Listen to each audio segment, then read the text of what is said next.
Chapter 11, Shakti in Taoism. The belief in Shakti, or the divine power, as distinguished from the divine essence, Svarupa, the former being generally imagined for purposes of worship as being in female form, is very ancient. The concept of Shakti in Chinese Taoism is not merely a proof of this, for the Shakti notion is much older, but is an indication of the ancient Indian character of the doctrine. There are some who erroneously think the concept had its origin in Saivaic mysticism, having its origin somewhere in the 6th century of our era.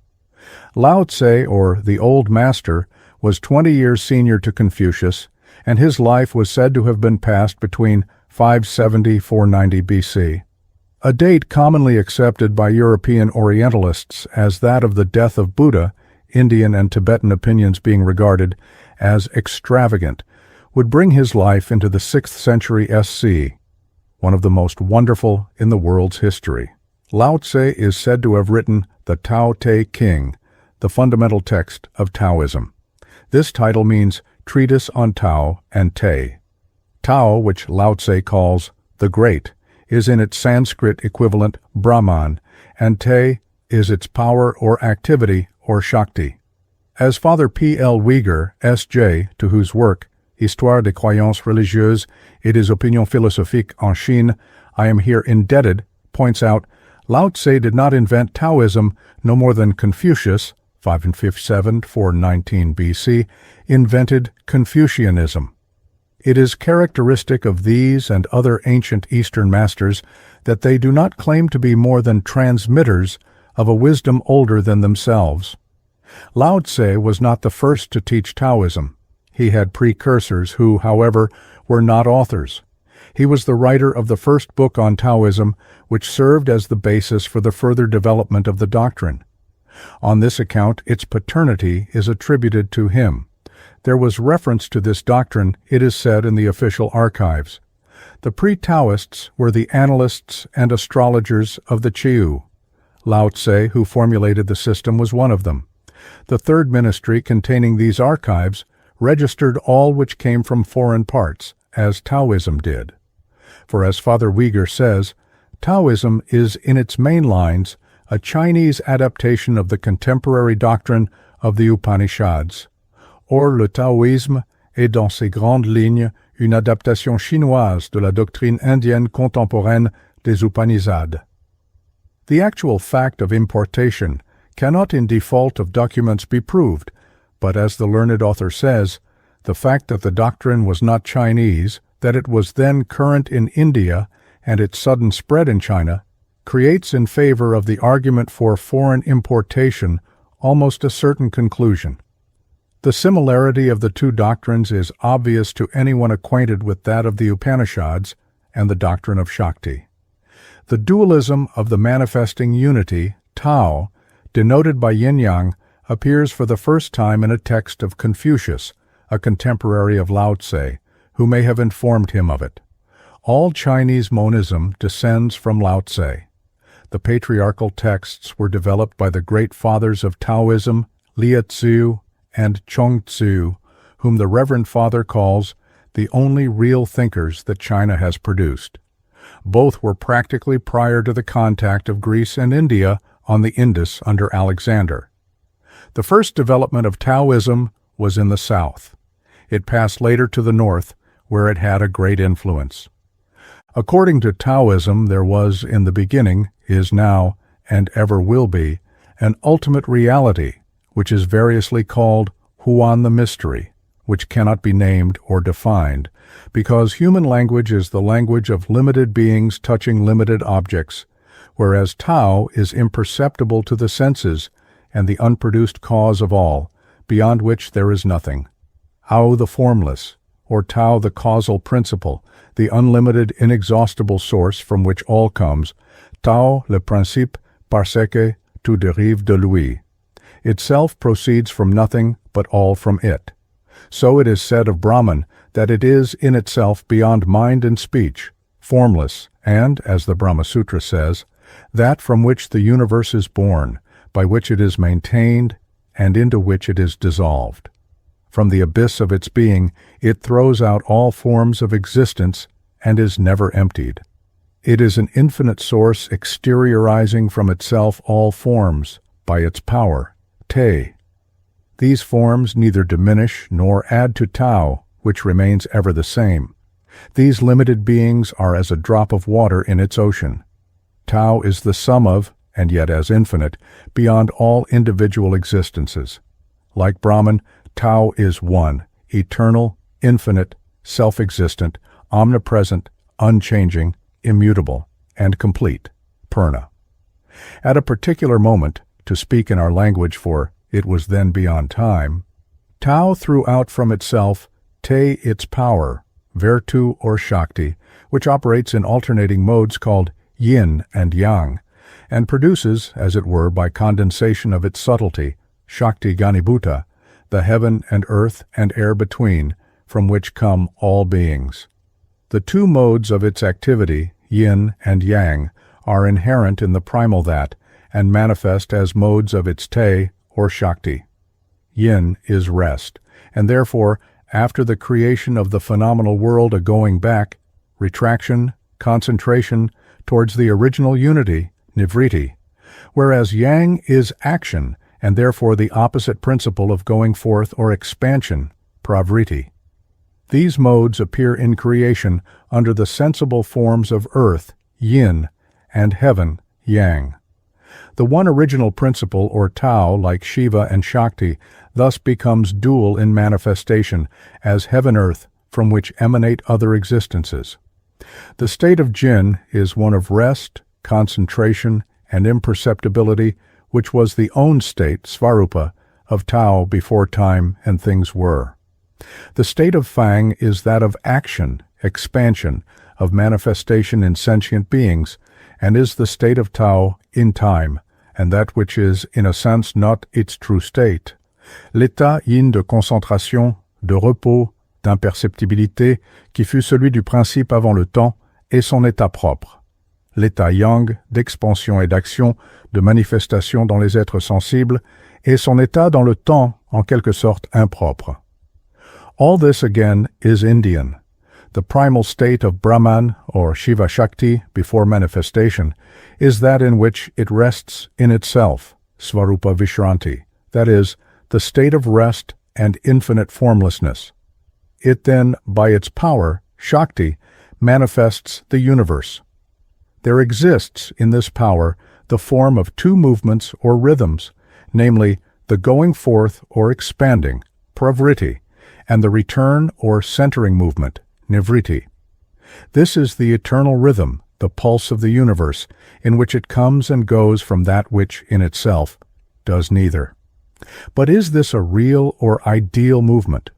According to Father Uyghur, Taoism is a realistic and not idealistic pantheism, in which Tao is not a conscious principle, but a necessary law, not spiritual, but material, though imperceptible by reason of its tenuity and state of rest. Leur système est un panthéisme réaliste, pas idéaliste. Au commencement était un être unique, non pas intelligent, mais loi fatale, non spirituelle, mais matérielle, imperceptible à force de tenuité, d'abord immobile. He also calls heaven and earth unintelligent agents of production of sentient beings, agent, non-intelligence de la production de tous les êtres sensibles. I speak with all respect for the opinion of one who has made a special study of the subject, which I have not so far as its Chinese aspect is concerned. But even if, as is possible, at this epoch the full idealistic import of the Vedanta had not been developed, I doubt the accuracy of the interpretation which makes Tao material and unconscious. According to Father Uyghur, Tao prolongates itself. Each being is a prolongement, of the Tao, attached to it and therefore not diminishing it. Tao is stated by him to be universal nature, the sum, samashti, of all individual natures which are terminal points, terminaisons, of Tao's prolongation. Similarly, in the Upanishads, we read of Brahman producing the world from itself as the spider produces the web from out of itself. Tao is thus the mother of all that exists, la mère de tout ce qui est. If so, it is the mother of mind, will, emotion, and every form of consciousness. How are these derived from merely a material principle? May it not be that just as the Upanishads use material images to denote creation, and yet posit a spiritual conscious, though not in our limited sense, principle, Lao Tse, who was indebted to them, may have done the same? Is this also not indicated by the Gnostic doctrine of the Taoists? The author cited says that to the cosmic states of yin and yang correspond in the mind of man the states of rest and activity. When the human mind thinks, it fills itself with forms or images and is moved by desires. Then it perceives only the effects of Tao, namely, distinct sentient beings. When on the contrary the action of the human mind stops and is fixed and empty of images of limited forms, it is then the pure mirror in which is reflected the ineffable and unnameable essence of Tao itself, of which intuition the fathers of Taoism speak at length. Quand en contraire l'esprit humain est arrêté, et vide et fixe, alors miroir net et pur, il mire l'essence ineffable et innommable du principe lui-même. Les pères nous parleront au long de cette intuition. This common analogy of the mirror is also given in the Kamakalavillasa, where it speaks of Shakti as the pure mirror in which Shiva reflects himself pratifalati, vimarsha, darpane, vishade. The conscious mind does not reflect a material principle as its essence. Its essence must have the principle of consciousness which the mind itself possesses.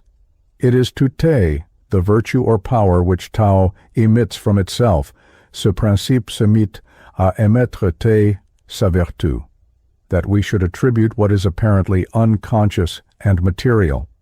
But the two are one, just as Shiva, the possessor of power, Shakti man, and Shakti or power are one. And this being so, distinctions are apt to be lost. In the same way in the Upanishad statements may be found, which have not the accuracy of distinction between Brahman and its Prakriti, which we find in later developments of Vedanta, and particularly in the Shakta form of it. Moreover, we are here dealing with the one in its character, both as cause and as substance of the world, its effect. It is of Prakriti Shakti, and possibly of Te, that we may say that it is an apparently material, unconscious principle, imperceptible by reason of its tenuity, and, to the degree that it is not productive objective effect, immobile. Further Vigar assures us that all contraries issue from the same unchanging Tao, and that they are only apparent, toute contrariété n'est qu'apparente. But relative to what? He says that they are not subjective illusions of the human mind, but objective appearances, double aspects of the unique being, corresponding to the alternating modalities of yin and yang. That is so. For as Shamkara says, external objects are not merely projections of the individual human mind, but of the cosmic mind, the Ishvari Shakti. We must not, of course, read Taoism as held in the 6th century BC as if it were the same as the developed Vedanta of Shamkara, who, according to European chronology, lived more than 1,000 years later. But this interpretation of Vedanta is an aid in enabling us to see what is at least implicit in earlier versions of the meaning of their common source, the Upanishads. As is well known, Shamkara developed their doctrine in an idealistic sense, and therefore his two movements in creation are avidya, the primal ignorance which produces the appearance of the objective universe, and vidya, or knowledge which dispels such ignorance, ripening into that essence and unity which is spirit consciousness itself. Upanishadic doctrine may be regarded either from the world or material aspect, or from the non-world and spiritual aspect. Men have thought in both ways, and Shamkara's version is an attempt to synthesize them. The Taoist Master Key said that the celestial harmony was that of all beings in their common being. All is one as we experience in deep sleep, sushupti. All contrarias are sounds from the same flute, mushrooms springing from the same humidity, not real distinct beings, but differing aspects of the one universal being. I has no meaning except in contrast with you or that. But who is the mover of all? Everything happens as if there were a real governor. The hypothesis is acceptable, provided that one does not make of this governor a distinct being. He, I translate Father Uyghur's words, is a tendency without palpable form, the inherent norm of the universe, its immanent evolutionary formula.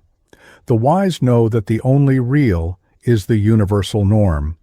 The unreflecting vulgar believe in the existence of distinct beings. As in the case of the Vedanta, much misunderstanding exists because the concept of consciousness differs in East and West, as I point out in detail in the essay dealing with Cit-Shakti. The space between heaven and earth in which the power, virtu, Shakti, Te, is manifested, is compared by the Taoists to the hollow of a bellows, of which heaven and earth are the two wooden sides, a bellow which blows without exhausting itself. The expansive power of Tao in the middle space is imperishable. It is the mysterious mother of all beings. The come and go of this mysterious mother, that is, the alternating of the two modalities of the one, produce heaven and earth. Thus acting, she is never fatigued. From Tao was exteriorized heaven and earth. From Tao emanated the producing universal power, or Shakti, which again produced all beings without self-exhaustion or fatigue. The one having put forth its power, the latter acts according to two alternating modalities of going forth and return. This action produces the middle air, or Qi, which is tenuous matter, and through yin and yang issue all gross beings. Their coming into existence is compared to an unwinding, Devidaj, from that or Tao, as it were a thread from reel or spool. In the same way the Shakta Tantra speaks of an uncoiling. Shakti is coiled, Kundalini, round the Shiva point, Bindu, one with it in dissolution. On creation, she begins to uncoil in a spiral line movement, which is the movement of creation. The Taoist Father Liu-Tse analyzed the creative movement into the following stages.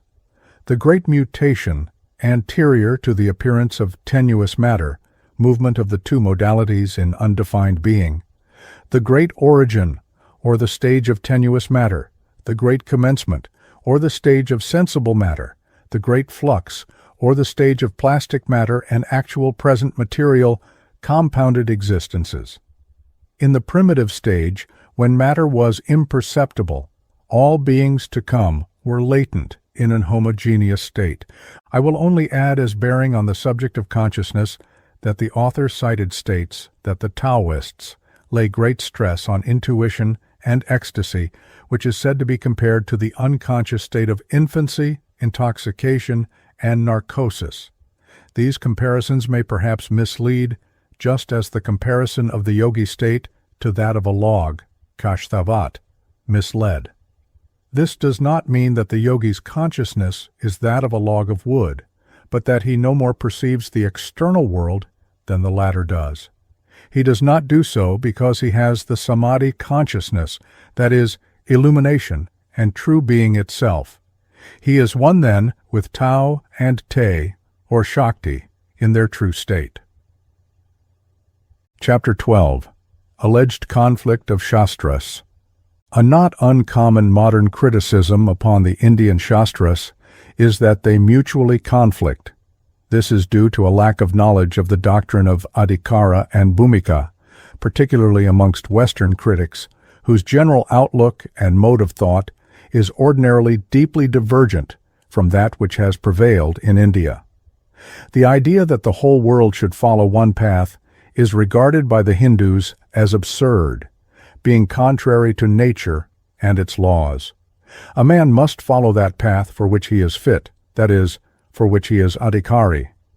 Adhikara, or competency, literally means spreading over, that is, taking possession of. What is to be known, jatavya, done, kartavya, acquired, praptavya, is determined not once and generally for all, but in each case by the fitness and capacity, therefore, of the individual. Each man can know, do, and obtain not everything, nor indeed one common thing, but that only of which he is capable, adhikari. What the jiva can think, do, or obtain is his competency, or adhikara, a profound and practical doctrine on which all Indian teaching and sadhana is based. As men are different, and therefore the adhikara is different, so there are different forms of teaching and practice for each adhikara. Such teaching may be shrauta or ashrauta. Dealing here with the first, it is said of all vidyas, the Lord is Ishana, and that these differing forms are meant for differing competencies, though all have one and the same object and aim. This has been well and concisely worked out by Bhaskararaya, the commentator on Tantric and Upanishadic texts, in his Bhashya upon the Nitya Shodashikarnava, which is, according to him, a portion of the great Vamakeshvara Tantra. The second portion of the Nitya Shodashikarnava is also known as the Yogini Hridaya. These valuable Tantric texts have been published as the 56th volume of the Puna Anandashrama series, which includes also the Jnanarnava Tantra. The importance of the Vamakeshvara is shown by the fact that Bhaskararaya claims for it the position of the independent 65th Tantra, which is mentioned in the 31st verse of the Anandalahari. Others say that the Svatantra there spoken of is the Jnanarnava Tantra, and others again are of the opinion that the Tantra Raja is the great independent Tantra of which the Anandalahari, ascribed to Srimadakarya Bhagavatpada, that is, Shamkarakarya, speaks. Bhaskararaya, who lived in the first half of the 18th century, gives in his commentary the following exposition. In this world all long for happiness, which is the sole aim of man. Of this there is no doubt. This happiness, again, is of two kinds, namely, that which is produced and transient, kritrima, and that which is unproduced and enduring, akritrima, called respectively desire, kama, and liberation, moksha. Dharma procures happiness of both kinds, and artha helps to the attainment of dharma. These, therefore, are desired of all. There are thus four aims of man, purusharthas, which, though as between themselves different, are yet intimately connected, the one with the other. The Kalpa Sutra says that self-knowledge is the aim and end of man, svavimarsha purushartha. This is said of liberation as being the highest end, since it alone gives real and enduring happiness. This saying, however, does not raise any contradiction, for each of the four is to be had by the jnana and vijnana appropriate for such attainment. These, purusharthas, are again to be attained according to the capacity of the individual seeking them, tadrisa chitai kasadhyani. The competency of the individual citta depends again on the degree of its purity.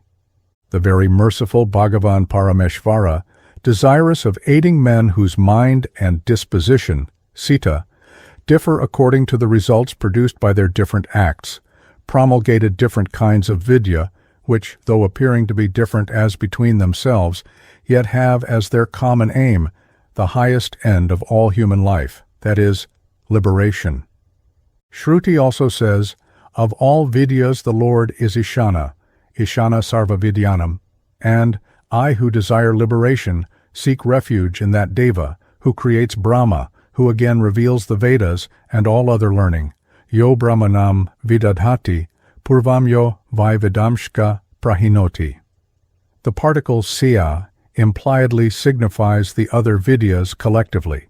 We also find it said in furtherance of that statement, to him, the firstborn, he gave the Vedas and Puranas.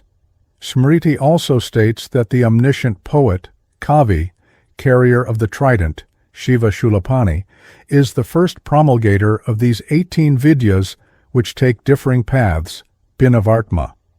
It follows that, inasmuch as Paramashiva, the benefactor of the worlds, is the promulgator of all vidyas, they are all authoritative, though each is applicable for differing classes of competency, adhikaribhedina.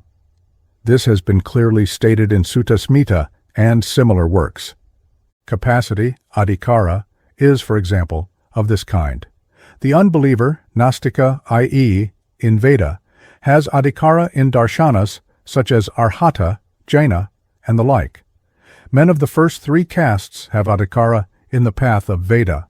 Similarly, the adhikara of an individual varies according to the purity of his sita, for we see that the injunctions relating to dharma vary according to ashrama and caste, varna beda. Such texts as praise any particular vidya are addressed to those who are adhikari therein, and their object is to induce them to follow it. Such texts, again, as disparage any vidya, are addressed to those who are not adhikari therein, and their object is to dissuade them from it. Nor again should these words of blame or praise be taken in an absolute sense, that is otherwise than relatively to the person to whom they are addressed. Yani tattad vidya prashamsakani vakanani tani tattadadhikarinam pratyeva pravartakani.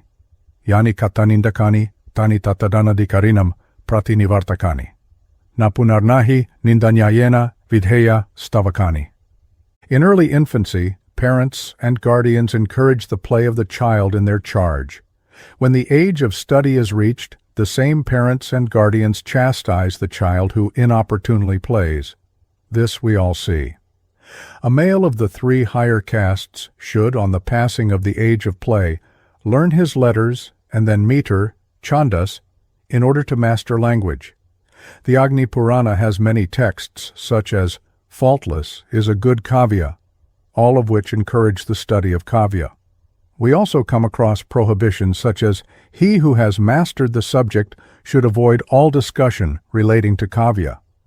When the object to be gained by the study of kavya is attained, and competency is gained for the next higher stage, uttarabhumika, it is only a harmful waste of time to busy oneself with a lower stage, purvabhumika, in neglect of that higher stage for the sadhana of which one has become competent.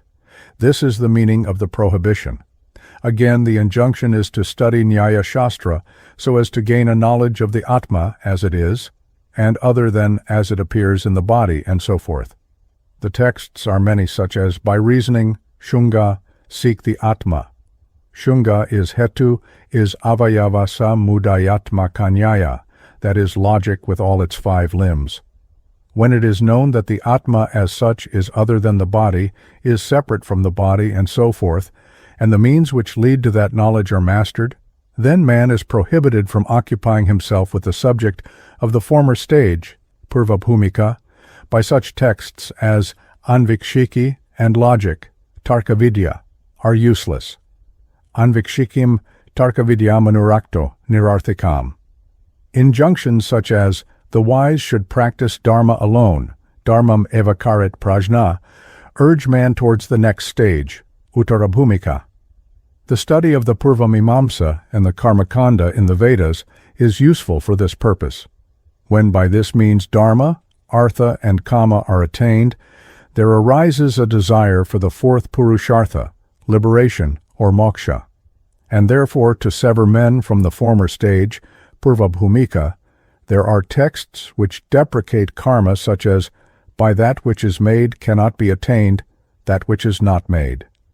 Vashishtha says that these, earlier stages, are 7, and that all are stages of ignorance, ajnana-bhumika. Beyond these are stages of jnana. For the attainment of the same, there are injunctions relating to brahmajnana, which lead on to the next higher stage, such as, he should go to the Guru alone, sagurum eva bigachet. Listen, O Maitreyi, the Atma should be realized. Atmava are drashtavya. Some say that the jnana bhumikas are many, and rely on the text, the wise say that the stages of yoga are many. The holy Vashishtha says that there are 7, namely, vividisha, desire to know, vikarana, reflection, tanumanasa, concentration, sattvapati, commencement of realization, asamshakti, detachment, padarthabhavini, realization of Brahman only, and turyaga, full illumination in the fourth state. The meaning of these is given in, and should be learnt from, the Jnana Shastra of Vashishtha. These terms are also explained in Brahmananda's commentary on the Hatha Yoga Pradipika. His account differs from that of Bhaskararaya as regards the name of the first bhumika, which he calls Jnanabhumi or Subhecha, and the sixth is called by him Parartha Bhavini and not Padartha Bhavini. The sense in either case is the same.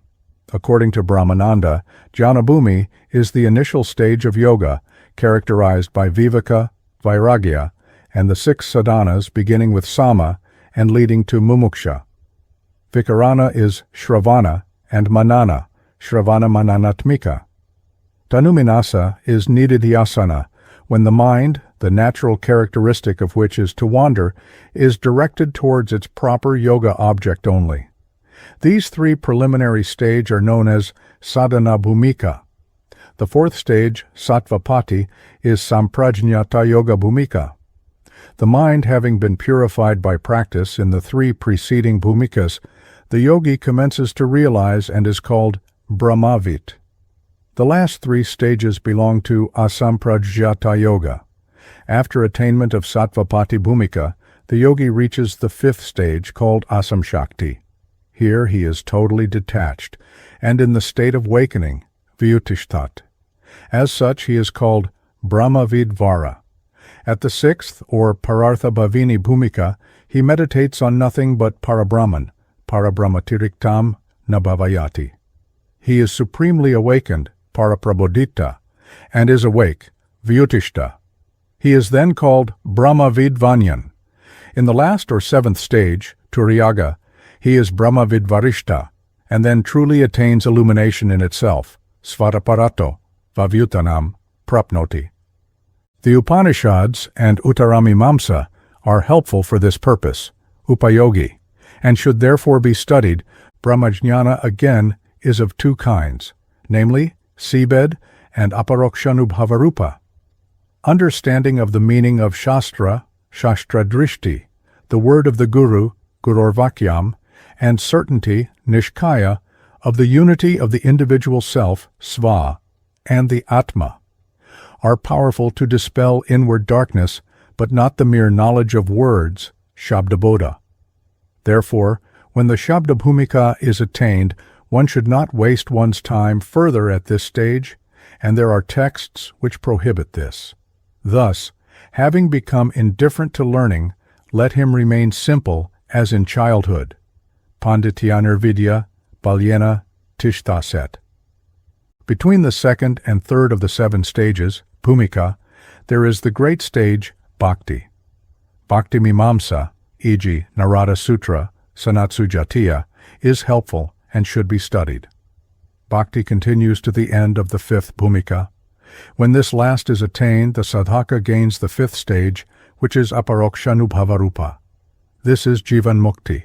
Following closely upon this is Videha Kaivalya. In the text, from jhana alone Kaivalya comes, jnanad eva tu Kaivalyam.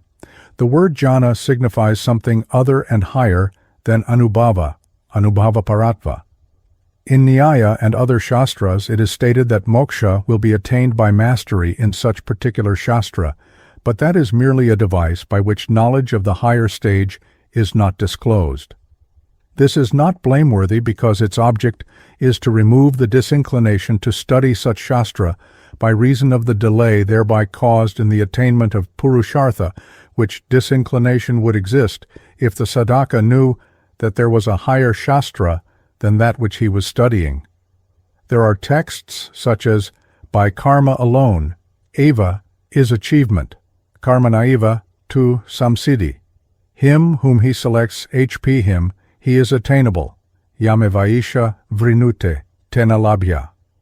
The word eva refers to the bhumika, which is spoken of and prohibits sadhana for the attainment of fruit which can only be gained by mastery of or competency in adhikara, the next higher bhumika, uttara bhumika.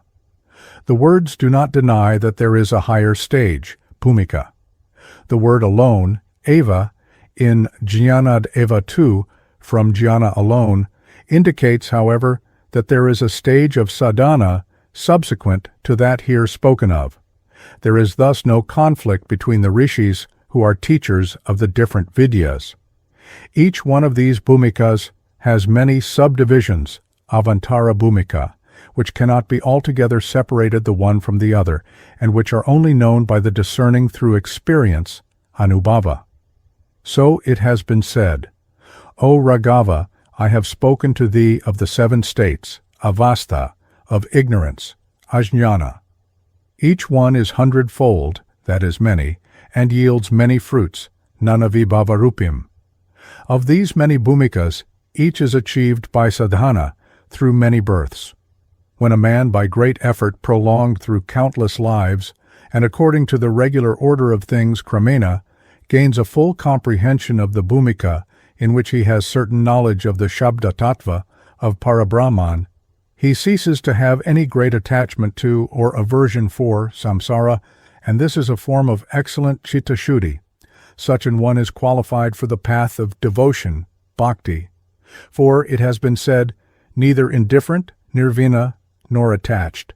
For such an one, bhakti yoga grants achievement, siddhita. Bhakti again is of 2 kinds, gauni, secondary, and para, supreme. The first comprises dhyana, arcana, japa, namakirtana, and the like of the saguna Brahman. Parabhakti is special state, anuraga vishesharupa, which is the product of these. The first division of bhakti includes several others, avantara kumika. The first of these is bhavana siddhi, illustrated by such texts, let him meditate on woman as fire, yoshamagnim dhyayita. The second is worship, upasti, as directed in such texts as mano brahmeti upasita. The third is ishvaropasti, worship of the Lord. Since the aspects of the Lord vary according as he is viewed as Surya, Ganesha, Vishnu, Rudra, Parashiva, and Shakti, the forms of worship belong to different bhumikas. The forms of Shakti again are endless, such as Chaya, Balabha, Lakshmi, and the like. In this manner, through countless ages, all these bhumikas are mastered, when there arises Gauna Bhakti for Tripura Sundari. On perfection of this there is Parabhakti for her. This is the end, for it has been said, Kaulajñāna is revealed for him whose citta has been fully purified, Arka, Ganapatya, Vaishnava, Shaiva, Dorga, Shakta, and other mantras in their order. Bhaskararaya also quotes the statement in the Kularnava Tantra, higher than Vedakara is Vaishnavakara, higher than Vaishnavakara is Shaivakara, higher than Shaivakara is Dakshinakara, higher than Dakshinakara is Vamakara, higher than Vamakara is Siddhantakara, higher than Siddhantakara is Kaulakara, than which there is nothing higher nor better. Many original texts might be cited relative to the order of stages, bhumika krama, but which are not quoted for fear of prolixity. Some of these have been set out in Saubhagya Bhaskara, that is, Bhaskararaya's commentary on the Lalita Sahasranama. The Sundari Tapani Panchaka, Bhavanupanishad, Kaulopanishad, Guhyopanishad, Mahopanishad, and other Upanishads, Veda Shirobhaga, describe in detail the Gauni Bhakti of Sri Mahatripura Sundari and matter relating thereto. The Kalpasutras of Ashvalayana and others, the Smritis of Manu and others come after the Purvakanda of the Veda. In the same way, the Kalpasutras of Parashurama and others, and the Yamalas and other Tantras belong to the latter part of the Veda, or the Upanishad Kanda. The Puranas relate to and follow both Kandas. Therefore, the authority of the Smritis, Tantras, and Puranas is due to their being based on Veda, Smriti Tantra, Puranam, Vedamulakatvanaiva, Pramanyam. Those which seem, pratyaksha, opposed to Shruti, Shruti Viruddha, form a class of their own, and are without authority, and should not be followed unless the Veda, Mula Shruti, is examined, and their conformity with it established. There are some Tantras, however, which are in every way in conflict with Veda, Yanitu Sarvamshena Veda Viruddhanyeva. They are some Pashupata Shastras and Pankaratra. They are not for those who are in this Bhumika, i.e., Veda Pantha. He who is qualified for rites, enjoined in Shruti and Smriti, Shrautas Marta Karmadikara, is only Adhikari for these, Pashupata and Pankaratra. If by reason of some sin, Papa, he falls from the former path. It has therefore been said, the Lord of Kamala, Vishnu, spoke the Pancharatras, the Bhagavata, and that which is known as Vaikhanasa, Vaikhanasabhidhamma, form of Vaishnavism, for those who have fallen away from the Vedas, Vedabrashta. The following texts relate only to some of the Shastras of the classes mentioned. So we have the following. He who has fallen from Shruti, who is afraid of the expiatory rites, Prayashchita, prescribed therein, should seek shelter in Tantra, so that by degrees he may be qualified for Shruti Siddhyartham. Though the general term Tantra is employed, particular Tantras, that is, those opposed to Shruti or Ashrauta, are here meant. The Adhikarana Sutra, Patyurasamanjasyat, applies to Tantras of this class. The Agastya and other Tantras which describe the worship of Rama, Krishna, Nrsimha, Rudra, Parashiva, Sundari, Shakti, and others evidently derive from the Ramatapani and other Upanishads. There is therefore no reason to doubt but that they are authoritative. Worship, upasti, of Sundari Shakti is of two kinds, Bahiryaga or outer, and Antaryaga or inner, worship. Antaryaga is again of three kinds, Sakala, Sakala Nishkala, and Nishkala, thus constituting four Bhumikas. As already stated, the passage is from a lower to a higher, and then to a yet higher Bhumika. 5 forms of Bahiryaga are spoken of, namely Kevala, Yamala, Mishra, Kakrayuk, and Virashamkara, which have each 5 divisions under the heads Abhigamana and others, and Darbodhya and others in different tantras. Bahiryaga with these distinctions belongs to one and the same Bhumika. Distinctions in the injunctions, Vyavastha, depend entirely on differences as to place, time, and capacity, and not on the degree of Chitta-shuddhi, na punashchitta-shuddhipedana. On the other hand, injunctions given according to difference of Bhumika, which is itself dependent on the degree of purity of the Sita, are mandatory. To sum up the reply to the question raised by the title of this paper, the Shastras are many and are of differing form, but Ishvara is the Lord of all the Vidyas, which are thus authoritative and have a common aim. The adhikara of men varies, therefore so does the form of the Shastra. There are many stages, Bhumika, on the path of spiritual advance. Man makes his way from a lower to a higher Bhumika. Statements in any Shastra which seem to be in conflict with some other Shastra must be interpreted with reference to the adhikara of the persons to whom they are addressed. Texts laudatory of any Vidya are addressed to the adhikari therein with the object of inducing him to follow it. Texts in disparagement of any Vidya are addressed to those who are not adhikari therein, either because he has not attained or has surpassed the Bhumika applicable, and their object is to dissuade them from following it. Neither statements are to be taken in an absolute sense, for what is not fit for one may be fit for another. Evolution governs the spiritual as the physical process, and the truth is, in each case, given in that form which is suitable for the stage reached. From step to step, the sadhaka rises, until having passed through all presentments of the Vedic truth which are necessary for him, he attains the Vedasvarupa, which is knowledge of the self. These ancient teachings are in many ways very consonant with what is called the modernist outlook. Thus, let it be noted that there may be, as Bhaskararaya says, adhikara for Ashrauta Shastra, such as the Arhata, and there is a scripture for the Vedabrashta. These, though non-Vedic, are recognized as the scriptures of those who are fitted for them. This is more than the admission that they are the scriptures, in fact, of such persons. The meaning of such recognition is brought out by an incident some years ago. An Anglican clergyman suggested that Mohammedanism might be a suitable scripture for the Negro who was above fetichism, but not yet fit to receive Christian teaching. Though he claimed that the latter was the highest and the most complete truth, this recognition, quite Hindu in its character, of a lower and less advanced stage, brought him into trouble. For those who criticized him gave no recognition to any belief but their own. Hinduism does not deny that other faiths have their good fruit. For this reason, it is tolerant to a degree which has earned it the charge of being indifferent to the truth. Each to his own. Its principles admit progressive revelation of the self to the self, according to varying competencies, adhikara, and stages, bhumika, of spiritual advance. Though each doctrine and practice belongs to varying levels, and therefore the journey may be shorter or longer as the case may be, ultimately all lead to the Vedasvarupa, or knowledge of the self, than which there is no other end.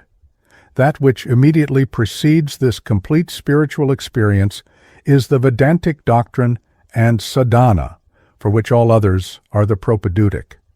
There is no real conflict if we look at the stage at which the particular instructions are given.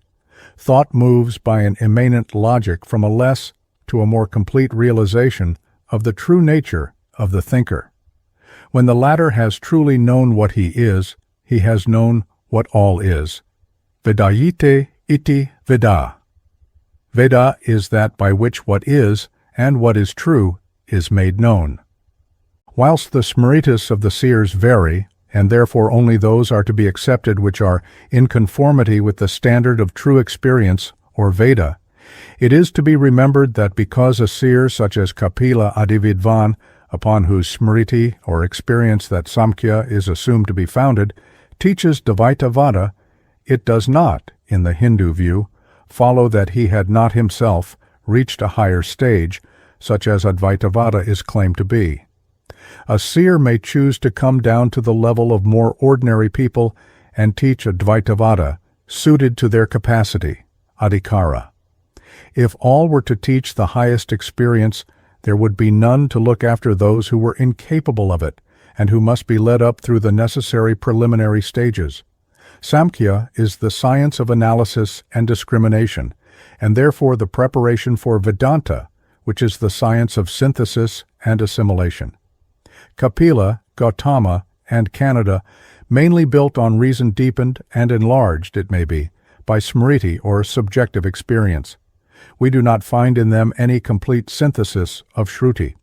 A general appeal is made to Shruti, and a few texts are cited which accord with what, whether it was so in fact to them or not, is in fact a provisionally adopted point of view.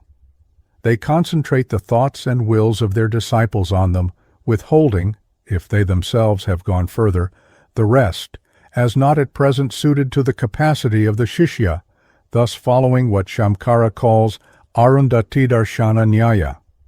Nevertheless, the higher truth is immanent in the lower. The differential and integral calculus are involved in elementary algebra and geometry, because the former generalize what the latter particularize. But the teacher of elementary mathematics in the lower forms of a school would only confound his young learners if he were to introduce such a general theorem as, say, Taylor's, to them. He must keep back the other until the time is ripe for them. Again, the great teachers teach wholeheartedness and thoroughness in both belief and action, without which the acceptance of a doctrine is useless. Hence, a teacher of Advaitavada, though himself Advaitadarshi, presents Dvaita to the Adhikari Shishya in such a forcible way that his reason may be convinced and his interest may be fully aroused. It is useless to say to a sadhaka on the lower plane, Advaita is the whole truth, Dvaita is not, but though it is not, it is suited to your capacity, and therefore accept it. He will of course say that he does not then want Dvaita, and being incapable of understanding Advaita, will lose himself. This, I may observe, one of the causes of skepticism today. In the olden time it was possible to teach a system without anything being known of that which was higher. But with printing of books, Some people learn that all is Maya, that upasana is for the lower grades, and so forth, and, not understanding what all this means, are disposed to throw Shastric teaching in general overboard. This they would not have done if they had been first qualified in the truth of their plane, and thus become qualified to understand the truth of that which is more advanced. Until Brahma Sakshatkara, all truth is relative. Hence Bhagavan in the Gita says, Na buddhibhedam janayed ajjanam karma sanginam. Tradition supports these views. Therefore Vyasa, Kapila, Gautama, Jaimini, Canada, and others have differently taught, though they may have possibly experienced nearly similarly. Jaimini in his Purva Mimamsa differs in several respects from Vyasa or Badarayana in his Uttara Mimamsa, though he was the disciple of the latter. Vyasa is Advaita Darshi in Vedanta, but Dvaita Darshi in Yogabhashya. Is it to be supposed that the Shishya was Anadikari, and that his guru therefore withheld the higher truth from him, or was the guru jealous and kept his Shishya in actions, withholding Brahmajnana? A rishi who has realized Advaita may teach Ayurveda or Dhanuveda. He need not be Stuladarshi, because he teaches Stula Vishaya. Again, Shastras may differ, because their standpoint and objective is different. Thus, the Purva Mimamsa deals with Dharma Jignasa, stating that Veda is practical and enjoins duties, so that a text which does not directly or indirectly mean or impose a duty is of no account. The Uttara Mimamsa, on the other hand, deals with Brahma Jignasa, and therefore, in the Sutra Tatu Samanvayat, it is laid down that a mantra is relevant, though it may not impose a duty, do this or do not do this, but merely produces a jhana, know this, that thou art. The difference in interpretation is incidental to difference in standpoint and objective. The same remarks apply to the various forms of Advaita, such as Vishishtadvaita, Shuddhadvaita, between the Shaktivada of the Shakta Agama and Vivartavada. In some Shastras stress is laid on karma, in others on bhakti, and yet in others on jhana, as in the case of Mayavada. But though the emphasis is differently placed, each is involved in the other, and ultimately meet and blend. The Mahimnastava says, though men, according to their natures, follow differing paths, thou art the end of all, as is the ocean of all the rivers which flow thereto. Madhusudana Sarasvati, commenting on this, has written his Prasthanabheda, the reconciliation of varying doctrines.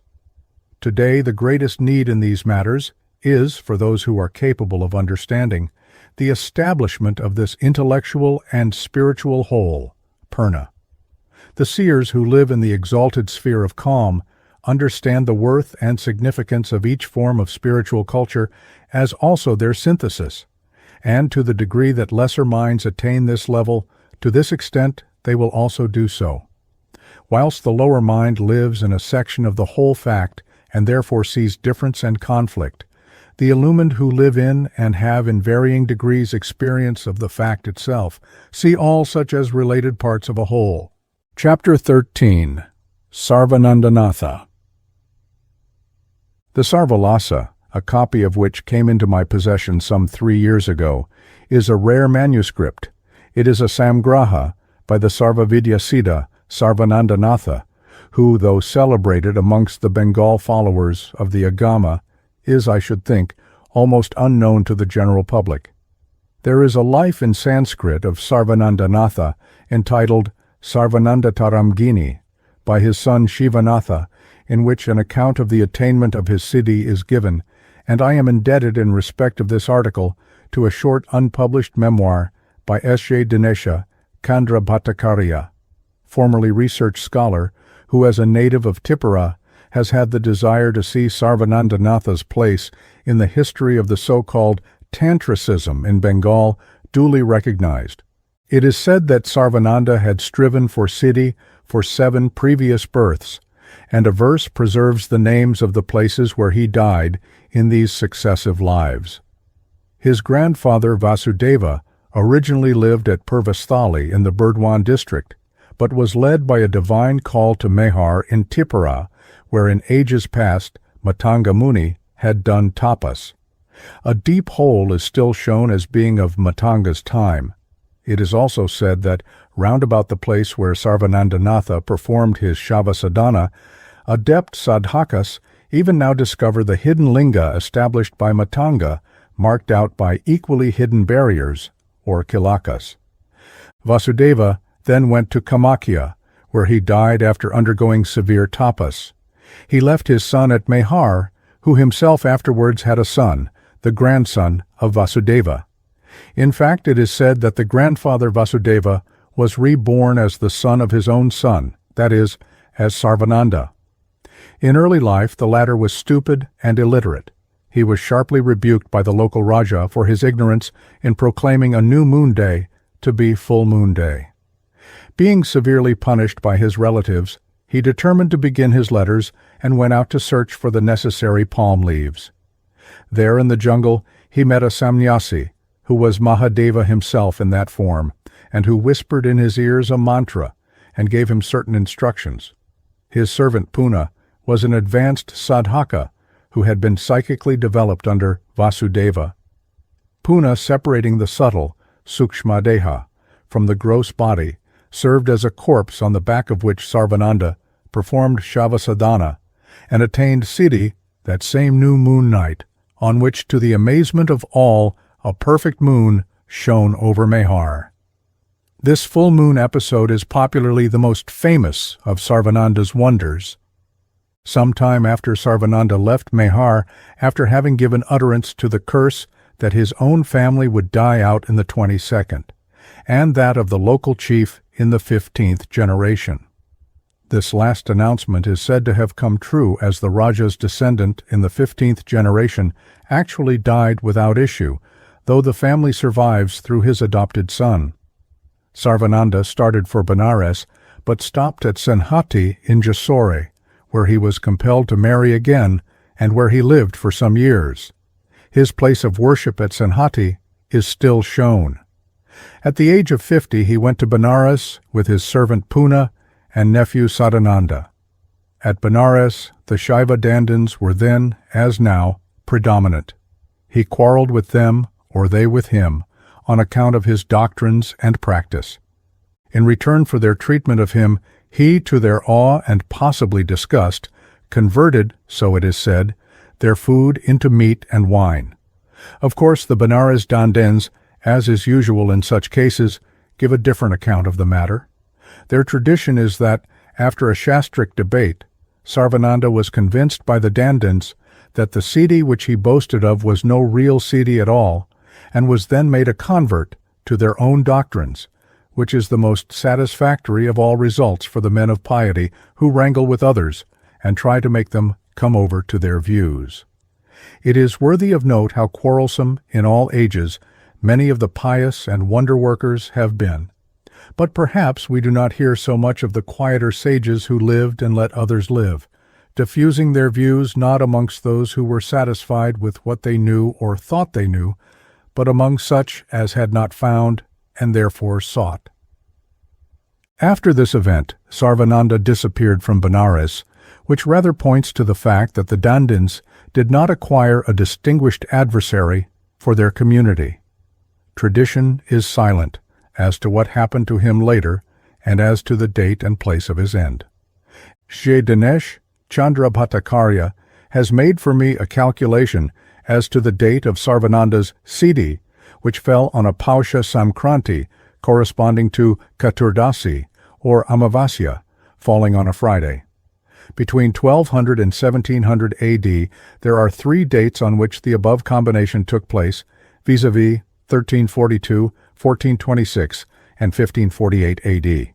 The first date is so early as 15 or 16 generations, to which his family descends at present, does not carry us so far back.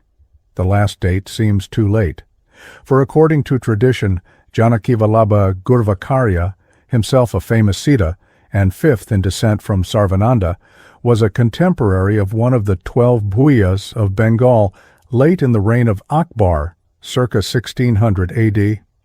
The date 1426 AD is therefore adopted. It will thus appear that he lived about a century before the three great Bengal Tantrikas, namely Krishnananda, Brahmananda, and Purnananda, all of whom are of the 16th century. But this calculation has still to be verified by data culled from an examination of the Sarvalasa, such as the authorities which its author cites. This last work, I am told, is that by which he is best known. Two other short Tantrika works are ascribed to a Sarvananda, though whether it is the same Siddha is not certain. There is, I am told, a Navarna Puja Padati by Sarvanandanatha in a manuscript dated 1668 Vikramabda in the Raghunath Temple Library in Kashmir, and another work, the Tripurarkana Dipika, is reported from the central provinces. As is usual in such cases, there is a legend that Sarvananda is still living by Kayavyuha in some hidden resort of Siddha Purushas. The author of the memoir, from which I quote, tells of a sadhu who said to my informant that some years ago he met Sarvanandanatha in a place called Kampakaranya, but only for a few minutes, for the sadhu was himself miraculously wafted elsewhere.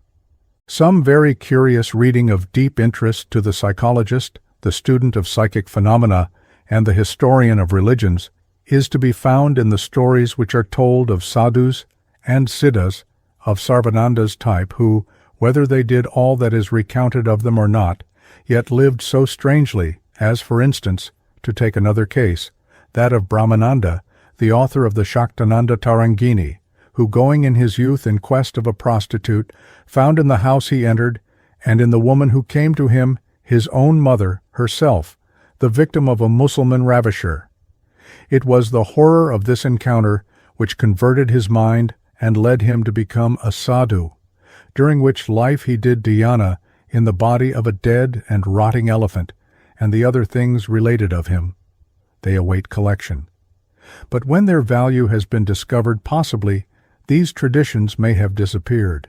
Even if all the facts related of these sadhus and siddhas were the work of imagination, and whilst some of them may be so, others are in all probability true enough. They are worth preservation as such. The history of the human mind is as much a fact as anything which is reverenced because it is objective. This last class of fact is generally only the common experience. It is attractive, yet sometimes fearsome, to follow the mind's wanderings, both in the light and in that curious dark, which only explorers in these paths know. If one does not lose one's way, and in this lies a peril, we emerge with a confidence in ourselves at having passed a test, a confidence which will serve our future. In any case, as I have said, there is an opportunity of research for those whose workings are in the outer crust of mere historical fact. Chapter 14. Cit-Shakti, the consciousness aspect of the universe. Cit-Shakti is Cit, as Shakti, that is, as power, or that aspect of Cit, in which it is, through its associated Maya-Shakti, operative to create the universe. It is a commonly accepted doctrine that the ultimate reality is Samvid, Caitanya, or Cit. But what is Cit? There is no word in the English language which adequately describes it. It is not mind, for mind is a limited instrument through which Cit is manifested. It is that which is behind the mind, and by which the mind itself is thought, that is created. The Brahman is mindless, amana. If we exclude mind, we also exclude all forms of mental process, conception, perception, thought, reason, will, memory, particular sensation, and the like. We are then left with three available words, namely consciousness, feeling, experience. To the first term there are several objections, for if we use an English word, we must understand it according to its generally received meaning. Generally by consciousness is meant self-consciousness, or at least something particular, having direction and form, which is concrete and conditioned, an evolved product marking the higher stages of evolution. According to some, it is a mere function of experience, an epiphenomenon, a mere accident of mental process. In this sense, it belongs only to the highly developed organism and involves a subject attending to an object of which, as of itself, it is conscious. We are thus said to have most consciousness when we are awake, Jagrat Avastha, and have full experience of all objects presented to us, less so when dreaming, Svapna Avastha, and deep anesthesia in true dreamless sleep, Sushupti. I may here observe that recent researches show that this last state is not so common as is generally supposed. That is, complete dreamlessness is rare, there being generally some trace of dream. In the last state, it is commonly said that consciousness has disappeared, and so of course it has, if we first define consciousness in terms of the waking state and of knowledge of objects. According to Indian notions, there is a form of conscious experience in the deepest sleep expressed in the well-known phrase, "Happily I slept, I knew nothing." The sleeper recollects on waking that his state has been one of happiness, and he cannot recollect unless there has been a previous experience, anubhava, which is the subject matter of memory. In ordinary parlance, we do not regard some low animal forms, plants, or mineral as conscious. It is true that now in the West there is, due to the spread of ideas long current in India, growing up a wider use of the term consciousness in connection not only with animal but vegetable and mineral life, but it cannot be said the term consciousness has yet generally acquired this wide signification. If then we use, as for convenience we do, the term consciousness for Cit, we must give it a content different from that which is attributed to the term in ordinary English parlance. Nextly, it is to be remembered that what in either view we understand by consciousness is something manifested and therefore limited and derived from our finite experience. The Brahman as Cit is the infinite substratum of that. Cit in itself, Svarupa, is not particular nor conditioned and concrete. Particularity is that aspect in which it manifests as and through Maya-Shakti. Cit manifests as Jnana-Shakti, which, when used otherwise than as a loose synonym for Cit, means knowledge of objects. Cit-Svarupa is neither knowledge of objects nor self-consciousness in the phenomenal sense.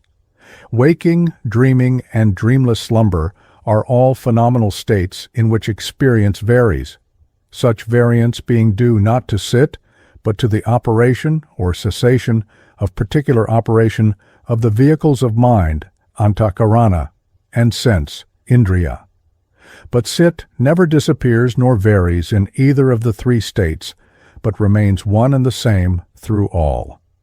Though Cit-Svarupa is not a knowledge of objects in the phenomenal sense, it is not, according to Shaiva Shakta views, I refer always to Advaita Shaiva Darshana, a mere abstract knowing, jnana, wholly devoid of content. It contains within itself the Vimarsha Shakti, which is the cause of phenomenal objects, then existing in the form of Cit, Sidrupini. The self then knows the self. Still less can we speak of mere awareness as the equivalent of Cit. A worm or meaner form of animal may be said to be vaguely aware. In fact, mere awareness, as we understand that term, is a state of Cit in which it is seemingly overwhelmed by obscuring Maya-Shakti in the form of tamaguna. Unless therefore we give to awareness, as also to consciousness, a content other than that with which our experience furnishes us, both terms are unsuitable. In some respects, Cit can be more closely described by feeling, which seems to have been the most ancient meaning of the term Cit. Feeling is more primary, in that it is only after we have been first affected by something that we become conscious of it. Feeling has thus been said to be the raw material of thought, the essential element in the self, what we call personality, being a particular form of feeling. Thus, in Samkhya, the gunas are said to be in the nature of happiness, sukha, sorrow, dukkha, and illusion, moha, as they are experienced by the Purusha consciousness. and in Vedanta, Cit and Ananda, or bliss, or love, are one. 4.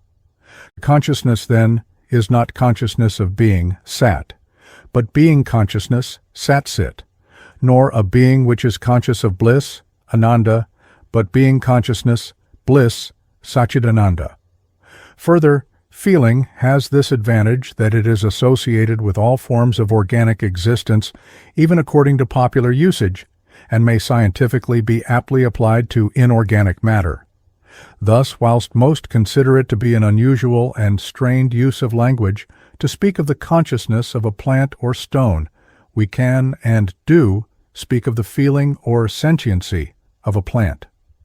Further, the response which inorganic matter makes to stimuli is evidence of the existence therein of that vital germ of life and sentiency, and therefore psi-T, which expands into the sentiency of plants and the feelings and emotions of animals and men.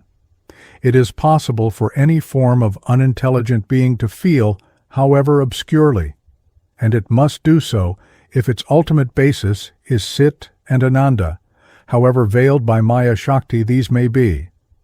The response which inorganic matter makes to stimuli is the manifestation of Cit through the sattva guna of Maya-Shakti, or Shakti in its form as Prakriti-Shakti. The manifestation is slight and apparently mechanical because of the extreme predominance of the tamaguna in the same Prakriti-Shakti. Because of the limited and extremely regulated character of the movement, which seems to exclude all volitional process as known to us, it is currently assumed that we have merely to deal with what is an unconscious mechanical energy. Because vitality is so circumscribed and seemingly identified with the apparent mechanical process, we are apt to assume mere unconscious mechanism, but as a fact this latter is but the form assumed by the conscious vital power which is in and works in all matter, whatever it be.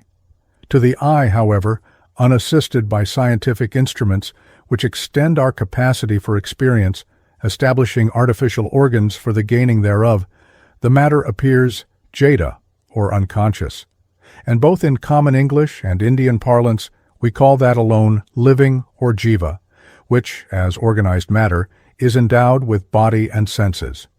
Philosophically, however, as well as scientifically, all is jivatma, which is not paramatma. Everything, in fact, with form, whether the form exists as the simple molecule of matter or as the combination of these simple forms into cells and greater organisms. The response of metallic matter is a form of sentiency, its germinal form, a manifestation of Cit, intensely obscured by the tamaguna of Prakriti-Shakti.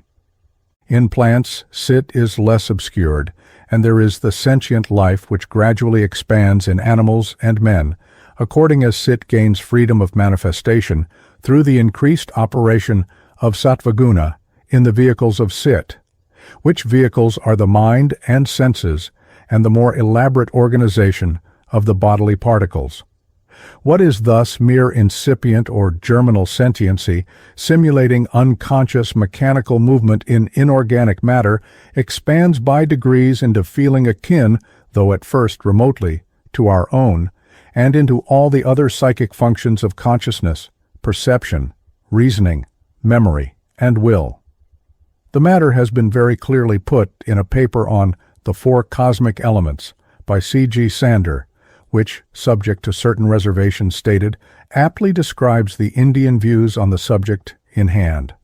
He rightly says that sentiency is an integrant constituent of all existence, physical as well as metaphysical, and its manifestation can be traced throughout the mineral and chemical as well as vegetable and animal worlds. It essentially comprises the functions of relationship to environment, response to stimuli, and atomic memory in the lower or inorganic plane. Whilst in the higher or organic planes it includes all the psychic functions such as consciousness, perception, thought, reason, volition, and individual memory. Inorganic matter, through the inherent element of sentiency, is endowed with aesthesia, or capacity of feeling and response to physical and chemical stimuli such as light, temperature, sound, electricity, magnetism, and the action of chemicals. All such phenomena are examples of the faculty of perception and response to outside stimuli of matter. We must here include chemical sentiency and memory, that is, the atom's and molecule's remembrance of its own identity and behavior therewith. Atomic memory does not, of course, imply self-consciousness, but only inherent group spirit which responds in a characteristic way to given outside stimuli. We may call it atomic or physical consciousness. The consciousness of plants is only trance-like, what the Hindu books call comatose, though some of the higher aspects of sentiency, and we may here use the word consciousness, of the vegetable world are highly interesting, such as the turning of flowers to the sun, the opening and shutting of leaves and petals at certain times, sensitiveness to the temperature, and the obvious signs of consciousness shown by the sensitive and insectivorous plants such as the sundew, the Venus flytrap, and others. The microorganisms which dwell on the borderland between the vegetable and animal worlds have no sense organs, but are only endowed with tactile irritability, yet they are possessed of psychic life, sentiency, and inclination, whereby they perceive their environment and position, approach, attack, and devour food, flee from harmful substances, and reproduce by division. Their movements appear to be positive, not reflex. Every cell, both vegetable and animal, possesses a biological or vegetative consciousness, which in health is polarized or subordinate to the government of the total organism of which it forms an integral part, but which is locally impaired in disease and ceases altogether at the death of the organism. In plants, however, unlike animals, the cellular consciousness is diffused or distributed amongst the tissues or fibers, there being apparently no special conducting or centralizing organs of consciousness such as we find in higher evolutionary forms. Animal consciousness, in its highest modes, becomes self-consciousness. The psychology of the lower animals is still the field of much controversy, some regarding these as Cartesian machines and others ascribing to them a high degree of psychic development.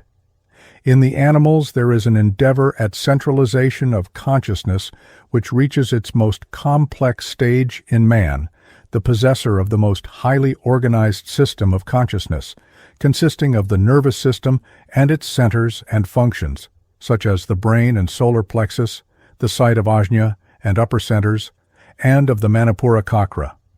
Sentiency or feeling is a constituent of all existence. We may call it consciousness, however, if we understand, with the author cited, the term consciousness to include atomic or physical consciousness, the trance consciousness of plant life, animal consciousness, and man's completed self-consciousness. The term sentiency or feeling, as the equivalent of manifested sight, has, however, this disadvantage. Whereas intelligence and consciousness are terms for the highest attributes of man's nature, mere sentiency, though more inclusive and common to all, is that which we share with the lowest manifestations.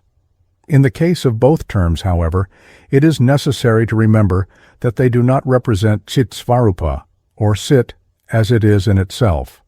The term Svarupa, own form, is employed to convey the notion of what constitutes anything what it is, namely, its true nature as it is in itself. Thus, though the Brahman or Shiva manifests in the form of the world as Maya-Shakti, its Svarupa is pure Sit. Neither sentiency nor consciousness, as known to us, is Sit Svarupa. They are only limited manifestations of Sit, just as reason, will, emotion, and memory their modes are. Sit is the background of all forms of experience which are its modes, that is Sit veiled by Maya-Shakti. Sit Svarupa is never to be confounded with or limited to its particular modes, nor is it their totality, for whilst it manifests in these modes, it yet, in its own nature, infinitely transcends them. Neither sentiency, consciousness, nor any other term borrowed from a limited and dual universe can adequately describe what Cit is in itself, Svarupa. Vitality, mind, matter are its limited manifestations in form. These forms are ceaselessly changing, but the undifferentiated substratum of which they are particularized modes is changeless. That eternal, changeless substratum is Cit, which may thus be defined as the changeless principle of all our changing experience. All is Cit, clothing itself in forms by its own power of Cit-Shakti and Maya-Shakti, and that power is not different from itself. Cit is not the subject of knowledge or speech, for as the Varaha Upanishad says, it is the reality which remains after all thoughts are given up. What it is in itself is unknown, but to those who become it. It is fully realized only in the highest state of ecstasy, samadhi, and in bodiless liberation, videha mukti, when spirit is free of its vehicles of mind and matter. A modern Indian philosopher has, see Approaches to Truth and the Patent Wonder by Professor Pramathanatha Mukhopadhyaya, very admirably analyzed the notion of the universal ether of consciousness, Cidakasha, and the particular stress formed in it by the action of Maya-Shakti. In the first place, he points out that logical thought is inherently dualistic and therefore presupposes a subject and object. Therefore, to the pragmatic eye of the Western, viewing the only experience known to him, consciousness is always particular, having a particular form and direction. Hence, where no direction or form is discernible, they have been apt to imagine that consciousness as such has also ceased. Thus, if it were conceded that in profounded sleep there were no dreams, or if in perfect anesthesia it were granted that nothing particular was felt, it was thereby considered to be conceded that consciousness may sometimes cease to exist in us. What does in fact cease is the consciousness of objects which we have in the waking and dreaming states. Consciousness, as such, is neither subjective nor objective, and is not identical with intelligence or understanding, that is, with directed or informed consciousness. Any form of unintelligent being which feels, however chaotically it may be, is yet, though obscurely so, in the sense here meant, conscious. Pure consciousness, that is, consciousness as such, is the background of every form of experience. In practical life and in science and philosophy, when swayed by pragmatic ends, formless experience has no interest, but only certain forms and tones of life and consciousness. Where these are missed, we are apt to fancy that we miss life and feeling consciousness also. Hence, the essential basis of existence or Cit has been commonly looked upon as a very much specialized and peculiar manifestation in nature. On the contrary, Cit is being or reality itself. Cit as such is identical with being as such. The Brahman is both Cit and Sat. Though in ordinary experience being and feeling consciousness are essentially bound up together, they still seem to diverge from each other. Man, by his very constitution, inveterately believes in an objective existence beyond and independent of his self. And this is so long as he is subject to the veil, Maya-Shakti. But in that ultimate basis of experience, which is the Paramatma, the divergence has gone, for the same boundless substratum, which is the continuous mass of experience, is also that which is experienced. The self is its own object. To the exalted yogin, the whole universe is not different from himself as Atma. This is the path of the upward-going Kundali, Urdhva Kundalini. Further, there has been a tendency, in fact, to look upon consciousness as a mere function of experience, and the philosophy of unconscious ideas and mind stuff would even go so far as to regard it as a mere accident of mental process. This is to reverse the actual facts. Consciousness should rather be taken as an original datum than as a later development and peculiar manifestation.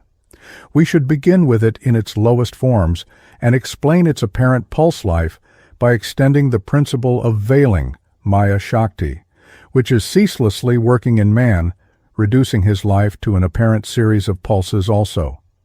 An explanation which does not start with this primordial extensity of experience cannot expect to end with it, for if it be not positive at the beginning, it cannot be derived at the end. But what, it may be asked, is the proof of such pure experience? Psychology, which only knows changing states, does not tell us of it. This is so. Yet from those states, some of which approach indifferentiation, inferences may be drawn, and experience is not limited to such states, for it may transcend them. It is true that ordinarily we do not meet with a condition of consciousness which is without a direction or form, but tests drawn from the incidents of ordinary normal life are insufficient, it has been argued, to prove that there is no consciousness at all when this direction and form are supposed to have gone. Though a logical intuition will not tell its own story, we can make reflection on intuition render us some sort of account, so that the intuitive fact appears in review, when it will appear that consciousness is the basis of, indeed, existence itself, and not merely an attendant circumstance. But the only proof of pure consciousness is an instance of it. This cannot be established by mere reflection. The bare consciousness of this or that, the experience of just going to sleep and just waking, and even the consciousness of being as such, are but approximations to the state of consciousness as such that is pure consciousness, but are not identical with it. Then, what evidence, it may be asked, have we of the fact that pure consciousness is an actual state of being? In normal life, as well as in abnormal pathological states, we have occasional stretches of experience in which simplicity of feature or determination has advanced near to indifferentiation, in which experience has become almost structureless. But the limit of pure experience is not there reached.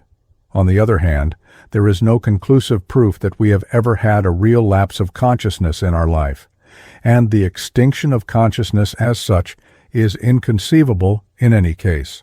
The claim, however, that consciousness as such exists rests not so much on logical argument as on intuitive grounds, on revelation, shruti, and spiritual experience of the truth of that revelation. According to Indian monism, a pure principle of experience not only is, but is the one and only ultimate permanent being or reality. It does not regard Cit as a mere function, accident, or epiphenomenon, but holds it to be the ever-existing plenum which sustains and vitalizes all phenomenal existence, and is the very basis on which all forms of multiple experience, whether of sensation, instinct, will, understanding, or reason, rest. It is, in short, the unity and unchanging reality behind all these various changing forms which, by the veil or Maya-Shakti, Jiva assumes. The Cit-Svarupa, inadequately described as mere blissful awareness of feeling, exists as the basis and appears in the form of, that is, clothed with, mind, a term which, in its general sense, is not used merely in the sense of the purely mental function of reason, but in the sense of all the forms in which consciousness is displayed, as distinguished from Cit itself, which is the unity behind all these forms, whether reason, sensation, emotion, instinct, or will. All these are modes wherein the plastic, unformed clay of life is determined. For every conception or volition is essentially an apparent circumscription or limitation of that sat, which is the basis of phenomenal life. Professor P. N. Mukhopadhyaya has described pure consciousness to be an infinitude of awareness, lacking name and form and every kind of determination, which is a state of complete quiescence where the potential is zero or infinity, a condition without strain or tension, which is at once introduced when the slightest construction is put upon it, resulting in a consciousness of bare this and that. It is not a consciousness of anything. It is an experience of nothing in particular. But this must not be confounded with no experience. The former is taken to be the latter because life is pragmatic, interest being shown in particular modes of awareness. To man's life, which is little else than a system of partialities, pure experience in which there is nothing particular to observe or shun, love or hate, seems practically to be no experience at all. Pure consciousness is impartial. There is no difference, beta, so far as pure awareness is concerned. Pure consciousness is a kind of experience which stands above all antithesis of motion and rest.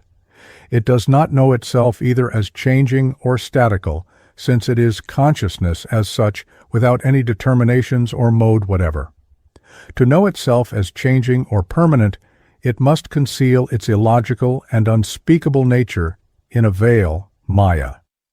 Every determination or form makes experience a directive magnitude. Consciousness then assumes a direction or special reference. It is not possible to direct and refer in a special way without inducing such a feeling of strain or tension, whether the conditions be physiological or psychological. Pure consciousness has, thus, been compared to an equipotential surface of electrical distribution. There is no difference of potentials between any 2 points A and R over this surface. It is a stretch of consciousness in which there is, apparently, no sensible diversity of features, no preference, no differential incidence of subjective regard. Like the equipotential surface, such consciousness is also quiescent, to secure a flow on it. There must be a difference of potentials between any 2 points. Similarly, to have a reference, a direction, a movement of attention, there must be a determination in the total experience of the moment in the given mass of consciousness. Absolute quiescence is a state of consciousness, which is pure being with no special subjective direction and reference, with no difference of level and potential between one part of the experience and another. Experience will show special subjective direction and reference if it assumes at least form or determination, such as this or that. To have no difference of level or potential, experience must be strictly undifferentiated, that is to say, must not involve the least ideal or representative structure. Absolute quiescence exists only with that consciousness which is pure being, or Paramatma. With regard, however, to all descriptions of this state, it must be borne in mind that they only negatively correspond with their subject matter by the elimination of characteristics which are peculiar to and constitute the human consciousness of the jiva, and are therefore alien to the supreme consciousness. They give us no positive information as to the nature of pure sight, for this is only known in yoga by the removal of ignorance, avidya, under which all logical thinking and speaking is done. This ignorance is nothing but a term for those limitations which make the creature what he is. It is a commonplace in Indian religion and philosophy that the Brahman as it exists in itself is beyond all thought and words, and is known only by the samadhi of yoga. As the Mahanirvana Tantra says, the Brahman is known in 2 ways, from his manifestations, which are the object of sadhana, or as it is in itself in samadhi yoga. For, as Ibid says, Atmajnana is the one means of liberation in which its nature is realized. It is, perhaps in part, at least, because the merely negative and imperfect character of such description is not sufficiently noted that pure consciousness, as the author cited points out, has in general awakened no serious interest in the practical West, though it has been the crown of glory for some of what have been said to be the stateliest forms of Eastern thought, which asserts itself to be in possession of an experimental method by which the condition of pure consciousness may be realized. The question is thus not one of mere speculation, but of demonstration. This state, again, is believed by the East to be not a dull and dreary condition, a dry abstraction or reductio ad absurdum of all which imparts to our living its worth and significance. Not at all, since it is the first principle in which as power all existence is potential and from which it proceeds. It is reasonable, therefore, it is contended, to assume that all which life possesses of real worth exists in the source of life itself. Life is only a mode of infinite supremacy with beatitude, which is being and consciousness in all its metaphysical grandeur, an absolutely understandable condition which no imagination can depict and no categories can reach and possess. Owing to the necessarily negative character of some of the descriptions of the Supreme Brahman, we find such questions: how can it differ from a nullity? And the statement of the English Orientalist Colonel Jacob, whose views are akin to those of others, that nirvana is an unconscious, sick, and stone-like, sick, existence. Such a misconception is the more extraordinary in that it occurs in the work of an author who was engaged in the translation of a Vedantic treatise. These and many similar statements seem to establish that it is possible to make a special study of Vedanta and yet to misunderstand its primary concepts. It is true that the Brahman is unconscious in the sense that it is not our consciousness, for if so, it would be jiva and not paramatma. But this is only to say that it has not our limitations. It is unlimited seat. A stone represents its most veiled existence. In itself, it is all light and self-illumining, svaprakasha. As Shruti says, all things shed luster by his luster. All things shine because he shines. All things depend on it, but it has not to depend on anything else for its manifestation. It is therefore better to say, with the Hamsopanishad and the Christian gospel, that it is the peace beyond all understanding. It has been dryly remarked that the idea that yoga means a dull state is due perhaps to the misunderstanding of Patanjali's definition of it. Man, however, ordinarily and by his nature, craves for modes and forms, Baumananda, and though all enjoyment comes from the pure supreme consciousness, it is supposed that dualistic variety and polarity are necessary for enjoyment. What thus, in its plenitude, belongs to the sustaining spirit of all life, is transferred to life alone. All knowledge and existence are identified with variety, change, polarity. Whilst skimming over the checkered surface of the sea, we thus, it is said, ignore the unfathomed depths which are in repose and which nothing stirs, wherein is the supreme peace, Santa, and bliss, Paramananda. The Brihadaranyaka Upanishad says, other beings live on a fraction of this great bliss. The bliss of Shiva and Shakti are one, for they are inseparate. Hence she is called Ekabhoga, for Eka is Ishvara, and Bhoga is Svasvarupananda. Nyaya and Samkhya say that the chief end of man is the absolute cessation of pain, but Vedantins, going beyond this negative definition, say that all pain having surceased on unity with the Supreme, the chief end is that positive bliss which is of its essence. The Devi Kalyani, the mother of all, is herself bliss, that is, all bliss from earthly bliss. Paumananda to Brahman bliss, Brahmananda. As the commentator Shamkara in his commentary on the Trishadi says, citing Shruti, who else can make us breathe, who else can make us live, if this blissful ether were not? If, further, it be asked what is pure experience which manifests itself in all these diverse forms, it must be said that from its very definition, pure seat, or the supreme Brahman, Parabrahman, is that about which nothing in particular can be predicated, for predication is possible only in relation to determinations or modes in consciousness. And in this sense, Yoga Tattva Upanishad says that those who seek a knowledge of it in Shastras are deluded. How can that which is self-shining be illuminated by the Shastras? Not even the Devas can describe that indescribable state.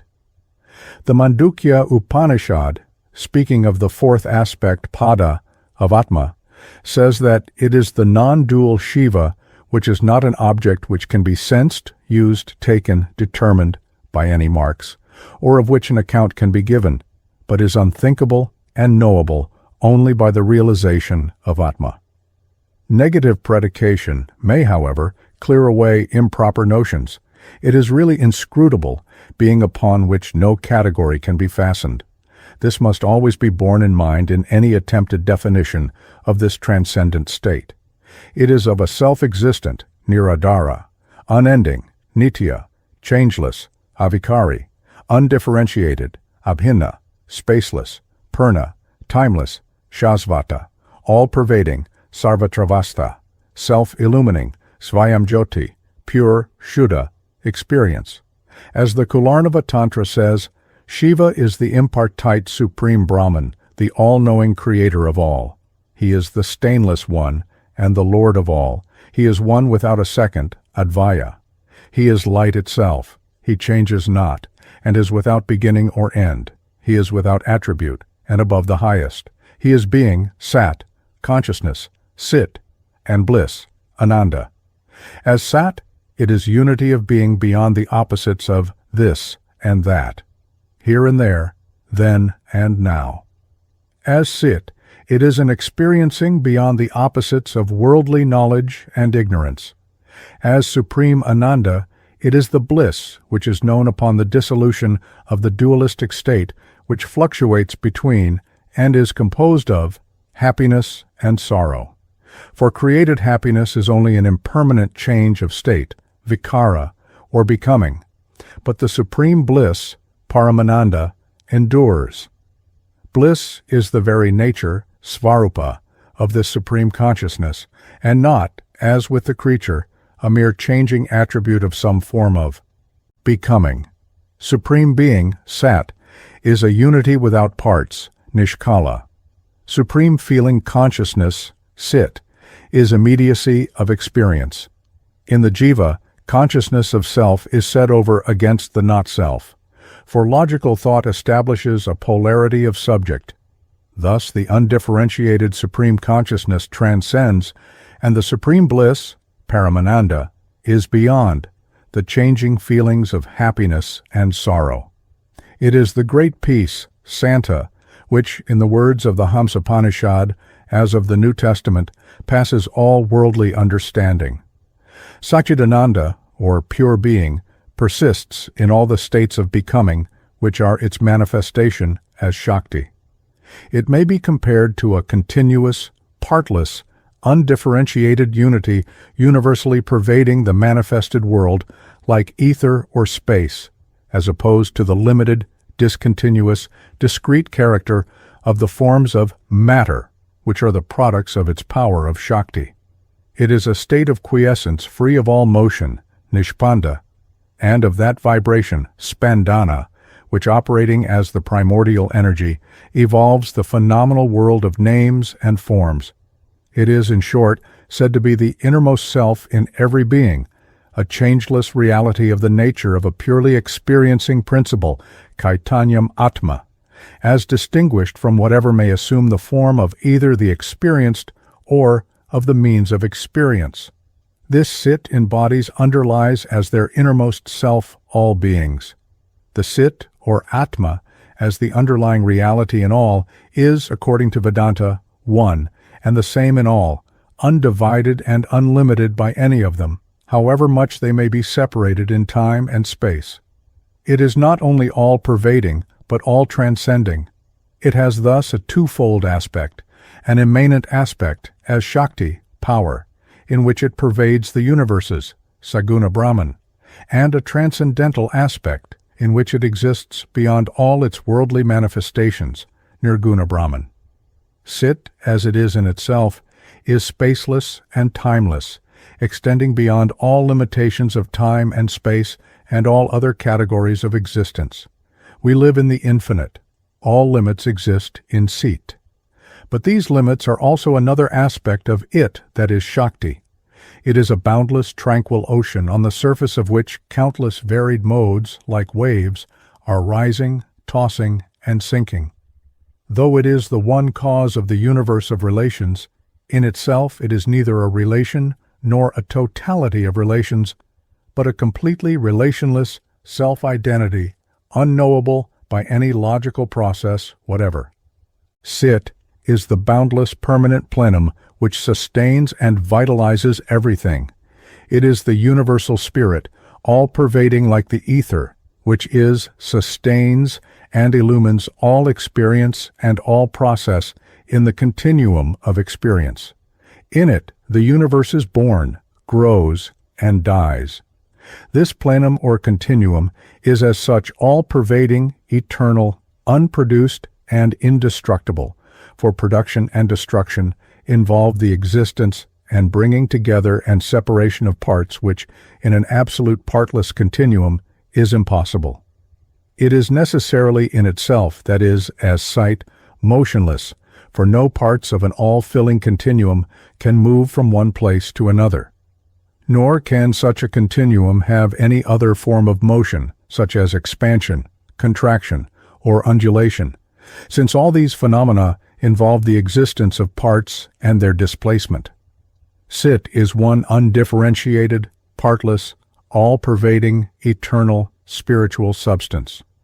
In Sanskrit, this plenum is called Citakasha, that is, just as all material things exist in the all-pervading physical ether, so do they, and the latter, exist in the infinitely extending spiritual ether, which is Cit. The Supreme Consciousness is thought of as a kind of permanent spiritual space, Citakasha, which makes room for and contains all varieties and forms appearing and disappearing. Space itself is an aspect of spiritual substance. It is a special posture of that stress in life which takes place in unchanging consciousness. In this ocean of being consciousness, we live, move, and have our being. Consciousness as such, that is, as distinguished from the products of its power or Shakti, is never finite. Like space, it cannot be limited, though through the operation of its power of self-negation or Maya-Shakti, it may appear as determined. But such apparent determinations do not ever for us express or exhaust the whole consciousness, any more than space is exhausted by the objects in it. Experience is taken to be limited because the experiencer is swayed by a pragmatic interest which draws his attention only to particular features in the continuum. Though what is thus experienced is a part of the whole experience, the latter is felt to be an infinite expanse of consciousness or awareness in which is distinguished a definite mass of a specially determined feeling. As Cit is the infinite plenum, all limited being exists in it, and it is in all such beings as the spirit or innermost self, and as Maya-Shakti, it is their mind and body. When the existence of anything is affirmed, the Brahman is affirmed, for the Brahman is being itself. This pure consciousness, or Cit, is the Paramatma Nirguna Shiva, who is being consciousness bliss, Satchidananda. Consciousness is being. Paramatma, according to Advaita Vedanta, is not a consciousness of being, but being consciousness. Nor is it a consciousness of bliss, but it is bliss. All these are one in pure consciousness. That which is the nature of Paramatma never changes, notwithstanding the creative ideation, Srishti Kalpana, which is the manifestation of Shakti as Cit-Shakti and Maya-Shakti. It is this latter Shakti which, according to the Shakta Tantra, evolves. To adopt a European analogy which is yet not complete, Nishkala Paramatma is Godhead, Brahmatva. Sakala, or Saguna Atma, is God, Ishvara. Each of the three systems, Samkhya, Mayavada Vedanta, and Sakta Monism, agrees in holding the reality of pure consciousness, Cit. The question upon which they differ is as to whether unconsciousness is a second independent reality, as Samkhya alleges, and if not, how the admitted appearance of unconsciousness as the forms is to be explained consistently with the unity of the Brahman. Such then is Cit, truly known as it is in itself only in completed yoga or moksha, known only through its manifestations in our ordinary experience, just as, to use the simile of the Kaivalya Kalika Tantra, we realize the presence of Rahu or Buchaya, the eclipse, by his actions on the sun and moon. The eclipse is seen, but not the cause of it. Cit-Shakti is a name for the same changeless Cit when associated in creation with its operating Maya-Shakti. The supreme Cit is called Parasamvit in the scheme of the 36 tattvas, which is adopted by both the Shaiva and Shakta agamas. According to Shamkara, the supreme Brahman is defined as pure jnana, without the slightest trace of either actual or potential objectivity. The Advaita Shaiva Shaktas regard this matter differently, in accordance with an essential principle of the agamic school with which I now deal. All occultism, whether of East or West, posits the principle that there is nothing in any one state or plane which is not in some other way, actual or potential, in another state or plane. The Western Hermetic maxim runs, "as above, so below." This is not always understood. The saying does not mean that what exists in one plane exists in that form in another plane. Obviously, if it did, the planes would be the same and not different. If Ishvara thought and felt and saw objects in the human way, and if he was loving and wrathful, just as men are, he would not be Ishvara, but Jiva. The saying cited means that a thing which exists on one plane exists on all other planes, according either to the form of each plane, if it be an intermediate causal body, Karanavantara Sharira, or ultimately as the mere potentiality of becoming which exists in Atma in its aspect as Shakti. The Hermetic maxim is given in another form in the Visvasara Tantra. What is here is elsewhere. What is not here is nowhere. Yadi hasti tad anyatra. Yanahasti natat kavachit. Similarly, the Northern Shaiva Shastra says that what appears without only so appears because it exists within. One can only take out of a receptacle what is first assumed to be within it. What is in us must in some form be in our cause. If we are living, though finite forms, it is because that cause is infinite being. If we have knowledge, though limited, it is because our essential substance is Cit, the illuminator. If we have bliss, though united with sorrow, it is because it is supreme bliss. In short, our experience must exist in germ in it. This is because in the Sakta Agama there is for the worshipper a real creation, and therefore a real nexus between the Brahman as cause and the world as effect. According to the transcendent method of Shamkara, there is not in the absolute sense any such nexus. The notion of creation by Brahman is as much Maya as the notion of the world created. Applying these principles, we find in our dual experience an I, aham, or subject, which experiences an object, a this, idam. That is the universe or any particular object of the collectively which composes it.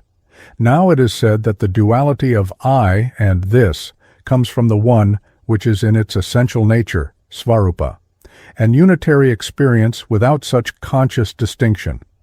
For Vedanta, whether in its Mayavada or Sakta form, agrees in holding that in the Supreme there is no consciousness of objects such as exists on this plane. The Supreme does not see objects outside itself, for it is the whole and the experience of the whole as Ishvara. It sees all that is as itself. It is Purna, or the whole. How then, it may be asked, can a supreme, unchanging, partless, formless consciousness produce from itself something which is so different from itself, something which is changing, with parts, form, and so forth? Shamkara's answer is that transcendentally it does not produce anything. The notion that it does so is Maya. What then is his Maya? This I have more fully explained in my papers on Maya-Shakti and on Maya and Shakti. I will only here say that his Maya is an unexplainable, anirvakaniya, principle of unconsciousness, which is not real, not unreal, and partly either, which is an eternal falsity, mithyabhuta sanatani, which, though not Brahman, is inseparably associated with it in its aspect as Ishvara, which Maya has Brahman for its support, Maya Brahmashrita, from which support it draws appearance of separate independent reality, which in truth it does not possess. The Parabrahman aspect of the One is not associated with Maya. According to the Shakta exposition of Advaitavada, Maya is not an unconscious Jada principle, but a particular Shakti of Brahman. Being Shakti, it is at base consciousness, but as Maya-Shakti, it is consciousness veiling itself. Shakti and Shaktiman are one and the same, that is, power and its possessor, Shaktiman. Therefore, Maya-Shakti is Shiva or Cit, in that particular aspect which he assumes as the material cause, Upadana Karana, in creation. Creation is real, that is, there is a direct causal nexus between Shiva as Shakti, Cit-Shakti, and Maya-Shakti, and the universe. In short, Shiva as Shakti is the cause of the universe, and as Shakti, in the form of Jiva, all manifested forms, he actually evolves. Comparing these two views, Shamkara says that there is in absolute truth no creation, and therefore there can be no question how it arose. This is because he views the problem from the transcendental, paramarthika, standpoint of self-realization, or siddhi. The Shakta Shastra, on the other hand, being a practical sadhana shastra, views the matter from our, that is, the jiva, standpoint. To us the universe and ourselves are real, and Ishvara the Creator is real. Therefore there is a creation, and Shiva as Shakti creates by evolving into the universe and then appearing as all jivas. This is the old Upanishadic doctrine of the spider actually evolving the web from itself, the web being its substance in that form. A flower cannot be raised from seed unless the flower was in some way already there. Therefore, as there is an aham and idam in our experience, in some way it is in the supreme experience of Parashiva or Parasamvit. But the idam or universe is not there as with us, otherwise it would be jiva.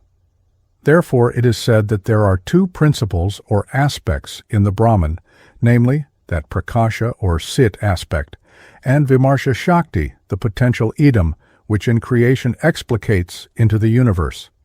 But in the supreme experience or amarsha, vimarsha shakti, which has two states, is in its supreme form. The subtler state is in the form of consciousness, Sidrupini. The gross state is in the form of the universe, Vishvarupini. The former is beyond the universe, Vishvatarna. But if Vimarsha Shakti is there in the form of consciousness, Sidrupini, it is one with Sit. Therefore it is said that the Aham and Idam, without ceasing to be in the supreme experience, are in supreme Shiva in undistinguishable union as Sit and Sidrupini. This is the Nirguna state of Shiva Shakti.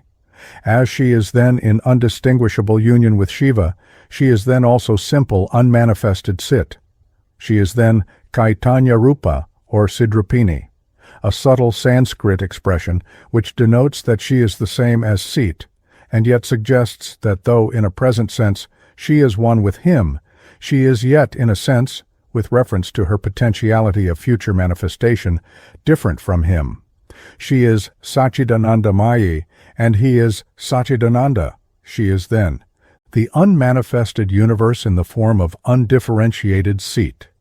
The mutual relation, whether in manifestation or beyond it, whether as the imperfect or ideal universe, is one of inseparable connection or inherence, avinabhava sambandha, samanvaya, such as that between I-ness, ahanta, and I, aham, existence and that which exists, bhava, bhavat, an attribute and that in which it inheres, dharma, dharman, sunshine, and the sun, and so forth. The Pankaratra school of the Vaishnava Agama, or Tantra, speaking of the Mahashakti Lakshmi, says that in her supreme state she is undistinguishable from the windless atmosphere, Vasudeva, existing only as it were in the form of darkness and emptiness, that is, of unmanifested formlessness. So the Mahanirvana Tantra speaks of her dark formlessness. In the Kula Kudamani Nigama, Devi says, I, though in the form of Prakriti, rest in consciousness bliss. Aham Prakriti Rupa Chetchidananda Parayana. Raghava Bhatta, in his commentary on the Sharada Tilaka, says, She who is eternal existed in a subtle, that is unmanifested state, as consciousness during the final dissolution, ya anadirupa kaitanya dhyasena mahapralaye sukshma stita. It would be simpler to say that she is then what she is, svarupa, namely consciousness, but in creation that consciousness veils itself. These terms, formless, subtle, dark, empty, all denote the same unmanifested state in which Shakti is in undistinguishable union with Shiva, the formless consciousness. The Pancaratra, in manner similar to that of the other agamas, describes the supreme state of Shakti in the dissolution of the universe as one in which manifested Shakti returns to the condition of Brahman, Brahmabhavam Brajate. Owing to complete intensity of embrace, Atisankalashat, the two all-pervading ones, Narayana and his Shakti, become as it were a single principle, ekam tattvam eva. This return to the Brahman condition is said to take place in the same way as a conflagration, when there is no more combustible matter, returns to the latent condition of fire, Vahnibhava. There is the same fire in both cases, but in one case there is the activity of combustion, and in the other there is not. It follows from this that the Supreme Brahman is not a mere knowing without trace of objectivity. In it, the aham is the self as seat, and the idam is provided by Sidrupini Shakti. There is atmarama, or play of the self, with the self, in which the self knows and enjoys the self, not in the form of external objects, but as that aspect of consciousness whose projection all objects are. Shakti is always the object of the self and one with it, for the object is always the self, since there is nothing but the self. But in the supreme experience, the object is one in nature, with Shiva being Caitanya Rupa. In the universe, the object seems to the jiva, the creation of and subject to Maya, to be different from the self as mind and matter.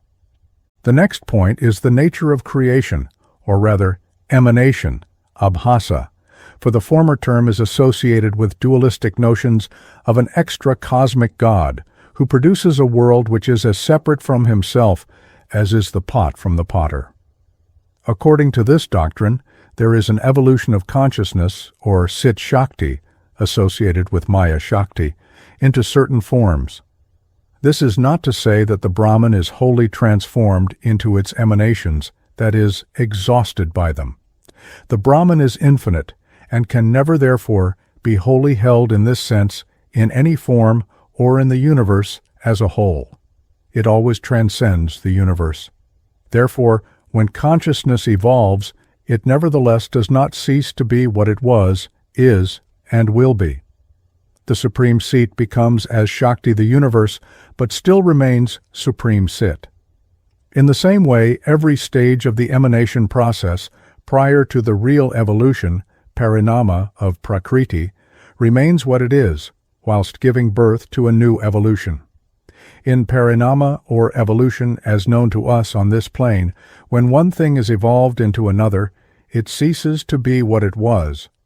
Thus, when milk is changed into curd, it ceases to be milk. The evolution from Shiva Shakti of the pure tattvas is not of this kind. It is an abhasa, or shining forth, adopting the simile of the sun which shines without, it was supposed, change in, or diminution of, its light. This unaffectedness, in spite of its being the material cause, is called in the Pancaratra by the term virya, a condition which the Vaishnava Lakshmi Tantra says is not found in the world, where milk quickly loses its nature when curds appear. It is a process in which one flame springs from another flame, hence it is called flame to flame. There is a second flame, but the first from which it comes is unexhausted and still there.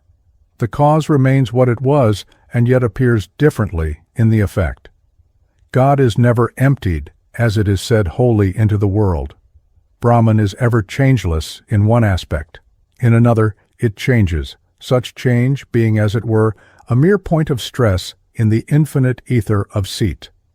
This abhasa, therefore, is a form of vivarta, distinguishable, however, from the vivarta of Mayavada, because in the Agama, whether Vaishnava or Shakta, the effect is regarded as real, whereas according to Shamkara, it is only empirically so.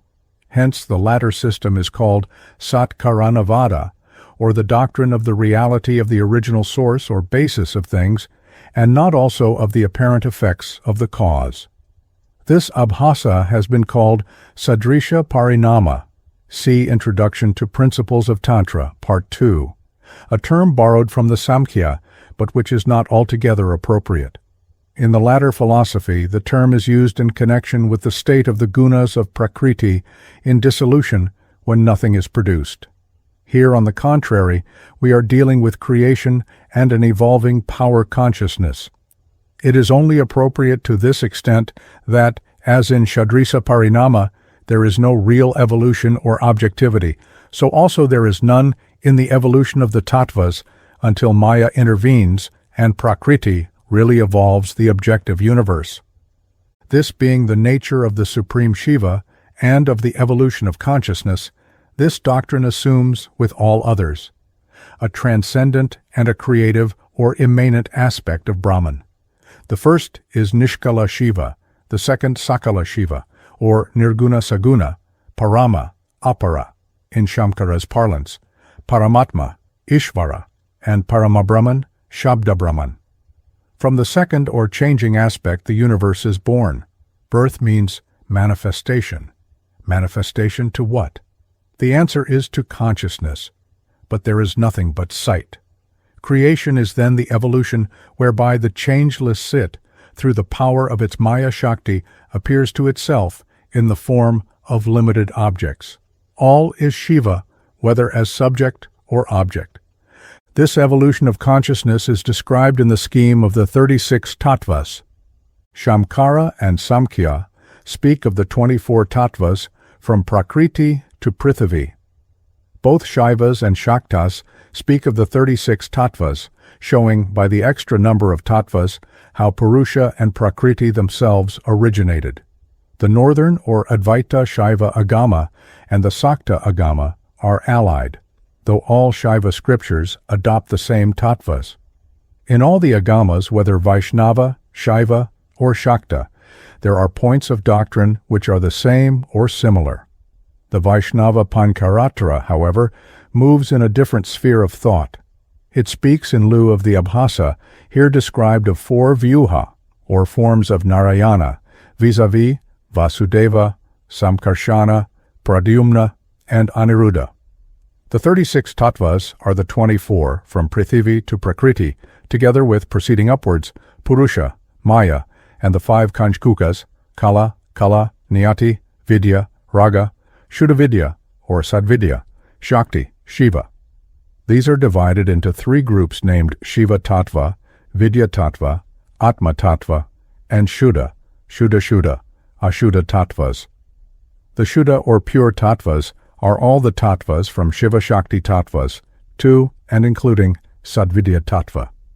The pure impure or mixed, Shuddha-Ashuddha, tattvas are those between the first and third group, which are the impure tattvas, Ashuddha tattva, of the world of duality, namely, the 24 tattvas, from Prakriti to Prithivi. The other group of 3 is as follows. Shiva tattva includes Shiva tattva and Shakti tattva. Vidya tattva includes all tattvas, from Sadashiva to Sadvidya, and Atma tattva includes all tattvas from Maya and the Kanchukas to Prithivi. The particular description here of the 36 tattvas, held by both Shaivas and Shaktas, is taken from the northern Shaiva Kashmir philosophical school, itself based on the older Agamas, such as Malini Vijaya Tantra and others. It is common doctrine of Advaitavada that the one is of dual aspect, the first static, Shiva, and the other kinetic, Shakti. This doctrine of aspects is a device whereby it is sought to reconcile the fact that there is changelessness and change. Philosophically, it is an evasion of the problem and not a solution. The solution is to be found in revelation, Veda, and in direct spiritual experience, Samadhi. These states vary in different men and in different races and creeds.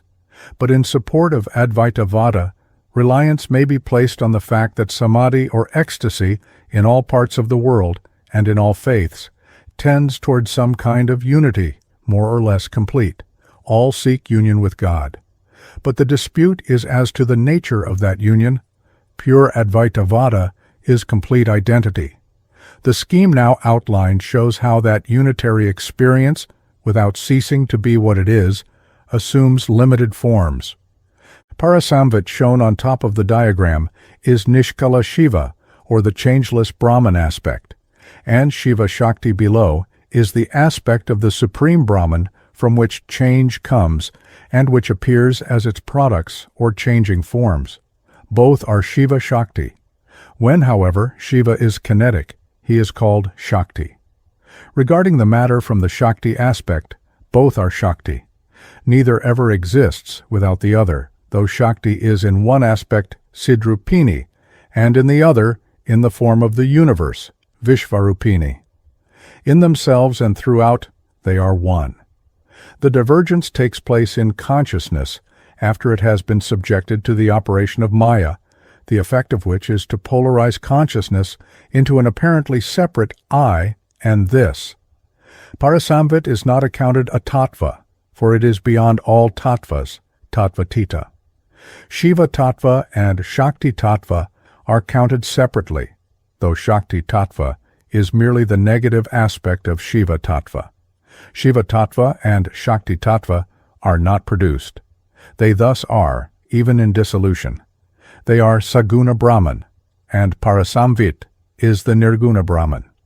The first evolved tattva is Sadashiva of Sadahya tattva, of which the meaning is Sat Achyayata, or that state in which there is the first notion of being, for here is the first incipiency of the world experience as the notion I am this, which ultimately becomes a separate I and this. In my garland of letters, I have with more technical detail described the evolution of jiva consciousness. Here I will only shortly summarize the process. As already stated, the aham and idam exist in an unitary state which is indescribable in Parasamvit. Shakti tattva is called negative because negation is the function of Shakti, nisheda vyapara rupa Shakti. Negation of what P? The answer is negation of consciousness. The universe is thus a product of negation. Where there is pure experience, there is no manifested universe. Shakti negates the pure experience or consciousness to the extent that it appears to itself limited. Shakti disengages the unified elements, aham and idam, which are latent in the supreme experience as an undistinguishable unity. How? The answer is one of great subtlety.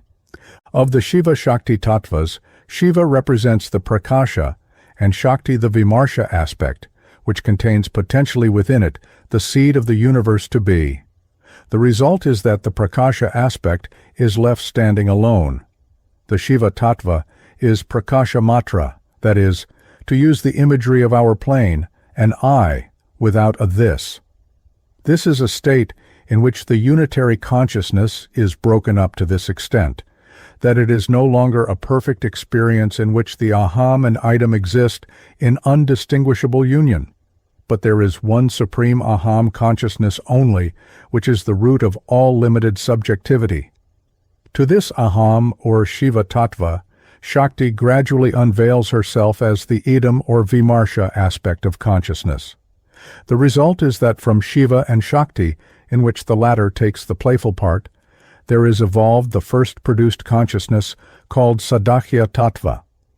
There is then an aham and idam aspect of experience, but that experience is not like the jivas, which arises at a later stage after the intervention of Maya-Shakti. In the jiva consciousness, jivatma, the object, idam, is seen as something outside and different from itself. In Sadakya tattva and all the subsequent pure tattvas, that is Ishvara tattva and Shuddhavidya tattva, the this is experienced as part of the self and not as separate from it. There is, as will appear from the diagram, no outer and inner. the circle which represents the one consciousness is divided into I and this, which are yet parts of the same figure.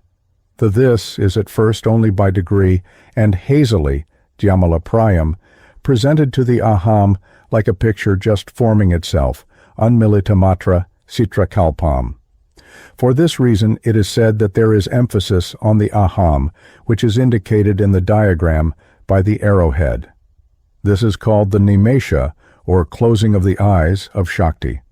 It is so called because it is the last stage in dissolution before all effects are withdrawn into their first cause. Being the last stage in dissolution, it is the first in creation.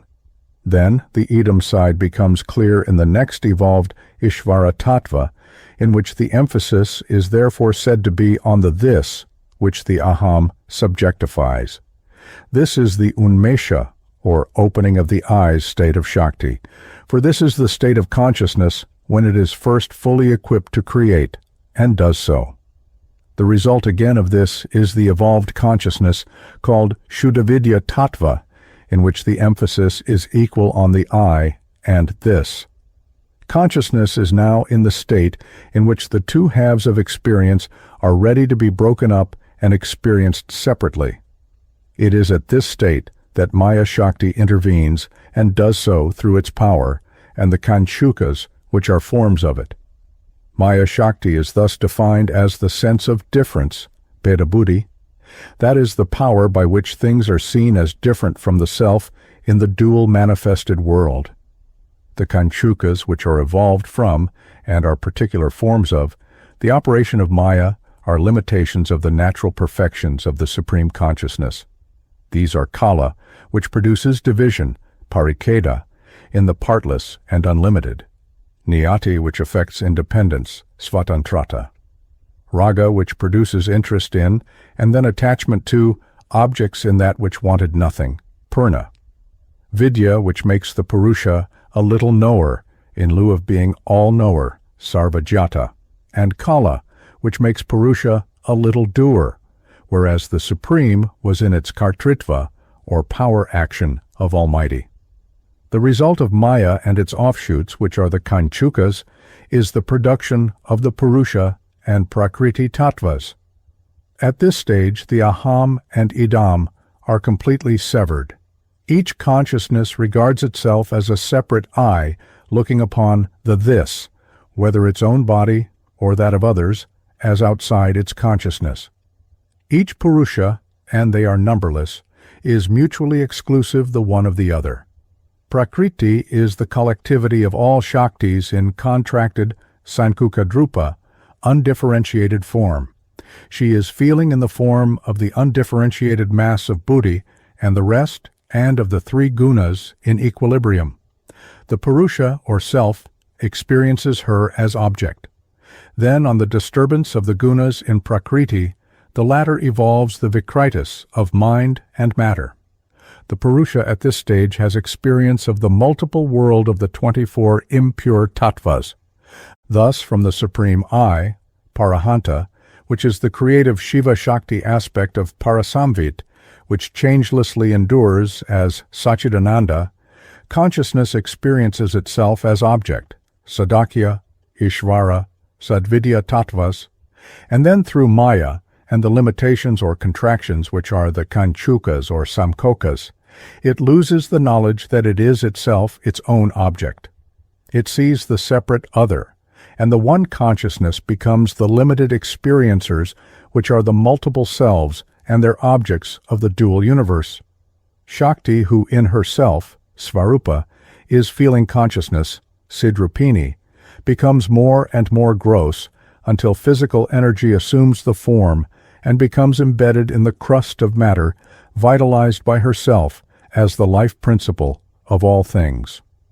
Throughout all forms it is the same Shakti who works and appears as Cit-Shakti and Maya-Shakti, the spirit and matter aspect of the power of the self-illumining pure superconsciousness, or Cit. Chapter 15. Maya-Shakti, the psychophysical aspect of the universe. Spirit, mind, and matter are ultimately one, the two latter being the twin aspects of the fundamental substance, or Brahman, and its power, or Shakti. Spirit is the substance of mind matter, the reality, in the sense of the lasting changelessness, out of which, by its power, all appearance is fashioned not by the individual mind and senses, but by the cosmic mind, and senses of which they are but a part. What it creates, it perceives. In the last chapter, I dealt with the spirit or consciousness, Cit aspect. In this, I consider the mind-matter aspect, in which consciousness veils itself in apparent unconsciousness. These twin principles are called Purusha, Brahman, Shiva on the one hand, and Prakriti, Maya, and Maya-Shakti on the other, by the Samkhya Mayavada Vedanta and Shaktivada of the Shakta Agama, respectively. The latter Shastra, however, alone treats them as aspects of the one substance in the manner here described, and thus most aptly in this respect accommodates itself to the doctrine of Western scientific monism. So, Professor Haeckel points out in conformity with Shakta Advaitavada that spirit and matter are not two distinct entities, but two forms or aspects of one single entity or fundamental substance. According to him, the one entity with dual aspect is the sole reality, which presents itself to view as the infinitely varied and wondrous picture of the universe. Whatever be the case transcendentally in what the Buddhist Tantra aptly calls the void, shunyata.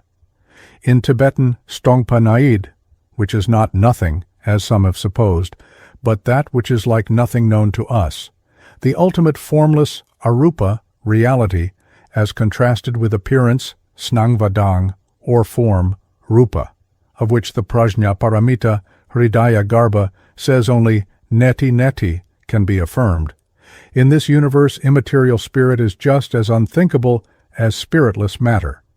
The two are inseparably combined in every atom which, itself and its forces, possess the elements of vitality, growth, and intelligence in all their developments. In the four Atmas, which are contemplated in the Chitkunda in the Muladhara Kakra, Atma Pranarupi represents the vital aspect, Jnanatma, the intelligence aspect, and Antaratma is that spark of the Paramatma, which inheres in all bodies, and which, when spread, Vyapta, appears as the Bhuta, or five forms of sensible matter which go to the making of the gross body. These are all aspects of the one Paramatma. The Vedanta recognizes four states of experience, Jagrat, Svapna, Sushupti, and Turiya. These, as my friend Professor Pramathanatha Mukhopadhyaya has, in his radical clear-thinking way, pointed out, may be regarded from two standpoints. We may, with Shamkara, from the standpoint of Siddhi alone, regard the last only, that is transcendental or pure experience, nirvishesha jnana, as the real fact or experience, or we may, with the Shakta Agama, looking at the matter from the standpoint of both sadhana, that is practical experience, and siddhi, or transcendental experience, regard not only the supreme experience as alone real, but the whole of experience without any reservation whatever, the whole concrete fact of being and becoming, and call it the real. This is the view of the Shaiva Shakta, who says that the world is Shiva's experience, and Shiva's experience can never be unreal. The question turns upon the definition of real.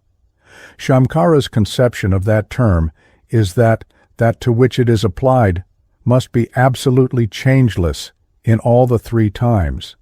It is that which absolutely continues through and underlies all the changes of experience, being that which is given in all the four states, Jagrat and the rest.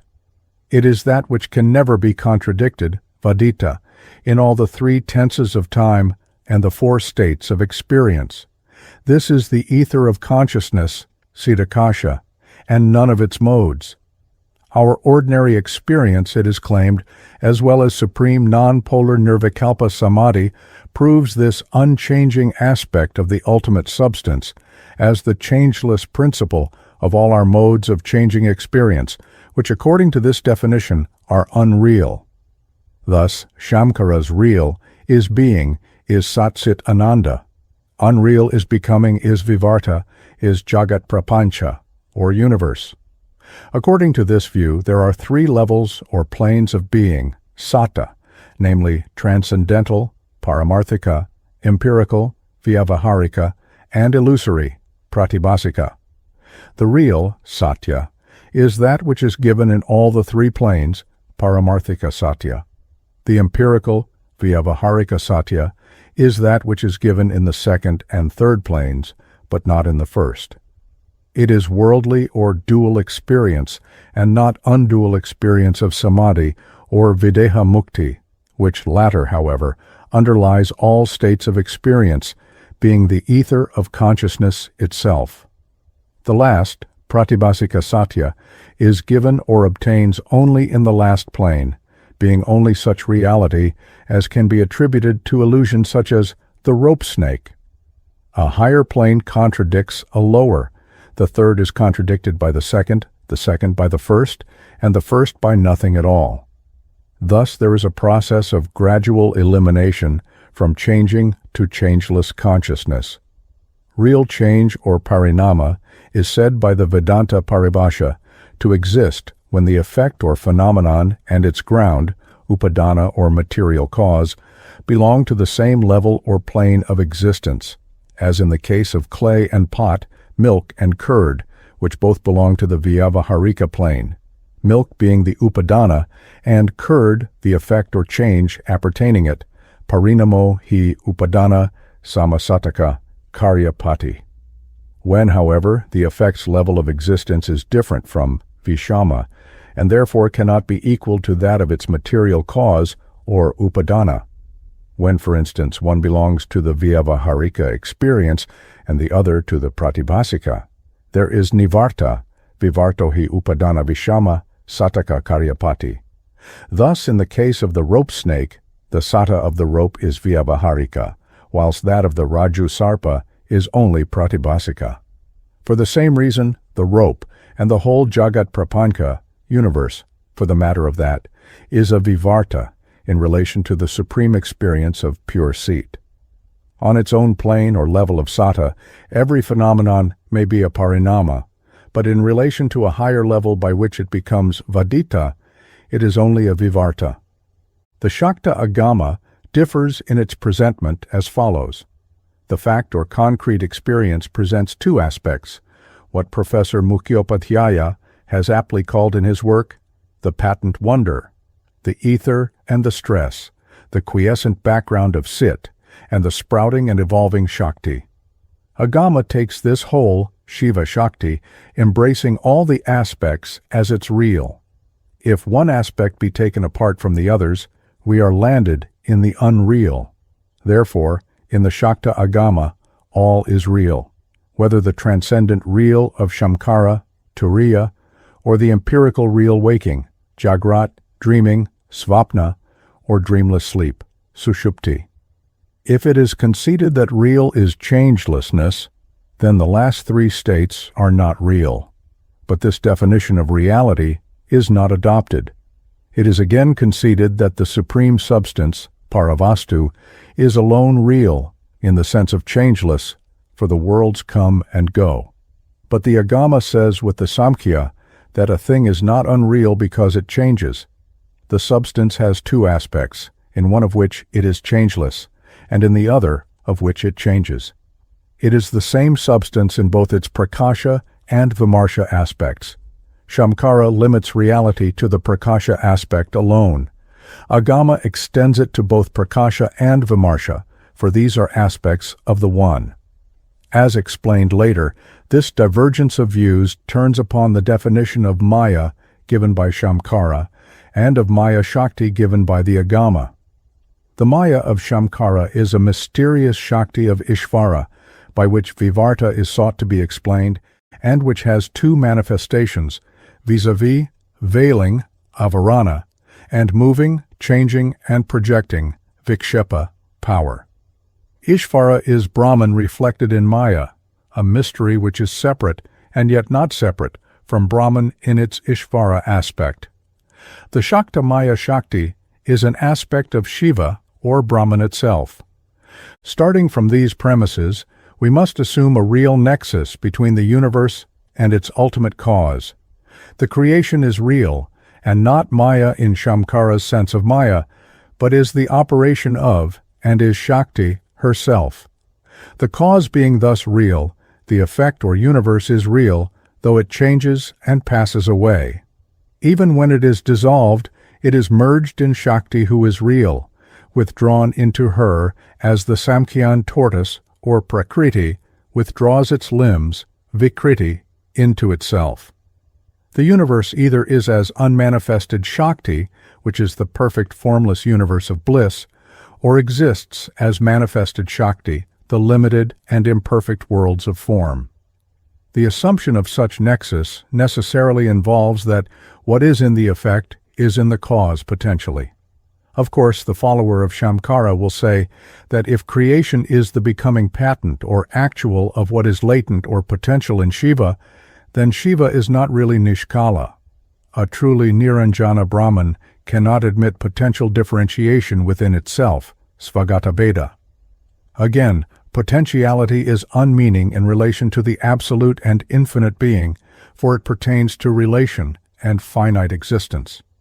If it is suggested that Brahman passes from one condition in which Maya lies as a seed in it, to another in which Maya manifests herself, we are involved in the doctrine of an absolute in the making. It is illogical to affirm that whilst Brahman in one aspect does not change, it in another aspect, that is, as Shakti, does truly change. All such objections have a logical foundation, and it is for this reason that Shamkara says that all change, srishti, sthiti, laya, are only apparent, being but a kalpana or imagination. But an answer is given to these objections. The Shakta will say that the one Brahman Shiva has two aspects, in one of which, as Shakti, it changes, and in the other of which, as Shiva, it does not. Reality is constituted of both these aspects. It is true that the doctrine of aspects does not solve the problem. Creation is ultimately inscrutable.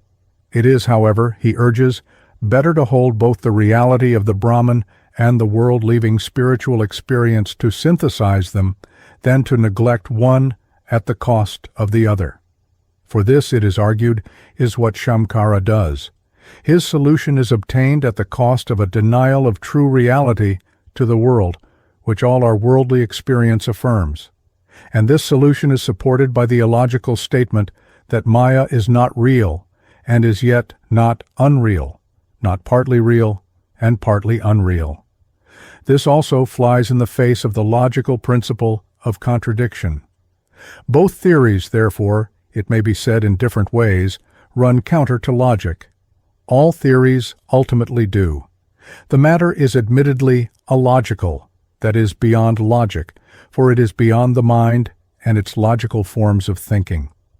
Practically, therefore, it is said to be better to base our theory on our experience of the reality of the world, frankly leaving it to spiritual experience to solve a problem for which all logic, owing to the very constitution of the mind, fails. The ultimate proof of authority is spiritual experience, either recorded in Veda or realized in Samadhi. As I have already said in my chapter on the spirit aspect of the one substance, all occultism, whether of East or West, posits the principle that there is nothing in any one state or plane which is not in some way actual or potential in another state or plane. The Western Hermetic maxim, as above so below, is stated in the Visvasara Tantra in the form, what is here is there, what is not here is nowhere. Yad ihasti tad anyatra yanehasti natat kvachit. And in the Northern Shaiva scripture in the form, that which appears without only so appears because it exists within. Vartamanavabhasanam, bhavanam avabhasanam, antastitavatam, evagatate bahiratmana. For these reasons, man is rightly called a microcosm. So Karaka says that the course of production, growth, decay, and destruction of the universe and of man are the same. But these statements do not mean that what exists on one plane exists in that form or way on another plane. It is obvious that if it did, the planes would be the same and not different. It means that the same thing exists on one plane and on all other levels of being or planes, according either to the form of that plane, if it be what is called an intermediate causal body, Karanavantara Sharira, or ultimately as mere formless potentiality. According to Shamkara, all such argument is itself Maya, and it may be so to those who have realized true consciousness, Chitsvarupa, which is beyond all causality.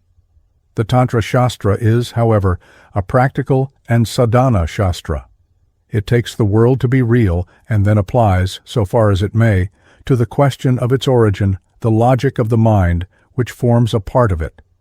It says that it is true that there is a supreme or perfect experience which is beyond all worlds, Shakti Vishvatarna, but there is also a worldly, or relatively to the supreme, imperfect, in the sense of limited, and partly sorrowful experience. Because the one exists, it does not follow that the other does not. Though mere logic cannot construct an unassailable monism, it is the one Shiva who is bliss itself, and who is in the form of the world, Vishvatmaka, which is happiness, unhappiness. Shiva is both changeless as Shiva and changeful as Shakti.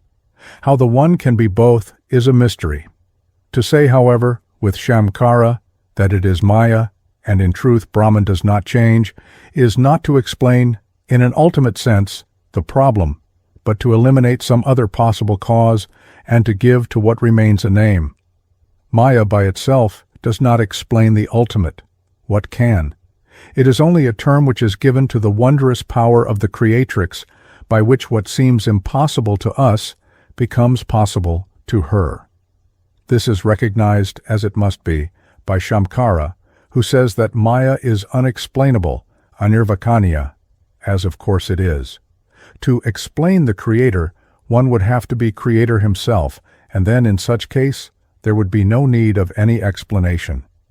Looking, however, at the matter from our own practical standpoint, which is that which concerns us, we are drawn by the foregoing considerations to the conclusion that what we call matter is, in some form, in the cause which, according to the doctrine here described, produces it.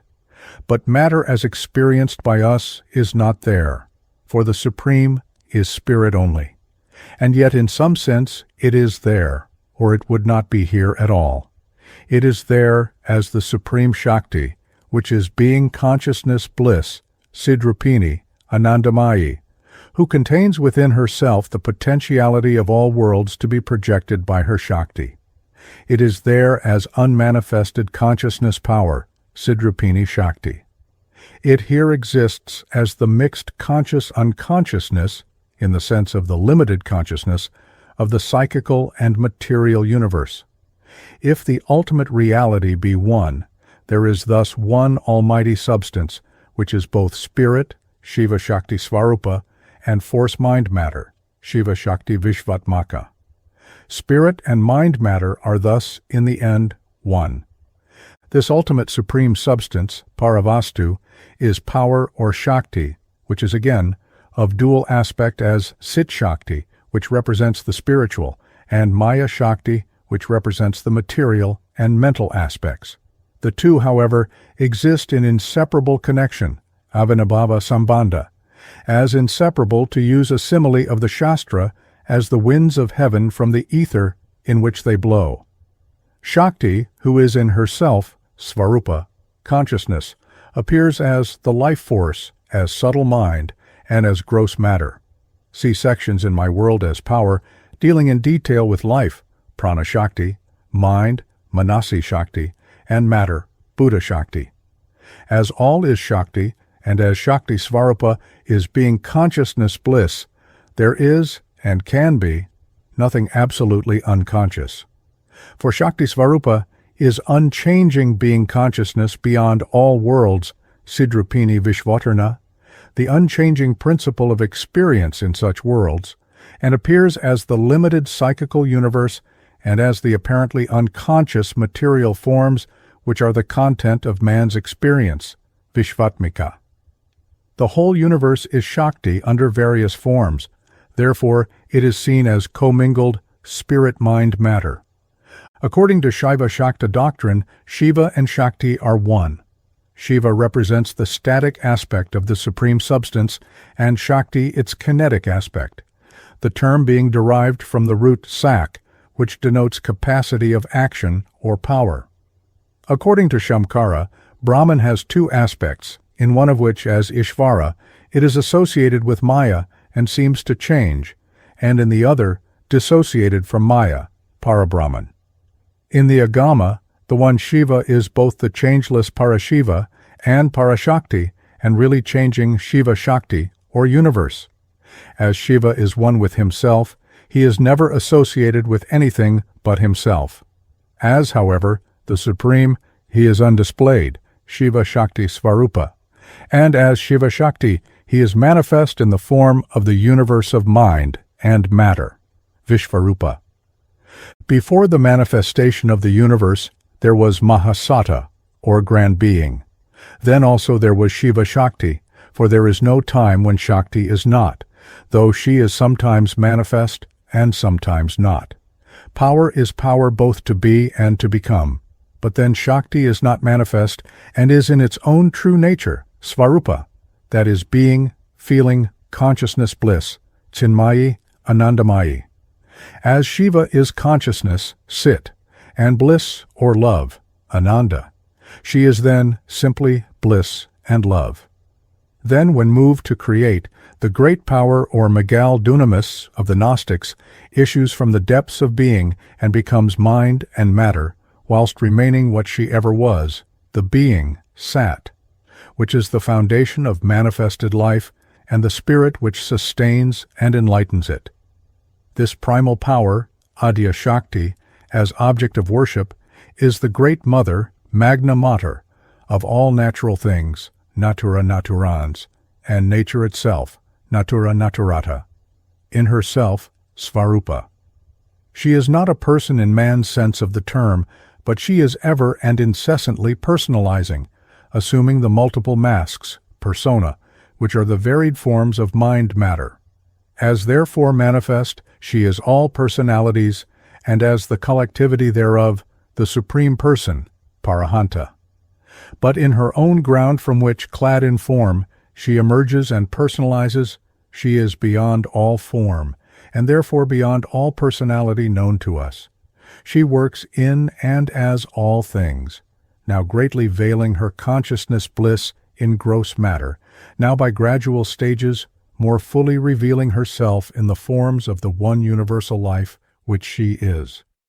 Let us now first examine her most gross manifestation, that is, sensible matter, bhuta, then her more subtle aspect as the life force and mind, and lastly, her supreme Shakti aspect as consciousness. I here deal with the subject in a general way, having treated of it in greater detail in the book just now cited, World as Power. The physical human body is composed of certain compounds of which the chief are water, gelatin, fat, phosphate of lime, albumin, and fibrin, and of these, water constitutes some 2/3 of the total weight. These compounds, again, are composed of simpler, non-metallic elements, of which the chief are oxygen, to the extent of about 2/3, hydrogen, carbon, nitrogen, calcium, and phosphorus. So about 2/3 of the body is water, and this is H2O. Substantially, then, our gross body is water. But when we get to these simpler elements, have we got to the root of the matter? No. It was formerly thought that matter was composed of certain elements beyond which it was not possible to go, and that these elements and their atoms were indestructible. These notions have been reversed by modern science, though the alleged indestructibility of the elements and their atoms is still said by some to present the character of a practical truth.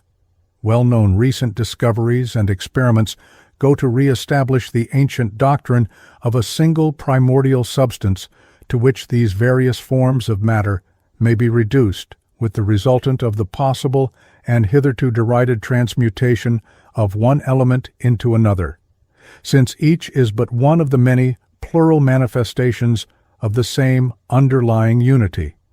The so-called elements are varied forms of this one substance, which themselves combine to form the various compounds. The variety of our experience is due to permutation and combination of the atoms of the matter into which the primordial energy materializes. We thus find that owing to the variety of atomic combinations of HNOC, there are differences in the compounds. It is curious to note in passing how apparently slight variations in the quantity and distribution of the atoms produce very varying substances.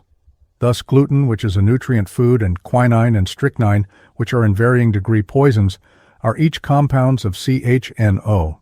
Strychnine, a powerful poison, is C21H22N2O2, and quinine is C20H24N2O2. N and 0 are the same in both, and there is a difference of one part only, of C and 2 of H. But neither these compounds, nor the so-called elements of which they are composed, are permanent things. Scientific matter is now found to be only a relatively stable form of cosmic energy. All matter dissociates and passes into the energy of which it is a materialized form, and again, it issues from it. Modern Western science and philosophy have thus removed many difficulties which were formerly thought to be objections to the ancient Indian doctrine on the subject here dealt with. It has, in the first place, dispelled the gross notions which were hitherto generally entertained as to the nature of matter. According to the notions of quite recent science, matter was defined to be that which has mass, weight, and inertia. It must be now admitted that the two latter qualities no longer stand the test of examination, since, putting aside our ignorance as to the nature of weight, this quality varies if we conceive matter to be placed under conditions which admittedly affect it, and the belief in inertia is due to superficial observation, it being now generally conceded that the final elements of matter are in a state of spontaneous and perpetual motion. In fact, the most general phenomenon of the universe is vibration, to which the human body, as all else, is subject. Various vibrations affect differently each organ of sensation. When of certain quality and number, they denote to the skin the degree of external temperature. Others incite the eye to see different colors. Others, again, enable the ear to hear defined sounds.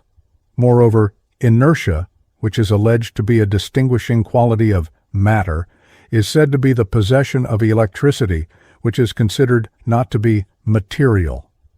What, then, is that to which we attribute mass? P. In the first place, it is now admitted that matter, even with the addition of all possible forces, is insufficient to explain many phenomena such as those of light, and it has, accordingly, come to be for some an article of scientific faith that there is a substance called ether, a medium which, filling the universe, transports by its vibrations the radiations of light, heat, electricity, and perhaps action from a distance, such as the attraction exercised between heavenly bodies. It is said, however, that this ether is not matter, but differs profoundly from it, and that it is only our infirmity of knowledge which obliges us, in our attempted descriptions of it, to borrow comparisons from matter in its ordinary physical sense, which alone is known by our senses. But if we assume the existence of ether, we know that material bodies immersed in it can change their places therein. In fact, to use an Indian expression, the characteristic property of the vibrations of the Akasha Tattva is to make the space in which the other tattvas and their derivatives exist. With matter and ether as their materials, Western purely scientific theories have sought to construct the world. The scientific atom, which Du Bois-Reymond described as an exceedingly useful fiction, äußerst nützliche Fiction, is no longer considered the ultimate indestructible element, but is held to be, in fact, a kind of miniature solar system formed by a central group or nucleus charged with positive electricity, around which very much smaller elements, called electrons or corpuscles, charged with negative electricity, gravitate in closed orbits. These vibrate in the etheric medium in which they and the positively charged nucleus exist, constituting by their energy, and not by their mass, the unity of the atom. But what, again, is the constitution of this nucleus and the electrons revolving around it? There is no scientific certainty that any part of either is due to the presence of matter. On the contrary, if a hypothetical corpuscle consisting solely of an electric charge without material mass is made the subject of mathematical analysis, the logical inference is that the electron is free of matter and is merely an electric charge moving in the ether. And though the extent of our knowledge regarding the positive nucleus, which constitutes the remainder of the atom, is small, an eminent mathematician and physicist has expressed the opinion that if there is no matter in the negative charges, the positive charges must also be free from it. Thus, in the words of the author upon whose lucid analysis I have drawn, Hulevig's Evolution of Science, the atom has been dematerialized, if one may say so, and with it the molecules and the entire universe. Matter, in the scientific sense, disappears, and we and all that surround us are physically, according to these views, mere disturbed regions of the ether determined by moving electric charges, a logical if impressive conclusion, because it is by increasing their knowledge of matter that physicists have been led to doubt its reality. But the question, as he points out, does not remain there, for if the speculations of Helmholtz be adopted, there is nothing absurd in imaging that two possible directions of rotation of a vortex formed within, and consisting of ether correspond to the positive and negative electric charges said to be attached to the final elements of matter. If that be so, then the trinity of matter, ether, and electricity, out of which science has hitherto attempted to construct the world, is reduced to a single element, the ether, which is not scientific matter, in a state of motion, and which is the basis of the physical universe. The old duality of force and matter disappears, these being held to be differing forms of the same thing. Matter is a relatively stable form of energy into which, on disturbance of its equilibrium, it disappears, for all forms of matter dissociate. The ultimate basis is that energy called in Indian philosophy Prakriti, Maya, or Shakti. Herbert Spencer, the philosopher of modern science, carries the investigation farther, holding that the universe, whether physical or psychical, whether within or without us, is a play of force, which, in the case of matter, we experience as object, and that the notion that the ultimate realities are the supposed atoms of matter, to the properties and combinations of which the complex universe is due, is not true. Mind, life, and matter are each varying aspects of the one cosmic process from the first cause. Mind as such is as much a material organ as the brain and outer sense organs, though they are differing forms of force.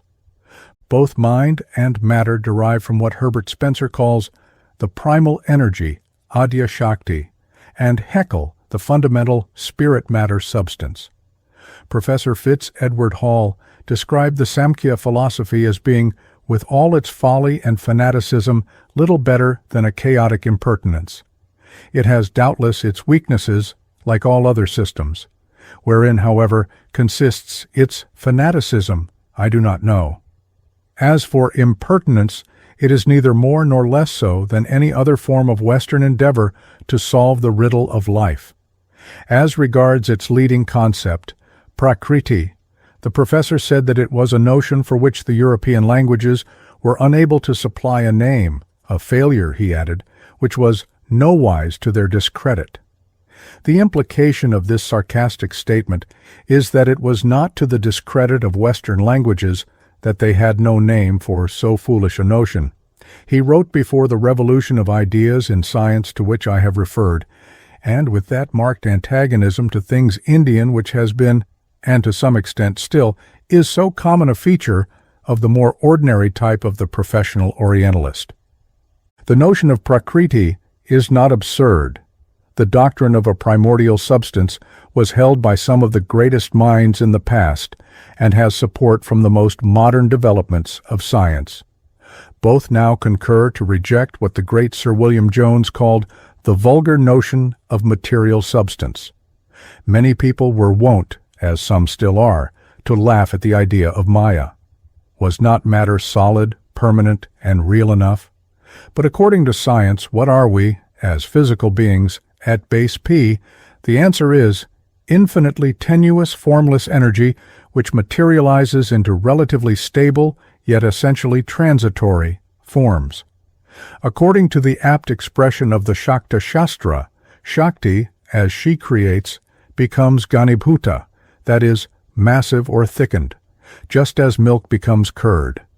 The process by which the subtle becomes gradually more and more gross continues until it develops into what has been called the crust of solid matter, Parthiva Bhuta. This, whilst it lasts, is tangible enough, but it will not last forever, and in some radioactive substances dissociates before our eyes. Where does it go according to Shakta doctrine, but to that mother power from whose womb it came, who exists as all forms, gross and subtle, and is the formless consciousness itself? The poet's inspiration led Shakespeare to say, "We are such stuff as dreams are made of." It is a wonderful saying from a Vedantic standpoint, for centuries before him, Advaitavada had said, "Yes, dreams, for the Lord is himself the great world dreamer, slumbering in causal sleep as Ishvara, dreaming as Hiranyagarbha, the universe experienced by him as the Virat, or totality of all jivas, on waking." Scientific revision of the notion of matter helps the Vedantic standpoint by dispelling gross and vulgar notions upon the subject, by establishing its impermanence in its form as scientific matter, by positing a subtler physical substance which is not ponderable matter, by destroying the old duality of matter and force, and by these and other conclusions leading to the acceptance of one primal energy or Shakti which transforms itself into that relatively stable state which is perceived by the senses as gross matter. As, however, science deals with matter only objectively, that is, from a dualistic standpoint, it does not, whatever hypotheses any particular scientist may maintain, resolve the essential problem which is stated in the world Maya. That problem is, how can the apparent duality be a real unity? How can we bridge the gulf between the object and the self which perceives it? Into whatever tenuous energy the material world is resolved, we are still left in the region of duality of spirit, mind, and matter. The position is not advanced beyond that taken by Samkhya.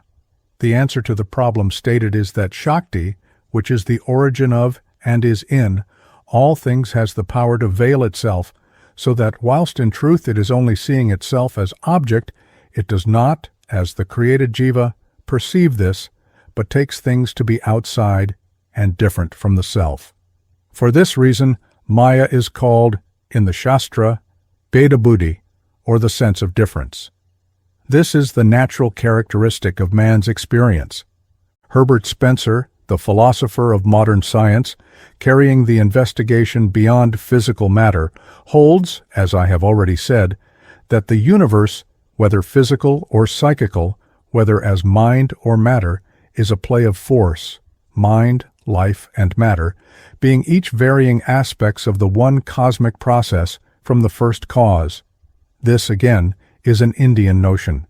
For the affirmation that scientific matter is an appearance produced by the play of cosmic force, and that mind is itself a product of the same play, is what both Samkhya and Mayavada Vedanta hold. Both these systems teach that mind, considered in itself, is, like matter, an unconscious thing, and that both it and matter ultimately issue from the same single principle, which the former calls Prakriti and the latter Maya. Consciousness and unconsciousness are in the universe inseparate, whatever be the degree of manifestation or veiling of consciousness. For the purpose of analysis, mind in itself, that is, considered hypothetically as dissociated from consciousness, which in fact is never the case, though consciousness exists apart from the mind, is a force process like the physical brain. Consciousness, Cit, is not to be identified with mind, Antakarana, which is the organ of expression of mind. Consciousness is not a mere manifestation of material mind. Consciousness must not be identified with its mental modes, an identification which leads to the difficulties in which Western metaphysics has so often found itself. It is the ultimate reality in which all modes, whether subjective or objective, exist. The assertion that mind is in itself unconscious may seem a strange statement to a Western reader who, if he does not identify mind and consciousness, at any rate, regards the latter as an attribute or function of mind. The point, however, is of such fundamental importance for the understanding of Indian doctrine that it may be further developed. According to the Lokayata school of Indian materialism, mind was considered to be the result of the chemical combination of the four forms of material substance: earth, water, fire, and air, inorganic forms. According to the Purva Mimamsa and the Nyaya Vaisheshika, the self or Atma is in itself, and that is by nature, svabhavata, unconscious, jada, asadrupa. For Atma is said to be unconscious, asatana, in dreamless sleep, sushupti. And consciousness arises as a produced thing by association of the Atma with the mind, senses, and body. The reader is referred to Pandit Chandra Kanta Tarkalamkara's Bengali lectures on Hindu philosophy. At page 105 he cites Prabhakara Mimamsaka Karya, saying that Vaisheshika Nyaya supports the view, Sachitanaschitayogat Todyogena Vinajada. Atma is conscious by union with knowledge, jnana, which comes to it by association with mind and body. Without it, it is unconscious. Atma, according to this darshana, is that in which ashraya, jnana inheres. Kumarila Bhatta says, Atma is partly prakasha and partly aprakasha, luminous and non-luminous, like a firefly. But this is denied, as Atma is niramsha, partless. Knowledge thus arises from the association of mind, manas, with Atma, the senses, indriya, with manas, and the senses with objects. That is worldly, laukika, knowledge, which is the true, that is, non-elusive, apprehension of objects. Jnana in the spiritual Vedantic sense of Mayavada is paramatma, or pure consciousness realized. The former jnana, in that it arises without effort on the presentation of the objects, is not action, kriya, and differs from the forms of mental action, manasi kriya, such as will, isha, contemplation, and the like. Atma manasa samyujyate, mana indriyena, indriyam arthena, tato bhavati jnanam. Both these theories are refuted by Samkhya and Advaitavada Vedanta, as interpreted by Shamkara, to which unless otherwise stated I refer, which affirm that the very nature of Atma is consciousness, Cit, and all else, whether mind or matter, is unconscious, though the former appears not to be so. The jiva mind is not itself conscious, but reflects consciousness, and therefore appears to be conscious. Consciousness as such is eternal and immutable. Mind is a creation and changeable. Consciousness as such is unconditional. In the mind of the jiva, consciousness appears to be conditioned by that Maya-Shakti which produces mind, and of which Shakti, mind is a particular manifestation. Mind, however, is not the resultant of the operation of the bhuta, that is, of gross natural forces or motions, but is, in Samya and in Shakta monism, an evolution which is logically prior to them. The mode of exposition in which consciousness is treated as being in itself something apart from, though associated with mind, is profound, because while it recognizes the intermingling of spirit and matter in the embodied being, jiva, it yet at the same time clearly distinguishes them. It thus avoids the imputation of change to spirit, atma. The latter is ever in its own true nature immutable. Mind is ever changing, subject to sensations, forming ideas, making resolves, and so forth. Spirit in itself is neither affected nor acts. Manifold change takes place through motion and vibration in the unconscious Prakriti and Maya. Mind is one of the results of such motion, as matter is another. Each of them is a form of specific transformation of the one principle whence unconsciousness, whether real or apparent, arises.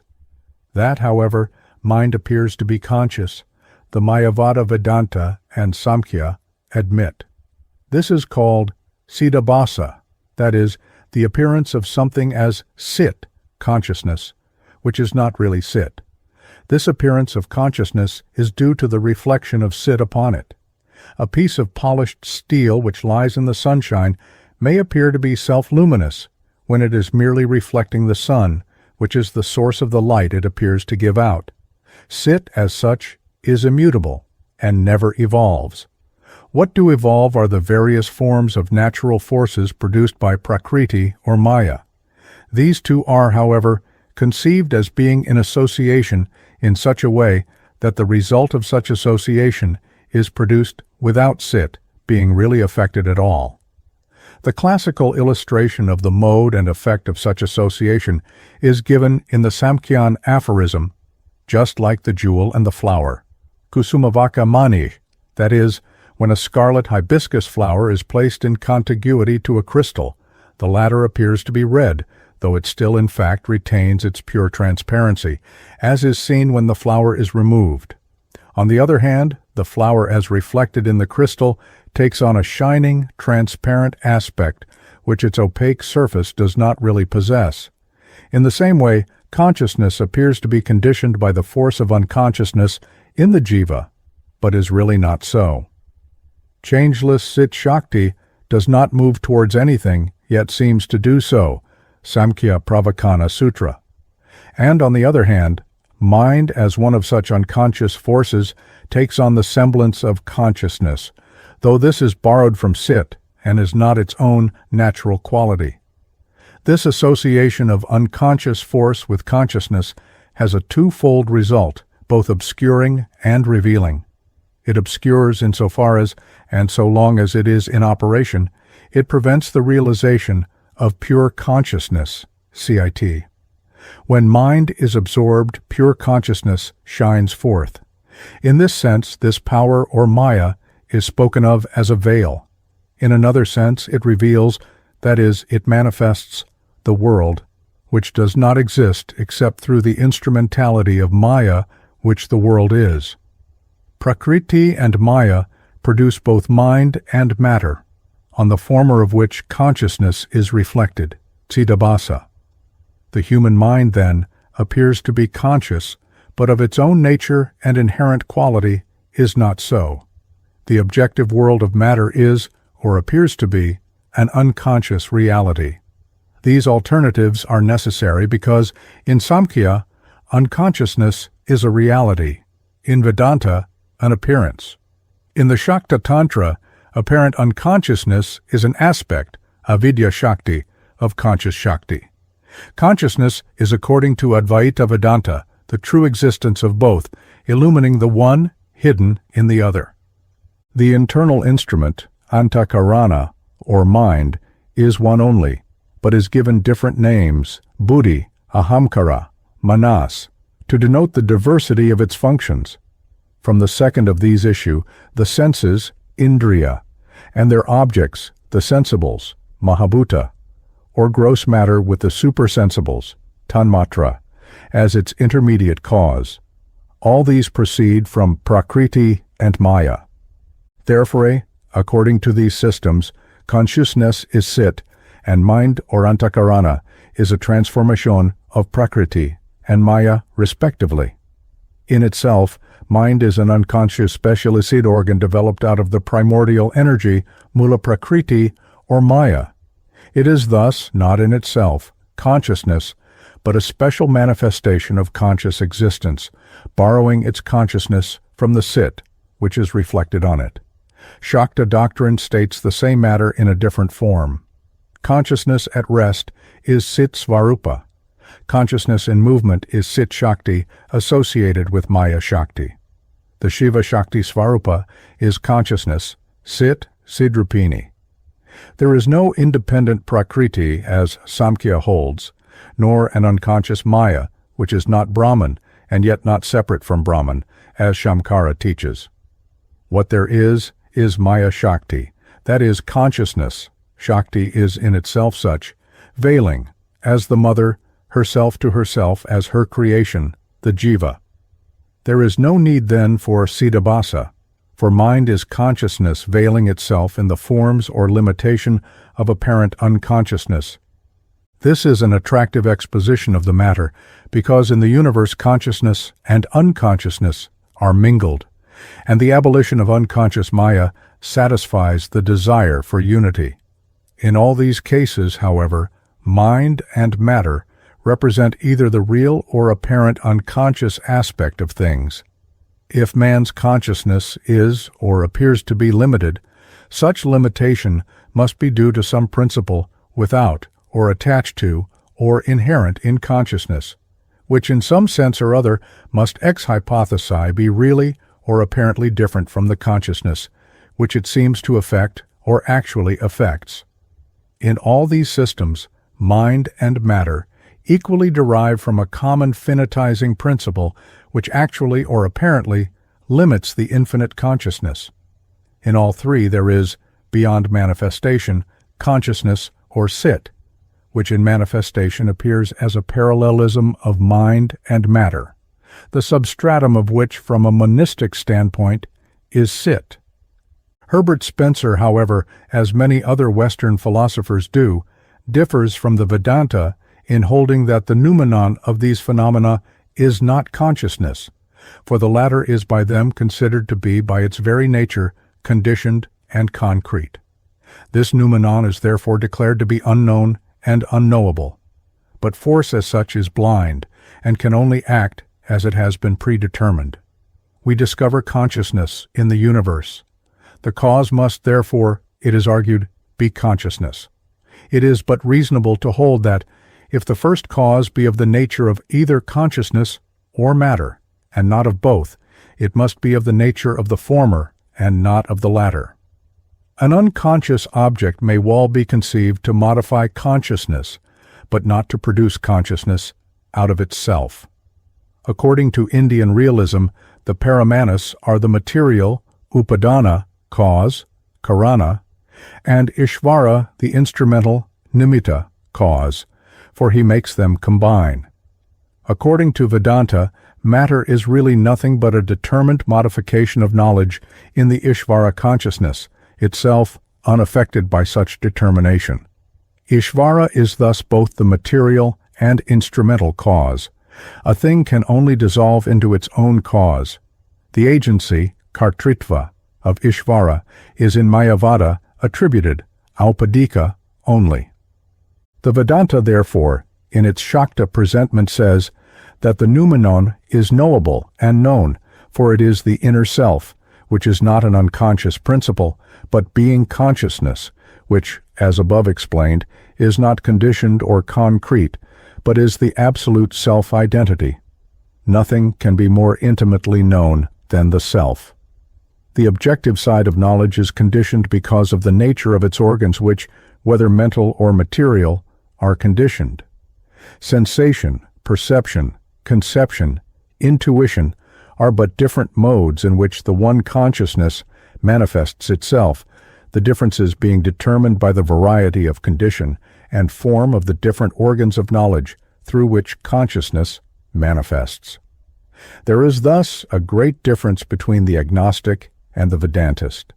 The former, as for instance Herbert Spencer, says that the absolute cannot be known because nothing can be predicated of it, whereas the Vedantin, when he says that it cannot be known, in the ordinary sense, means that this is because it is knowledge itself. Our ordinary experience does not know a consciousness of pure being without difference, but though it cannot be pictured, it may be apprehended. It cannot be thought because it is pure knowledge itself. It is that state which is realized only in samadhi, but is apprehended indirectly as the unity which underlies and sustains all forms of changing finite experience. What, lastly, is life? The underlying substance is being in itself. Life is a manifestation of such being. If by life we understand life in form, then the ultimate substance is not that, for it is formless.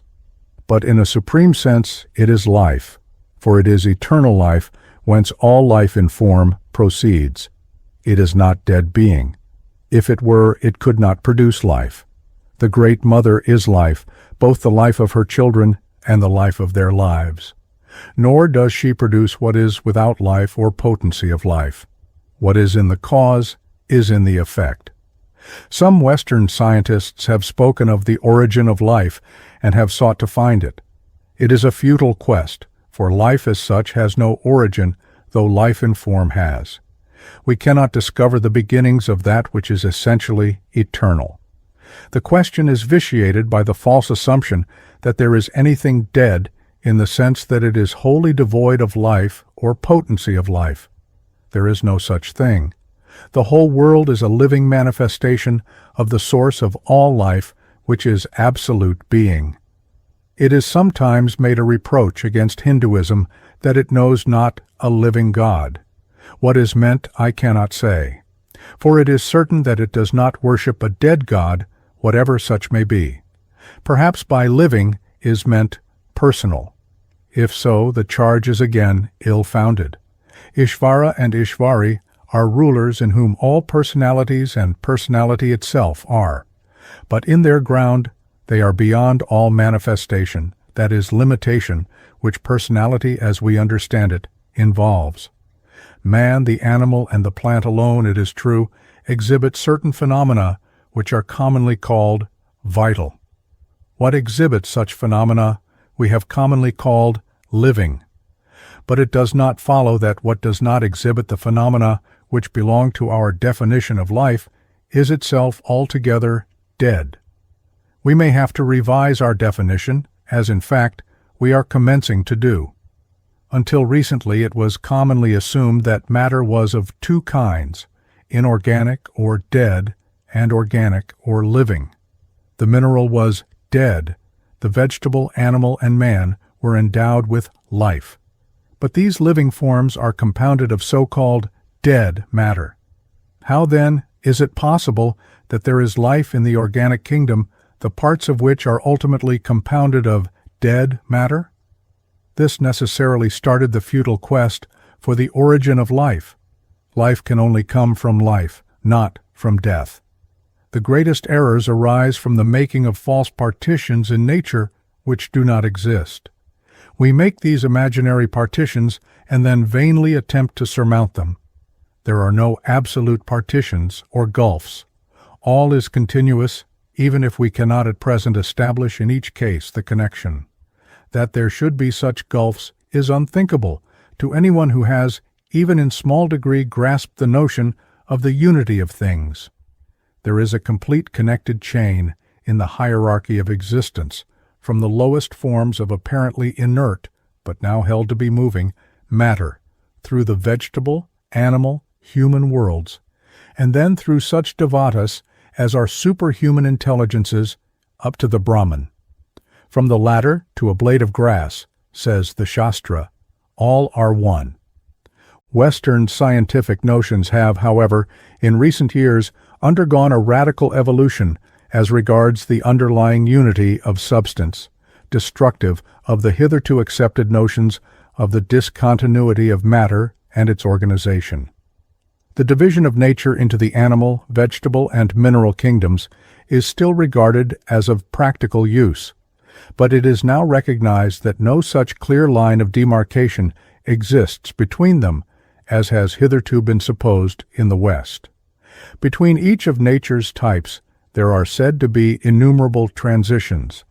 The notion of inert, dead matter, the result of superficial observation, has given way upon the revelation of the activities at work under this apparent inertia, forces which endow brute substance with many of the characteristics of living beings. It is no longer possible to dogmatically affirm where the inorganic kingdom ends and life begins.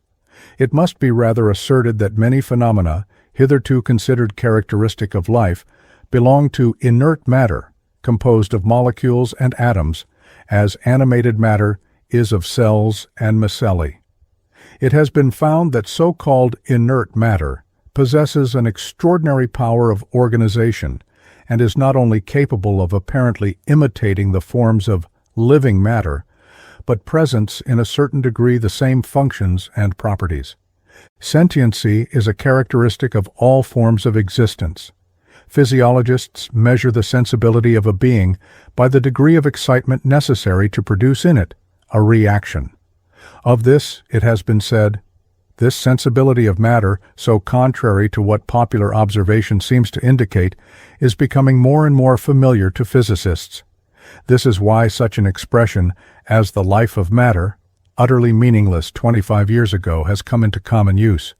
The study of mere matter yields ever-increasing proofs that it has properties which were formerly deemed the exclusive appanage of living beings.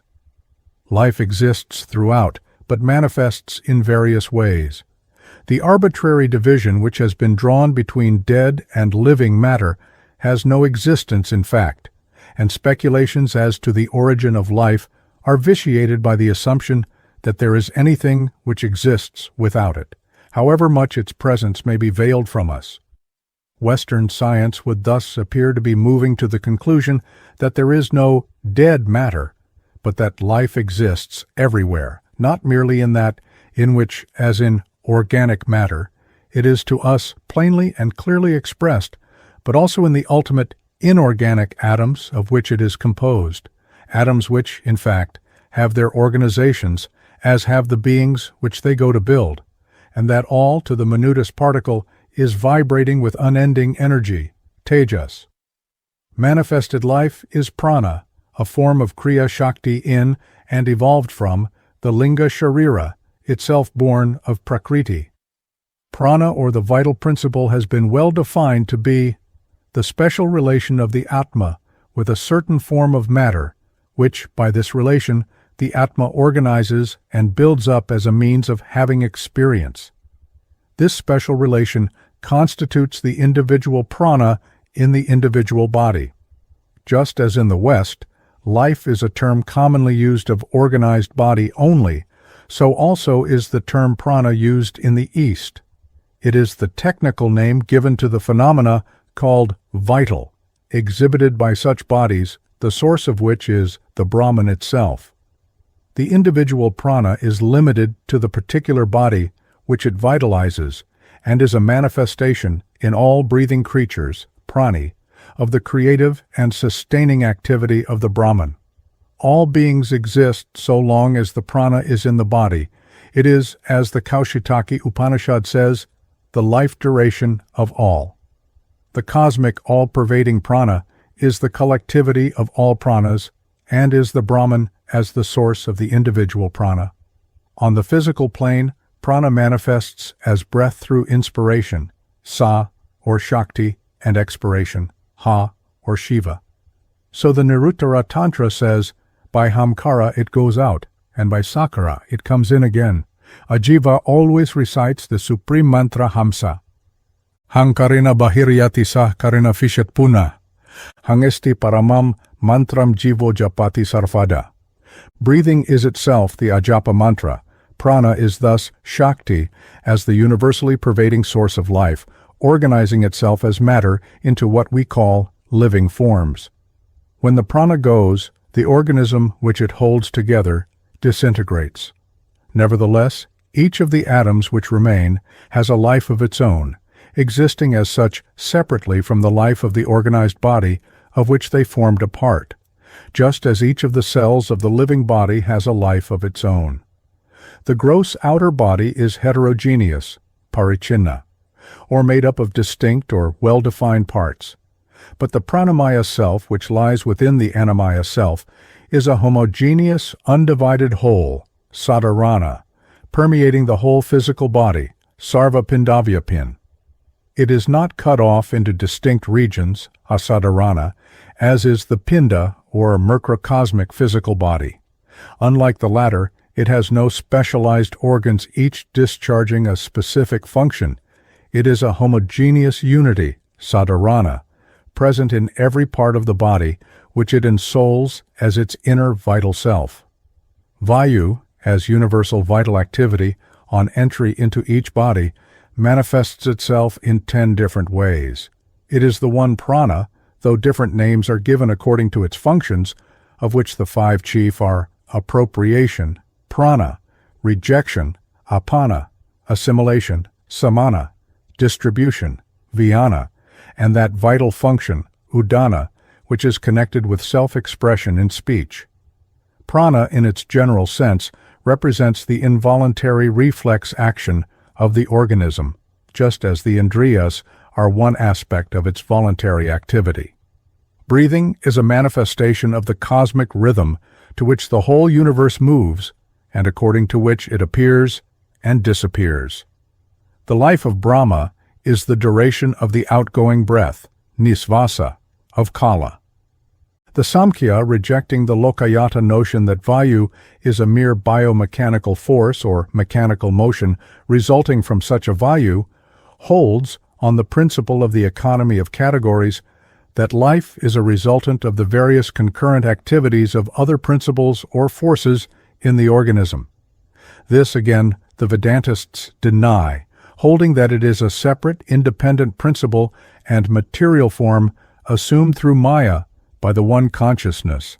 In either case, it is an unconscious force, since everything which is not the Atma or Purusha is, according to Mayavada and Samkhya, unconscious, or, in Western parlance, material, jada. If we apply Shakta principles, then prana is a name of the general Shakti displaying itself in the organization of matter and the vital phenomena which bodies, when organized, exhibit. Manifest Shakti is vitality, which is a limited concrete display in forms of her own formless being or sat. All Shakti is jnana, icha, kriya, and in its form as prakriti, the guna sattva, rajas, tamas. She desires, impelled by her nature, icha, to build up forms, sees how it should be done, jnana, and then does it, kriya.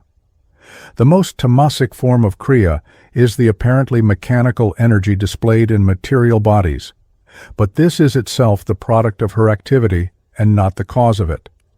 Ultimately, then, prana, like everything else, is consciousness which, as Shakti, limits itself in form which it first creates and sustains, then builds up into other more elaborate forms, and again sustains until their life period is run. All creation and maintenance is a limiting power, with the appearance of unconsciousness, insofar as, and to the degree that, it confines the boundless being-consciousness bliss.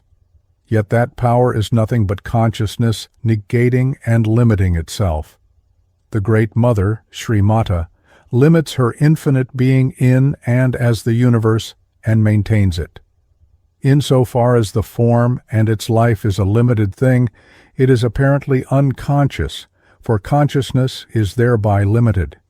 At each moment there is creation, but we call the first appearance creation, srishti, and its continuance through the agency of prana, maintenance, sthiti.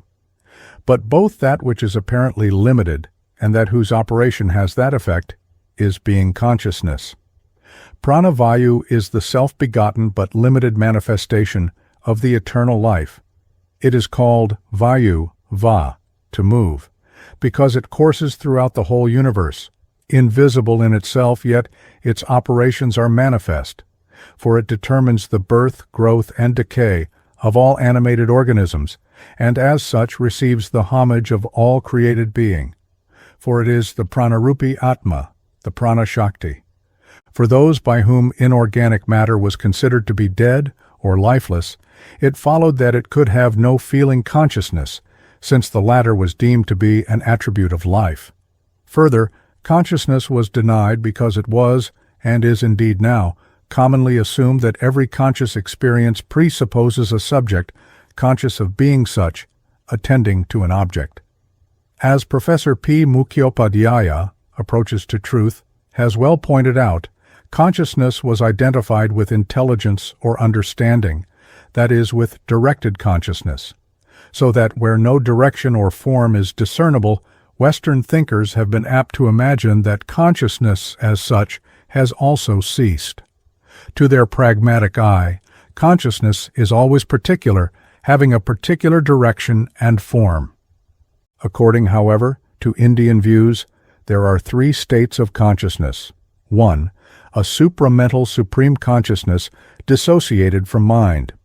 This is the Paramatma Sit, which is the basis of all existence, whether organic or inorganic, and of thought, of which the Shruti says, "Know that which does not think by the mind, and by which the mind itself is thought."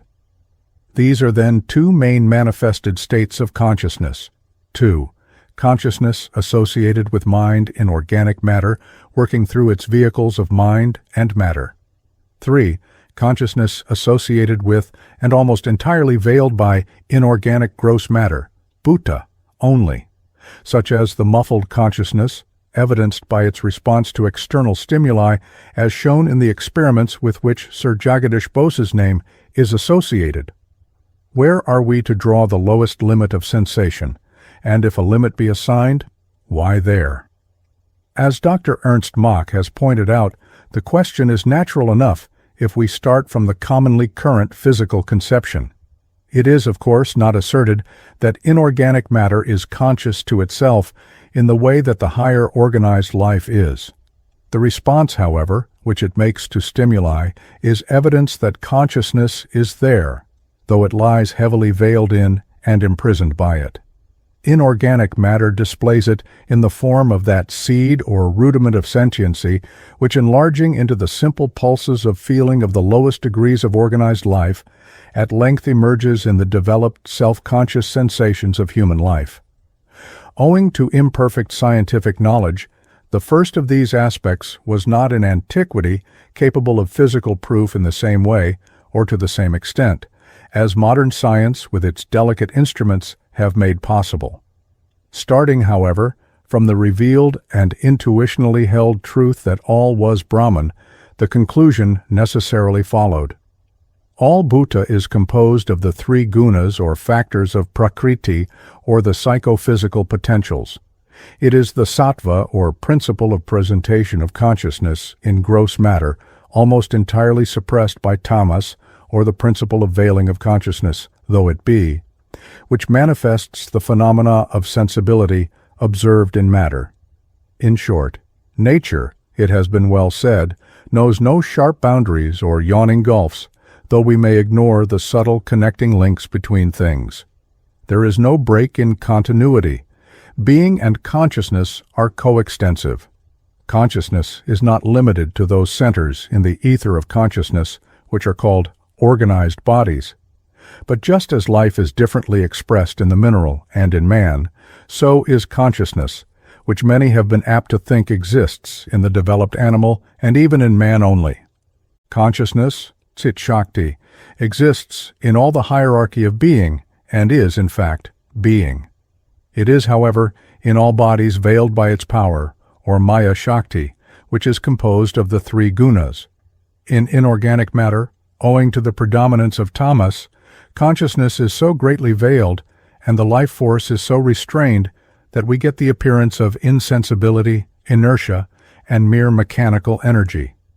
In organized bodies, the action of tamas is gradually lessened, so that the members of the universal hierarchy become more and more sattvic as they ascend in the scale of evolution. Consciousness itself does not change. It remains the same throughout. What does change is its wrappings, unconscious or apparently so, as they may alternatively be called. This wrapping is Maya and Prakriti, with their gunas. The figure of wrapping is apt to illustrate the presentment of Samkhya and Mayavada. From the Shakta aspect, we may compare the process to one in which it is assumed that in one aspect there is an unchanging light. In another, it is either turned up or turned down, as the case may be. In gross matter, the light is so turned down that it is not ordinarily perceptible, and even delicate scientific experiment may give rise to contending assertions. When the veiling by tamas is lessened in organic life, and the jiva is thus less bound in matter, the same consciousness, for there is no other, which previously manifested as, what seems to us, a mere mechanical reaction, manifests in its freer environment in that sensation which we associate with consciousness as popularly understood. Shakti, whoever negates herself as Maya-Shakti, more and more reveals herself as Cit-Shakti. There is thus a progressive release of consciousness from the bonds of matter until it attains complete freedom or liberation, moksha, when the Atma is itself, Atma Svarupi, or pure consciousness. At this point, the same Shakti, who had operated as Maya, is herself consciousness, Sidrupini. According to the Hindu books, plants have a sort of dormant consciousness and are capable of pleasure and pain. Kakrapani says in the Panumati that the consciousness of plants is a kind of stupefied, darkened, or comatose consciousness.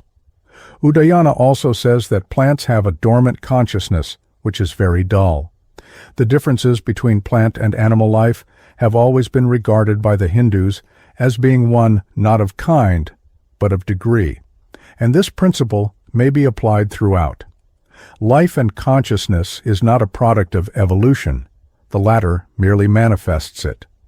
Manu speaks of plants as being creatures enveloped by darkness caused by past deeds, having, however, an internal consciousness and a capacity for pleasure and pain. And in the Mahabharata, Bhrigu says to Bharadvaja that plants possess the various senses, for they are affected by heat, sounds, vision, whereby, for instance, the creeper pursues its path to the light, odors, and the water which they taste. I may refer also to such stories as that of the Yamalarjuna Vriksha, of the Srimad Bhagavata, mentioned in Professor Brajendra Nath Seal's learned work, The Positive Sciences of the Ancient Hindus, and Professor S. N. Dasgupta's scholarly paper on Parinama, to which I am indebted for these instances. Man is said to have passed through all the lower states of consciousness and is capable of reaching the highest through yoga. The jiva attains birth as man after having been, it is said, born 84 lakhs, 84,000 of times as plants, vrikshadi, aquatic animals, jalayoni, insects and the like, krimi, birds, pakshi, beasts, pashvadi, and monkeys, vanar. He then is born 2 lakhs of times, 2,000, in the inferior species of humanity, and then gradually attains a better and better birth until he is liberated from all the bonds of matter. The exact number of each kind of birth is in 20, 9, 11, 10, 30, and 4 lakhs, respectively, 84 lakhs. As pointed out by Mahamahopadhyaya Chandrakanta Tarkalankara, Lectures on Hindu Philosophy, pre-appearance in monkey form is not a Western theory only. The consciousness which manifests in him is not altogether a new creation, but an unfolding of that which has ever existed in the elements of which he is composed, and in the vegetable and animal through which prior to his human birth he has passed. In him, however, matter is so rearranged and organized as to permit of the fullest remanifestation which has hitherto existed of the underlying sight. Man's is the birth so difficult of attainment, durlabha. This is an oft-repeated statement of Shastra in order that he should avail himself of the opportunities which evolution has brought him.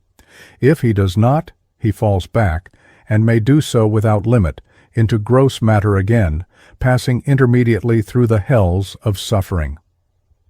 Western writers in general describe such a descent as unscientific. How, they ask, can a man's consciousness reside in an animal or plant? The correct answer, whatever be popular belief, is that it does not.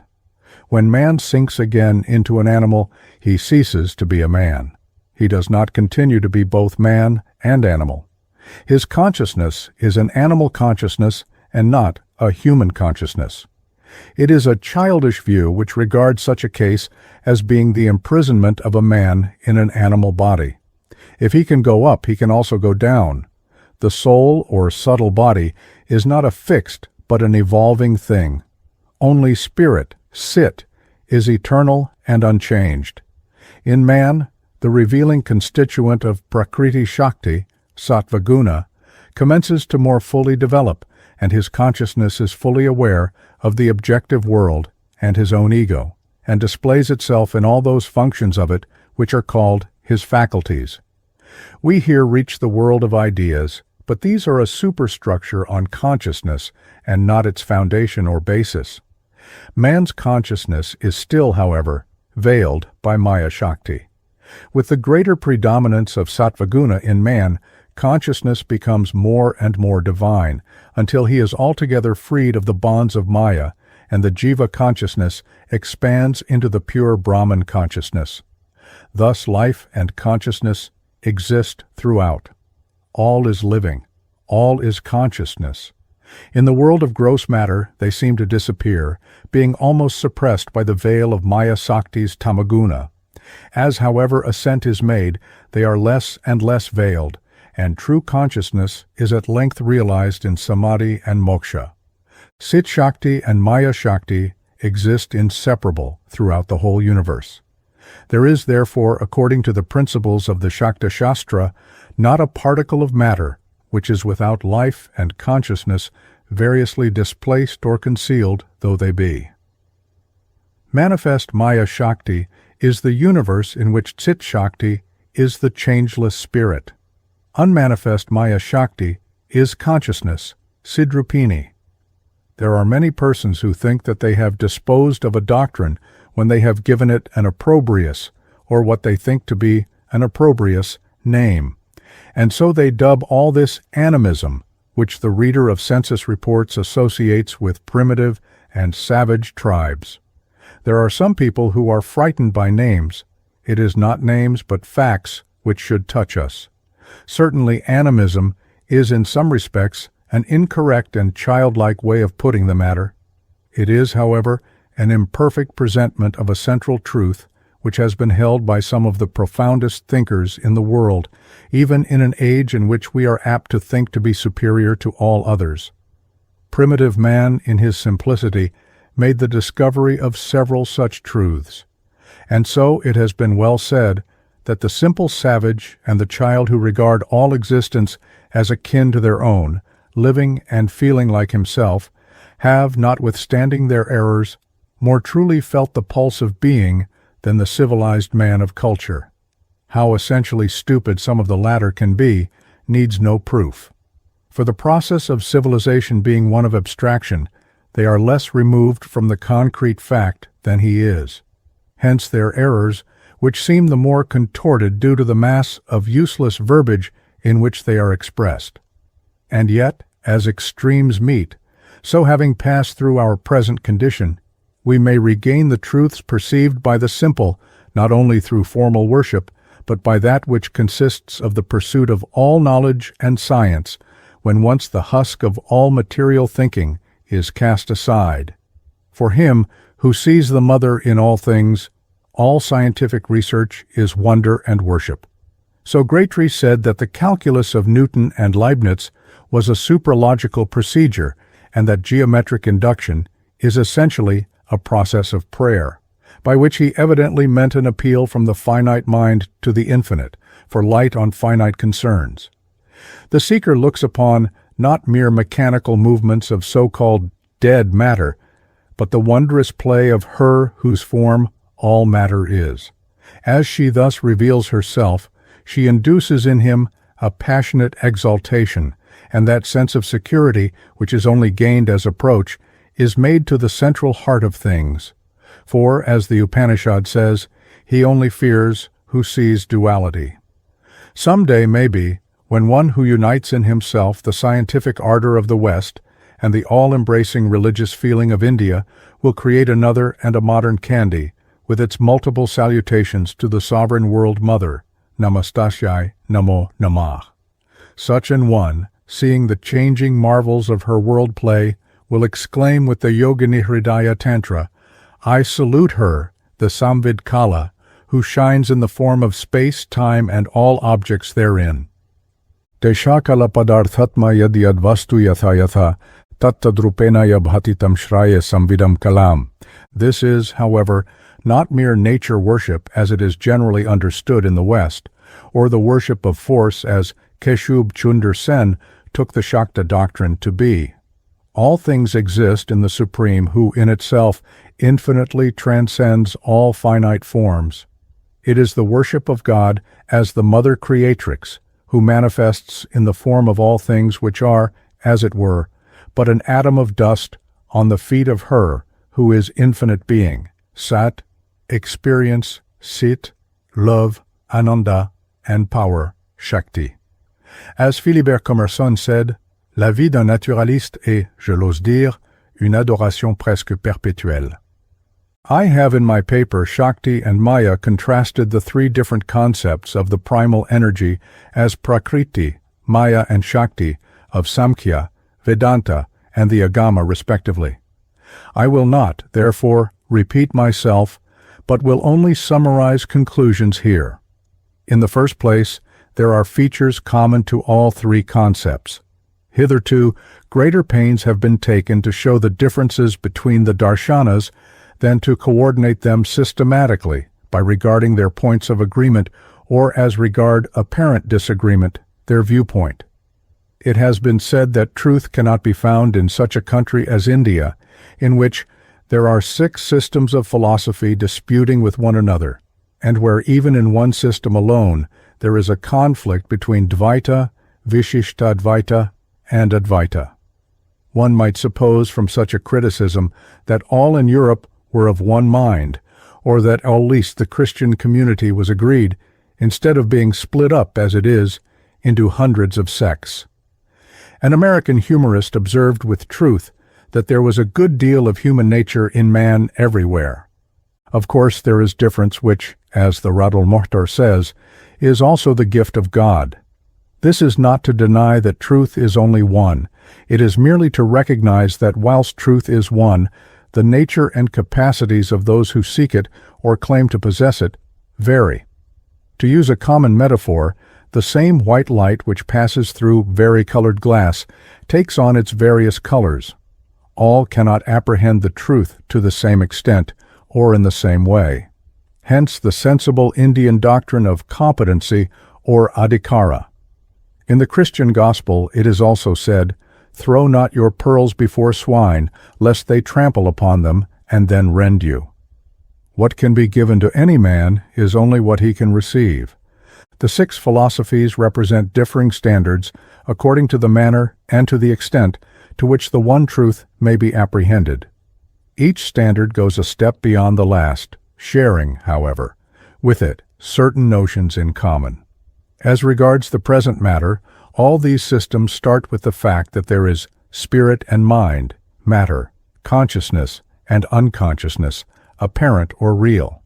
Samkhya, Vedanta, and the Shakta Agama, called the first Purusha, Brahman, Shiva, and the second Prakriti, Maya, Shakti respectively. All agree that it is from the association together of these two principles that the universe arises, and that such association is the universe. All again agree that one principle, namely the first, is infinite formless consciousness, and the second is a finitizing principle which makes forms. Thirdly, all regard this last as a veiling principle, that is, one which veils consciousness, and hold that it is eternal, all-pervading, existing now as seed, mula prakriti, avyakta, and now as fruit, vikriti, composed of the guna sattva, rajas, and tamas, principles of presentation of consciousness, action, and veiling of consciousness respectively, unperceivable except through its effects. In all, it is the natural principle, the material cause of the material universe. The word prakriti has been said to be derived from the root kri and the affix katin, which is added to express bhava or the abstract idea, and sometimes the karma or object of the action, corresponding with the Greek affix sis. Katin inflected in the nominative becomes tis. Prakriti, therefore, has been said to correspond with phusis, nature, of the Greeks. In all three systems, therefore, it is as the natural, contrasted with the spiritual aspect of things. The first main point of difference is between Samkhya, on the one hand, and the Advaita Vedanta, whether as interpreted by Shamkara or taught by the Shaiva Shakta Tantra, on the other. Classical Samkhya is a dualistic system, whereas the other two are non-dualistic.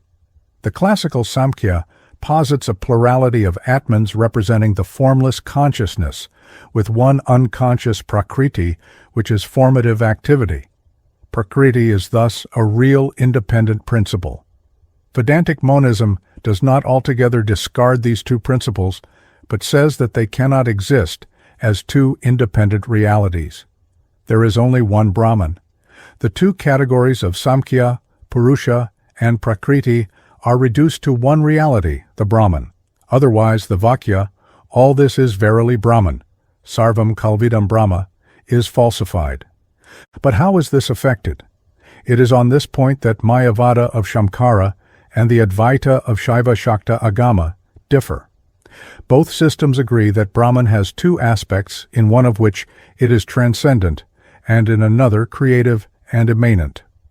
According to Shamkara, Brahman is in one aspect Ishvara associated with, and in another one dissociated from Maya, which, in his system, occupies the place of the Samkhyan Prakriti, to which it is, save as to reality and independence, similar.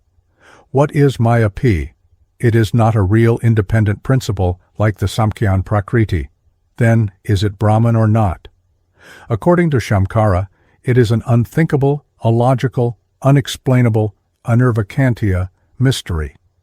It is an eternal falsity, mithyabhuta sanatani, owing what false appearance of reality it possesses to the Brahman, with which in one aspect it is associated. It is not real, for there is only one such. It cannot, however, be said to be unreal, for it is the cause of and is empirical experience. It is something which is neither real, sat, nor unreal, asat, nor partly real and partly unreal, sadasat, and which, though not forming part of Brahman, and therefore not Brahman, is yet, though not a second reality, inseparably associated and sheltering with Maya Brahmashrita, Brahman in its Ishvara aspect. Like the Samkhyan Prakriti, Maya, whatever it be, is in the nature of an unconscious principle. The universe appears by the reflection of consciousness, Purusha, Brahman, on unconsciousness, Prakriti, Maya. In this way, the unconscious is made to appear conscious. This is Siddhabhasa. Maya is elusive, and so is Shamkara's definition of it. Further, though Maya is not a second reality, but a mysterious something of which neither reality nor unreality can be affirmed, the fact of positing it at all in this form gives to Shamkara's doctrine a tinge of dualism from which the Shakta doctrine is free. For it is to be noted that notwithstanding that Maya is a falsity, it is not, according to Shamkara, a mere negation or want of something, abhava, but a positive entity, pavarupam ajjanam, that is in the nature of a power which veils, achadaka, consciousness, as Prakriti does in the case of Purusha. Shamkara's system, on the other hand, has this advantage from a monistic standpoint, that whilst he, like the Shakta, posits the doctrine of aspects, saying that in one aspect the Brahman is associated with Maya, Ishvara, and in another it is not, Parabrahman, yet in neither aspect does his Brahman change, whereas according to Shakta doctrine, Shiva does, in one aspect, that is, as Shakti, change. Whilst then Shamkara's teaching is consistent with the changelessness of Brahman, he is not so successful in establishing the saying, all this is Brahman. The position is reversed as regards Shaiva Shakta Darshana, which puts forth its doctrine of Maya-Shakti with greater simplicity. Shakta doctrine takes the saying, all this is Brahman, the realization of which, as the Mahanirvana Tantra states, is the aim and end of Kulakara. In its literal sense, this is the universe, then the universe is Brahman. But Brahman is consciousness, then the universe is really that. But in what way Shamkara says that what we sense with our senses is Maya, which is practically something, but in a real sense, nothing, which yet appears to be something because it is associated with the Brahman, which alone is real. Its appearance of independent reality is thus borrowed, and is in this sense said to be illusory.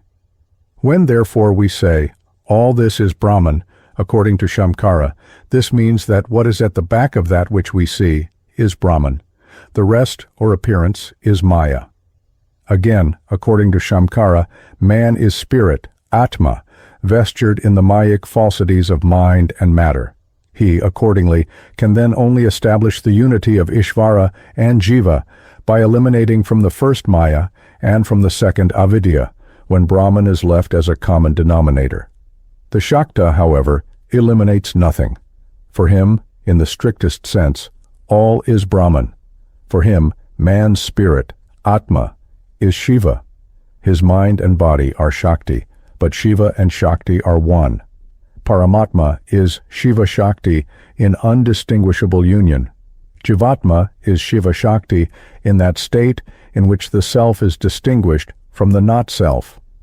Man, therefore, according to the Shakta Tantra, is not spirit seemingly clothed by a non-Brahman falsity, but spirit covering itself with its own power, or Maya-Shakti. All is Shakti, whether as Cit-Shakti or Maya-Shakti. When, therefore, the Shakta Tantric says, all this is Brahman, he means it literally. This here means Brahman as Shakti, as Maya-Shakti, and Cit-Shakti. Shiva as Parabrahman is Shiva-Shakti in that state when Shakti is not operating and in which she is herself, that is, pure consciousness, Sidrupini. Shiva as Ishvara is Shiva-Shakti in that state in which Shiva, associated with Maya-Shakti, is the source of movement and change. Shiva-Shakti as Jiva is the state produced by such action which is subject to Maya, from which Ishvara, the Mayan, is free. The creative Shakti is therefore changeless, Cit-Shakti, and changing Maya-Shakti. Yet the one Shakti must never be conceived as existing apart from or without the other, for they are only twin aspects of the fundamental substance, Paravastu. Vimarsha Shakti as Maya-Shakti produces the forms in which spirit as Cit-Shakti inheres and which it illuminates, Prakasha. But Maya-Shakti is not unconscious. How can it be? For it is Shakti and one with Cit-Shakti. All Shakti is and must be consciousness. There is no unconscious Maya, which is not Brahman and yet not separate from Brahman. Brahman alone is and exists, whether as Cit or as manifestation of Maya. All is consciousness, as the so-called New Thought of the West also affirms. But surely it will be said there is an unconscious element in things. How is this accounted for if there be no unconscious Maya?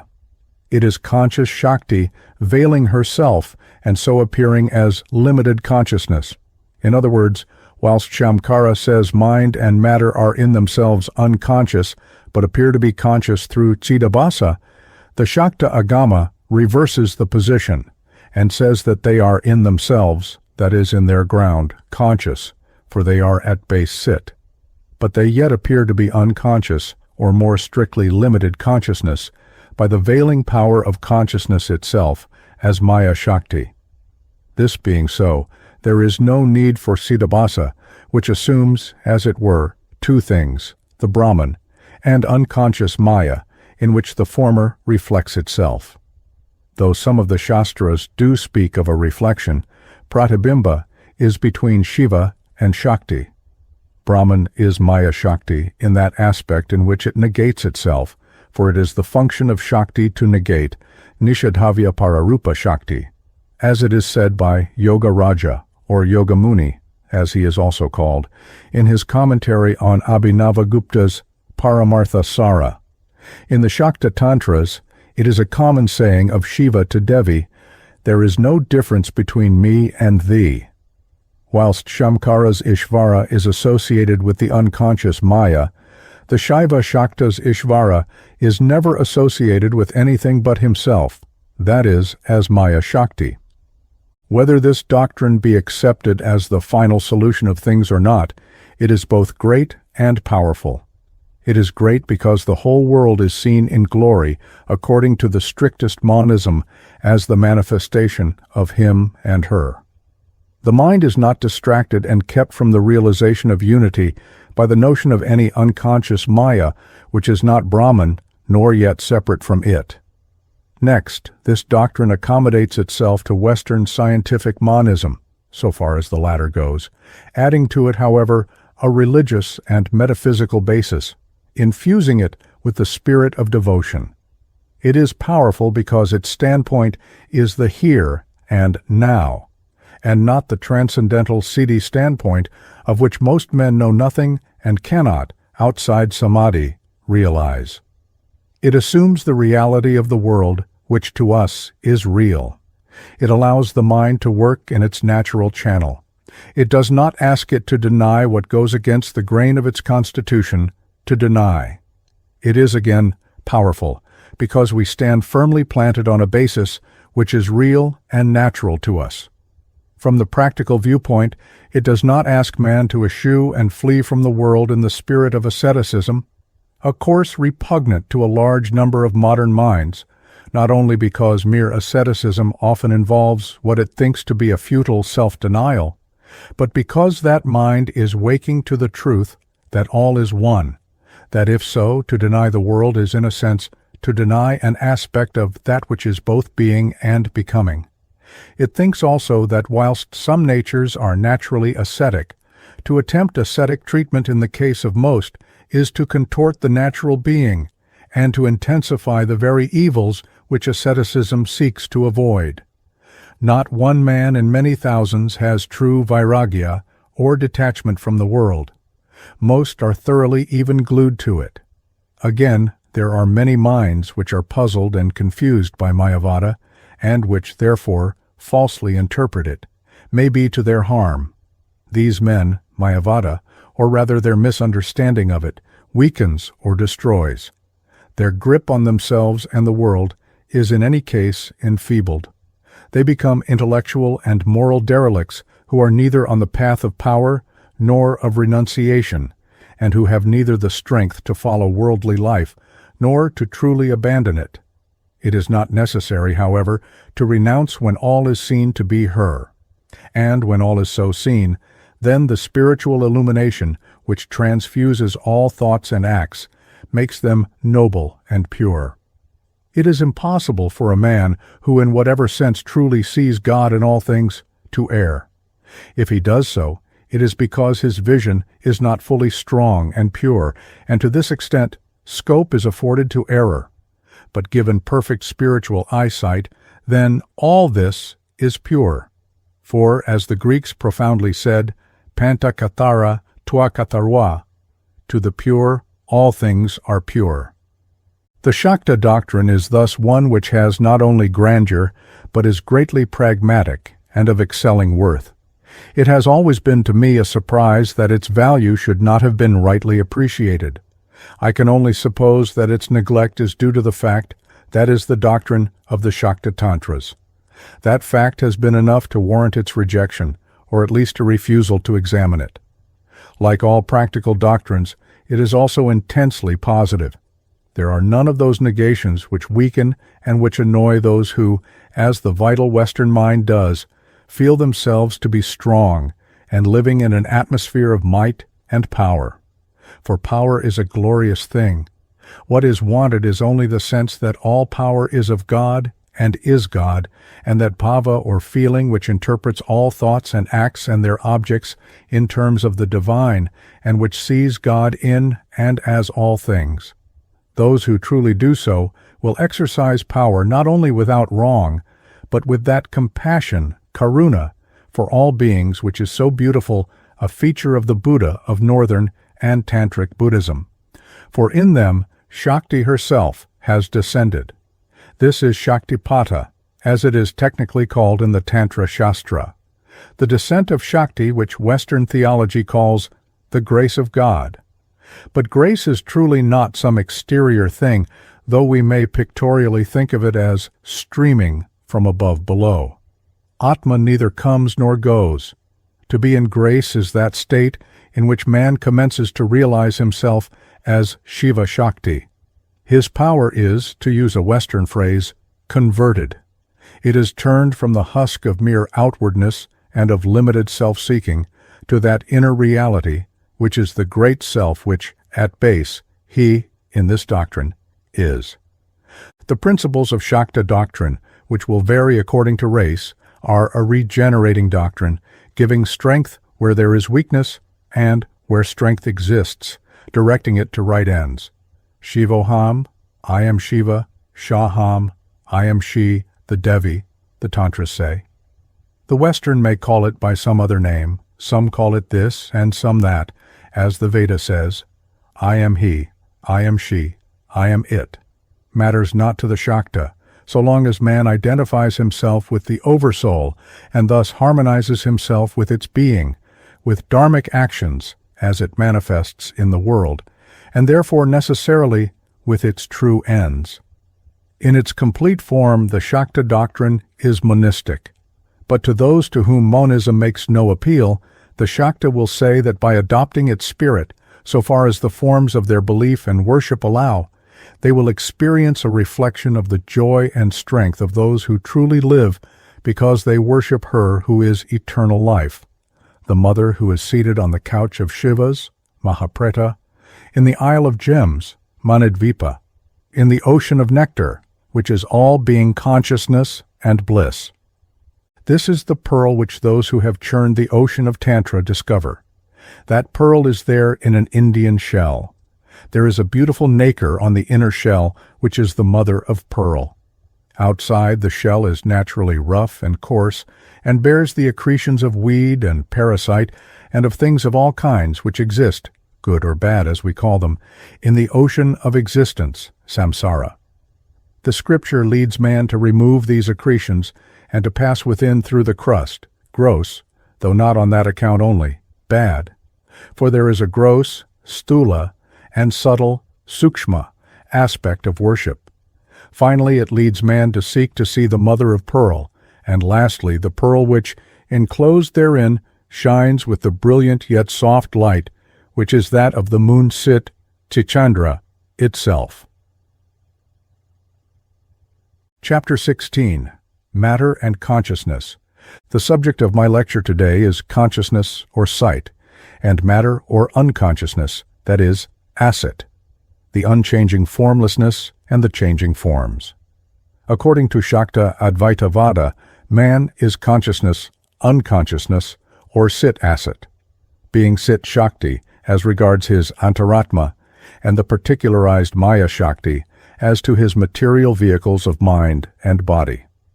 The reason that I have selected this subject, amongst the many others on which I might have addressed you, is that these two ideas are the key concepts of Indian philosophy and religion. If they are fully understood both as to their definition and relations, then all is understood so far as intellect can make such matters intelligible to us. If they are not understood, then nothing is properly understood, nor are they always understood even by those who profess to know and write on Indian philosophy. Thus, the work on Vedanta of an English Orientalist, now in its second edition, describes Cit as the condition of a stone or other inert substance. A more absurd error it is hard to imagine. Those who talk in this way have not learnt the elements of their subject. It is true that you will find in the Shastra the state of the yogi described as being like a log, kashtavat. But this does not mean that his consciousness is that of a piece of wood, but that he no more perceives the external world than a log of wood does.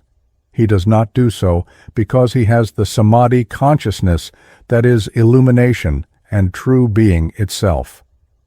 I can tonight only scratch at the surface of a profound subject. To properly expound it would require a series of lectures, and to understand it in its depths, years of thinking thereon. I will look at the matter first from the scientific point of view, secondly, state what those concepts mean in themselves, and thirdly, show how they are related to one another in the Samkhya and the Mayavada and Shaktivada presentments of Vedanta doctrine. The Shaktivada of which I deal tonight may be found in the Tantras. It has been supposed that the Agamas arose at the close of the age of the Upanishads. They are Shastras of the Upasana Kanda, dealing with the worship of Saguna Ishvara. It has been conjectured that they arose partly because of the declining strength of the Vaidika Akara, and partly because of the increasing number of persons within the Hindu fold who were not competent for the Vaidika Akara and for whom some spiritual discipline was necessary. One common feature distinguishes them, namely, their teaching is for all castes and all women. They express the liberal principle that whilst socially differences may exist, the path of religion is open to all, and that spiritual competency and not the external signs of caste determine the position of persons on that path. Ishvara in these agamas is worshipped in threefold forms as Vishnu, Shiva, Devi. Therefore, the agamas or tantras are threefold: Vaishnava, Shaiva, and Shakta, such as the Pankaratra agamas of the first group, the Shaiva Siddhanta, with its 28 tantras, the Nakulisha Pashupata, and the Kashmirian Trika of the second group, and the alleged division into Kaula, Mishra, Samaya of the third group. I express no opinion on this last division. I merely refer to this matter in order to explain what I mean by the word agama. The Shaktivada, however, which I contrast with Mayavada today, is taken from the Shakta Agama. By Mayavada I mean Shankara's exposition of Vedanta. Now, with reference to the scientific aspect of the subject, I show you that in three main particulars, modern Western physics and psychology support Indian philosophy, whatever such support may be worth. Indeed, Mr. Lowes Dickinson, in an acute recent analysis of the state of ideas in India, China, and Japan, observes that the Indian form of religion and philosophy is that which most easily accommodates itself to modern Western science. That does not prove it is true until it is established that the conclusions of Western science to which it does conform are true. But the fact is of great importance in countering those who have thought that Eastern ideas were without rational foundation. It is of equal importance to those two classes who either believe in the ideas of India or in the particular conclusions of science to which I refer. The 3 points on this head are firstly that physicists, by increasing their knowledge of so-called matter, have been led to doubt its reality and have dematerialized the atom, and with it the entire universe which the various atoms compose. The trinity of matter, ether, and electricity out of which science has hitherto attempted to construct the world has been reduced to a single element, the ether, which is not scientific matter, in a state of motion. According to Samkhya, the objective world is composed of bhutas, which derive ultimately from akasha. I do not say that scientific ether is akasha, which is a concept belonging to a different train of thought. Moreover, the sensible is derived from the supersensible akasha tanmatra, and is not therefore an ultimate. But it is important to note the agreement in this, that both in East and West, the various forms of gross matter derive from some single substance which is not matter. Matter is dematerialized, and the way is made for the Indian concept of Maya. There is a point at which the mind cannot any longer usefully work outward.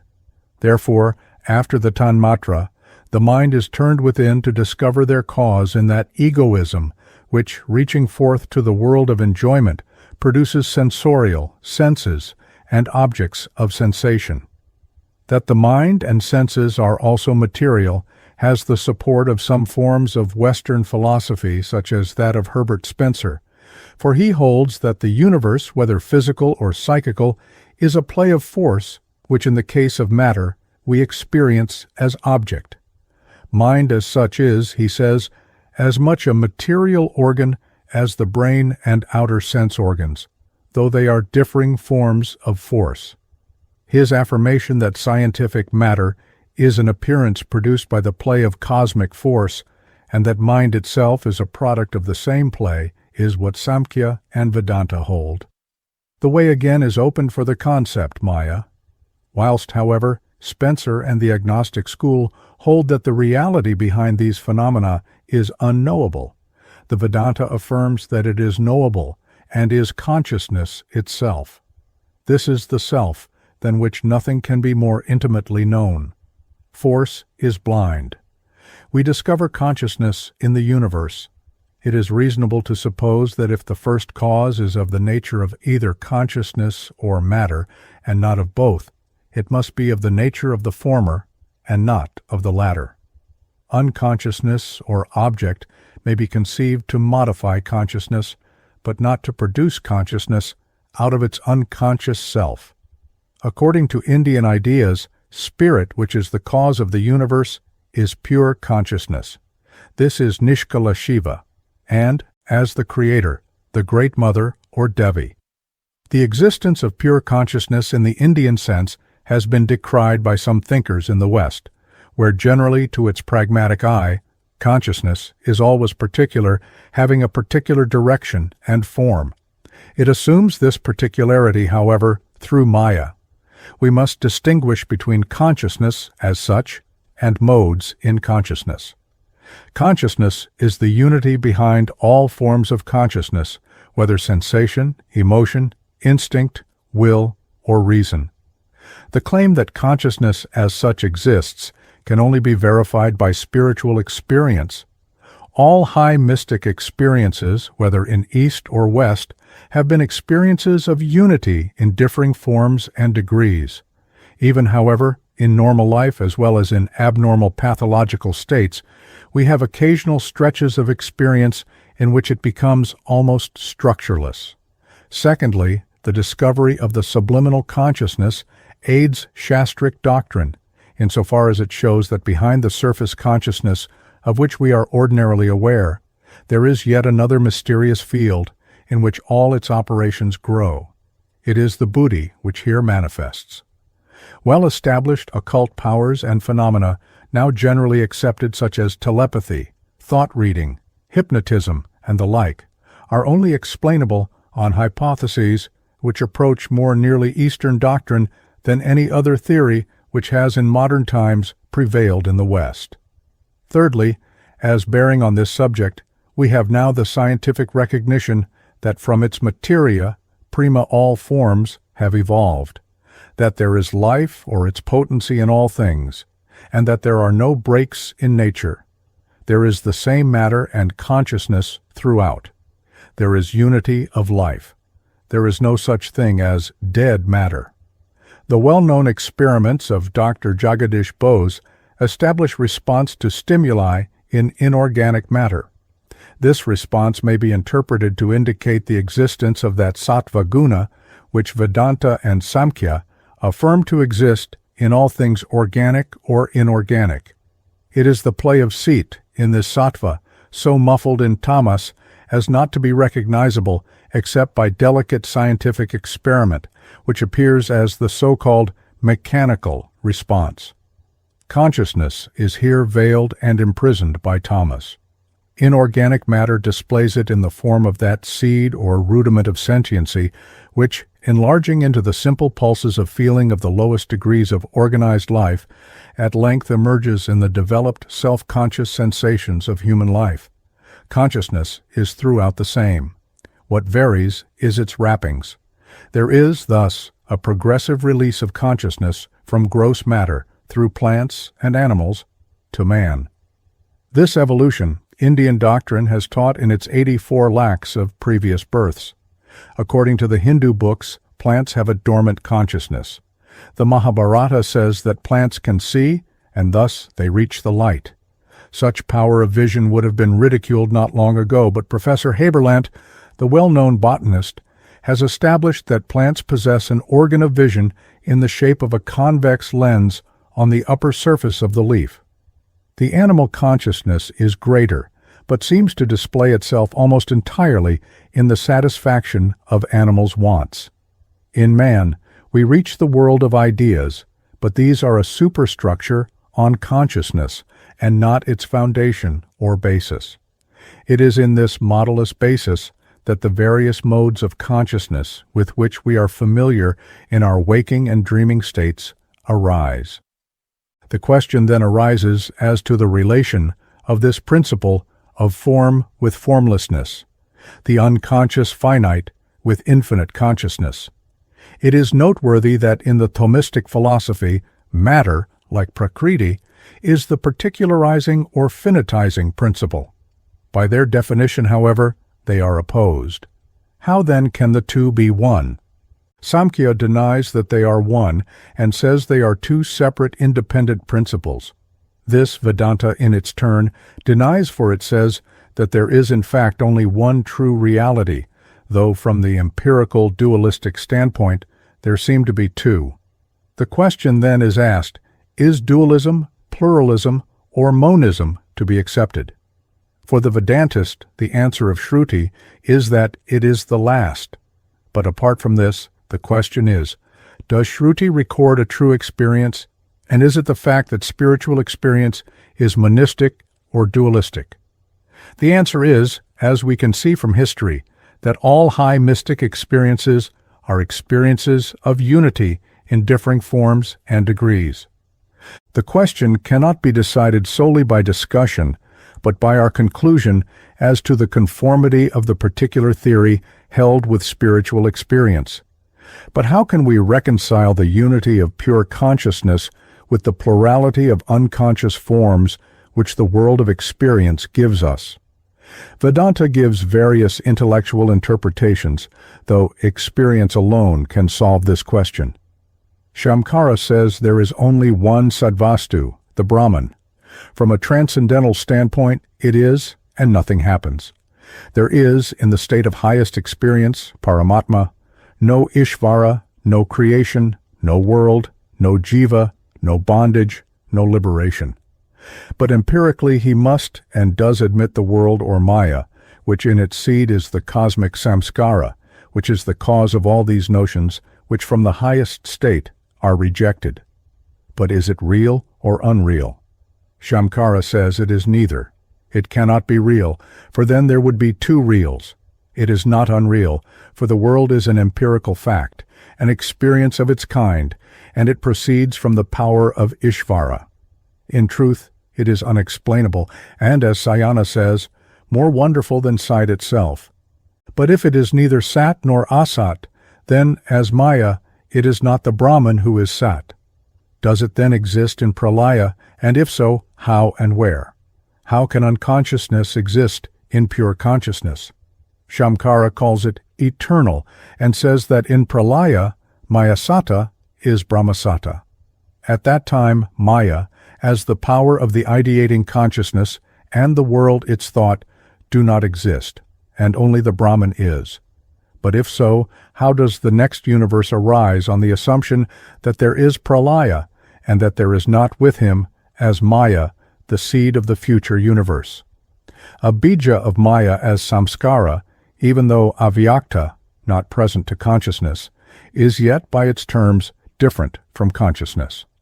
To all such questionings, Shamkara would say, they are themselves the product of the Maya of the state in which they are put. This is true, but it is possible to put the matter in a simpler way, against which there are not so many objections as may be laid against Mayavada. It seems to me that Shamkara, who combats Samkhya, is still much influenced by its notions, and as a result of his doctrine of Maya, he has laid himself open to the charge that his doctrine is not Shuddha Advaita. His notion of Maya retains a trace of the Samkhyan notion of separateness, though separateness is in fact denied. In Samkhya, Maya is the real creatrix under the illumination of Purusha. We find similar notions in Shamkara, who compares Sit to the Ayaskantamani and denies all liberty of self-determination in the Brahman which, though itself unchanging, is the cause of change. Jnana Kriya is allowed only to Ishvara, a concept which is itself the product of Maya. To some extent the distinctions made are perhaps a matter of words. To some extent particular notions of the Agamas are more practical than those of Shamkara, who was a transcendentalist. The agama, giving the richest content to the divine consciousness, does not deny to it knowledge, but, in its supreme aspect, any dual knowledge, spiritual experience being likened by the Brihadaranyaka Upanishad to the union of man and wife, in which duality exists as one, and there is neither within nor without. It is this union which is the divine Lila of Shakti, who is yet all the time one with her Lord. The Shakta exposition appears to be both simple and clear. I can only sketch it roughly, having no time for its detail. It is first the purest Advaitavada. What then does it say? It starts with the Shruti, Sarvam Kalvidam Brahma. Sarvam is world, Brahman is consciousness, or Satchidananda. Therefore, this world is itself consciousness. But we know we are not perfect consciousness. There is an apparent unconsciousness. How then is this explained?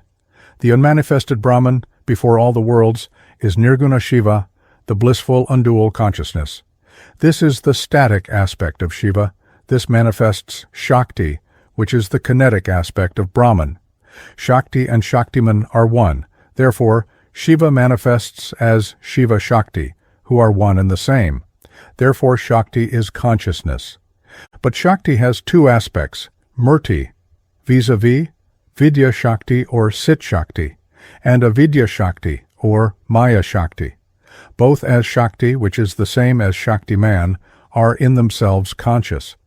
But the difference is that whilst Cit-Shakti is illuminating consciousness, Maya is a Shakti which veils consciousness to itself, and by its wondrous power appears as unconscious. This Maya-Shakti is consciousness, which by its power appears as unconsciousness. This Maya-Shakti is Triguna Shakti, that is, Shakti composed of the three gunas. This is Kamakala, which is the Trigunatmaka Vibhuti. These gunas are therefore at base nothing but Cit-Shakti. There is no necessity for the Mayavadin's Siddhabhasa, that is, the reflection of conscious reality on unconscious unreality, as Mayavada says. All is real except in the sense that some things endure and are therefore truly real, others pass, and in that sense only are not real. All is Brahman. The Antaratma in man is the enduring Cit-Shakti. His apparently unconscious vehicles of mind and body are Brahman as Maya-Shakti, that is, consciousness appearing as unconsciousness by virtue of its inscrutable power. Ishvara is thus the name for Brahman as Shakti, which is conjoined Cit-Shakti and Maya-Shakti. The mother Devi is Ishvara, considered in his feminine aspect, Ishvari, as the mother and nourisher of the world. The jiva or individual self is an amsha or fragment of that great Shakti. The difference being that whilst Ishvara is Mayavin, or the controller of Maya, jiva is subject to Maya. The world thinker retains his supreme undual consciousness even in creation, but his thought, that is the forms created by his thinking, are bound by his Maya, that is the forms with which they identify themselves, until by the power of the Vidya Shakti, in them they are liberated. All is truly Sat, or Brahman. In creation, Shiva extends his power, and at Pralaya withdraws it into himself. In creation, Maya is in itself consciousness, which appears as unconsciousness. Before creation, it is as consciousness. Important practical results follow from the adoption of this view of looking at the world. The latter is the creation of Ishvara. The world is real, being unreal only in the sense that it is a shifting, passing thing, whereas Atma, as the true reality, endures. Bondage is real, for bondage is Avidya Shakti, binding consciousness. Liberation is real, for this is the grace of Vidya Shakti. Men are each centers of power, and if they would achieve success must, according to this Shastra, realize themselves as such, knowing that it is Devata which thinks and acts in, and as them, and that they are the Devata. Their world enjoyment is his, and liberation is his peaceful nature. The agamas deal with the development of this power, which is not to be thought of as something without, but as within man's grasp through various forms of Shakti sadhana. Being in the world and working through the world itself, in the words of the Kularnava Tantra, becomes the seat of liberation, mokshayate samsara. The vira or heroic sadhaka does not shun the world from fear of it, but he holds it in his grasp and wrests from it its secret. Realizing it at length as consciousness, the world of matter ceases to be an object of desire. Escaping from the unconscious drifting of a humanity which has not yet realized itself, he is the illumined master of himself, whether developing all his powers or seeking liberation at his will. Chapter 17.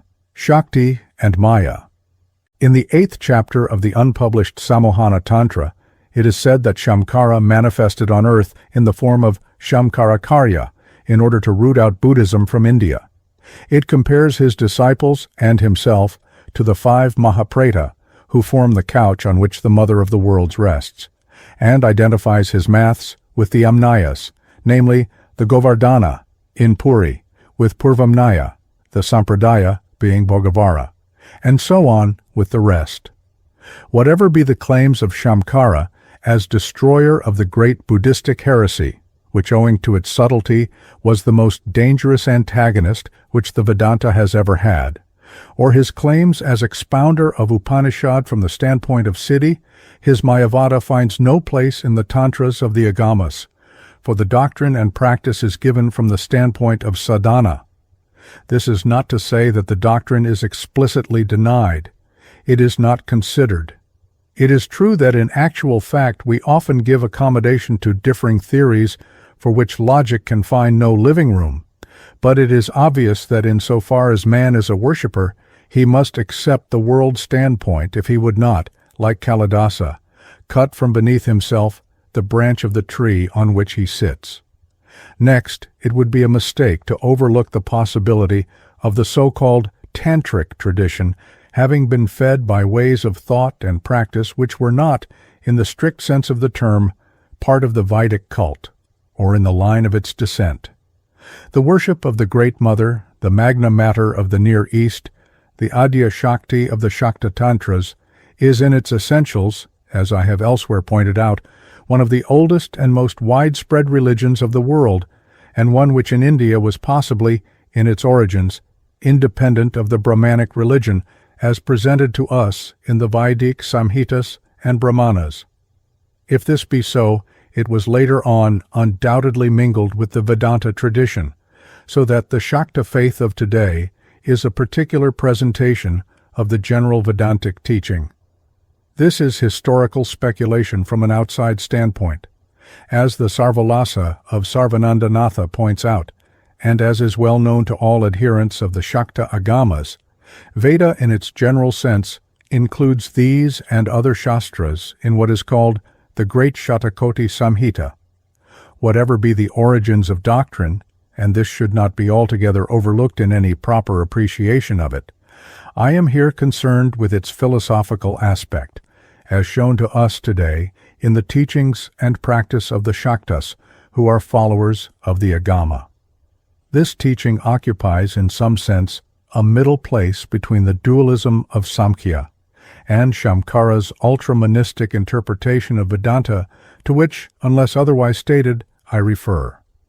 Both the Shaiva and Shakta schools accept the threefold aspect of the Supreme known as Prakasha, Vimarsha, and Prakasha Vimarsha, called in Tantric worship the 3 feet, Karanatritaya.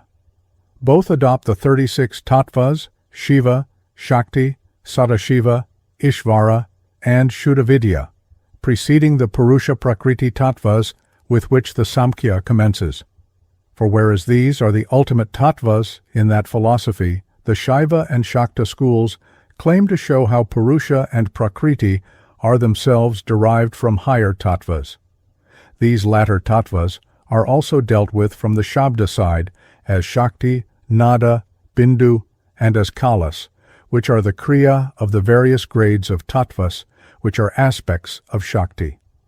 The Shakta Tantras, such as the Saubhagya-ratnakara and other works, speak of 94 of such kalas, appropriate to Sadashiva, Ishvara, Rudra, Vishnu, and Brahma, sun, moon, and fire, indicated in the form of the Rambija with Chandrabindu transposed, of which 51 are Matrika kalas, being the subtle aspects of the gross letters of Sanskrit alphabet.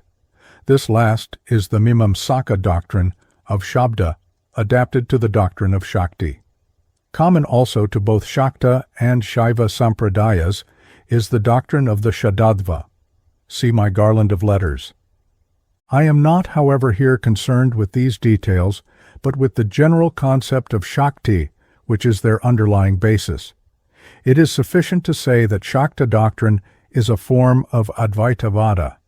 In reply to the question, what is silent concealment, Goptavyam, it is said, Atmaham bhava bhavanaya, bhavaitavyam ityartha. Hitherto greater pains have been taken to show the differences between the darshanas than, by regarding their points of agreement, to coordinate them systematically. So far as the subject of the present article is concerned, all three systems, Samkhya, Mayavada, Shaktivada, are in general agreement as to the nature of the infinite formless consciousness, and posit therewith a finitizing principle called Prakriti, Maya, and Shakti, respectively. The main points on which Samkhya, at any rate in what has been called its classical form, differs from Mayavada Vedanta are in its two doctrines of the plurality of Atmans on the one hand, and the reality and independence of Prakriti on the other. When, however, we examine these two Samkhya doctrines closely, we find them to be mere accommodations to the infirmity of common thought. A Vedantic conclusion is concealed within its dualistic presentment, for if each liberated mukta, purusha, is all-pervading, vibhu, and if there is not the slightest difference between one and another, what is the actual or practical difference between such pluralism and the doctrine of Atma? Again, it is difficult for the ordinary mind to conceive that objects cease to exist when consciousness of objects ceases. The mind naturally conceives of their existing for others, although, according to the hypothesis, it has no right to conceive anything at all. But here again, what do we find? In liberation, Prakriti ceases to exist for the Mukta Purusha. In effect, what is this but to say with Vedanta that Maya is not a real independent category, Padartha? A critic has taken exception to my statement that the classical Samkhya conceals a Vedantic solution behind its dualistic presentment. I was not then, of course, speaking from historical standpoint.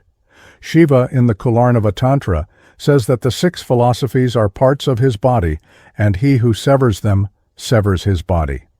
They are each aspects of the cosmic mind as appearing in humanity. The logical process which they manifest is one and continuous. The conclusions of each stage or standard can be shown to yield the material of that which follows. This is a logical necessity if it be assumed that the Vedanta is the truest and highest expression of that of which the lower dualistic and pluralistic stages are the approach. In Samkhya, the Purusha principle represents the formless consciousness and Prakriti formative activity.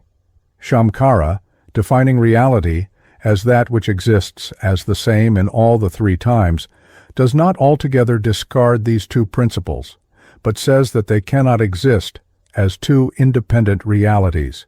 He thus reduces the two categories of Samkhya, the Purusha consciousness and Prakriti unconsciousness, to one reality, the Brahman.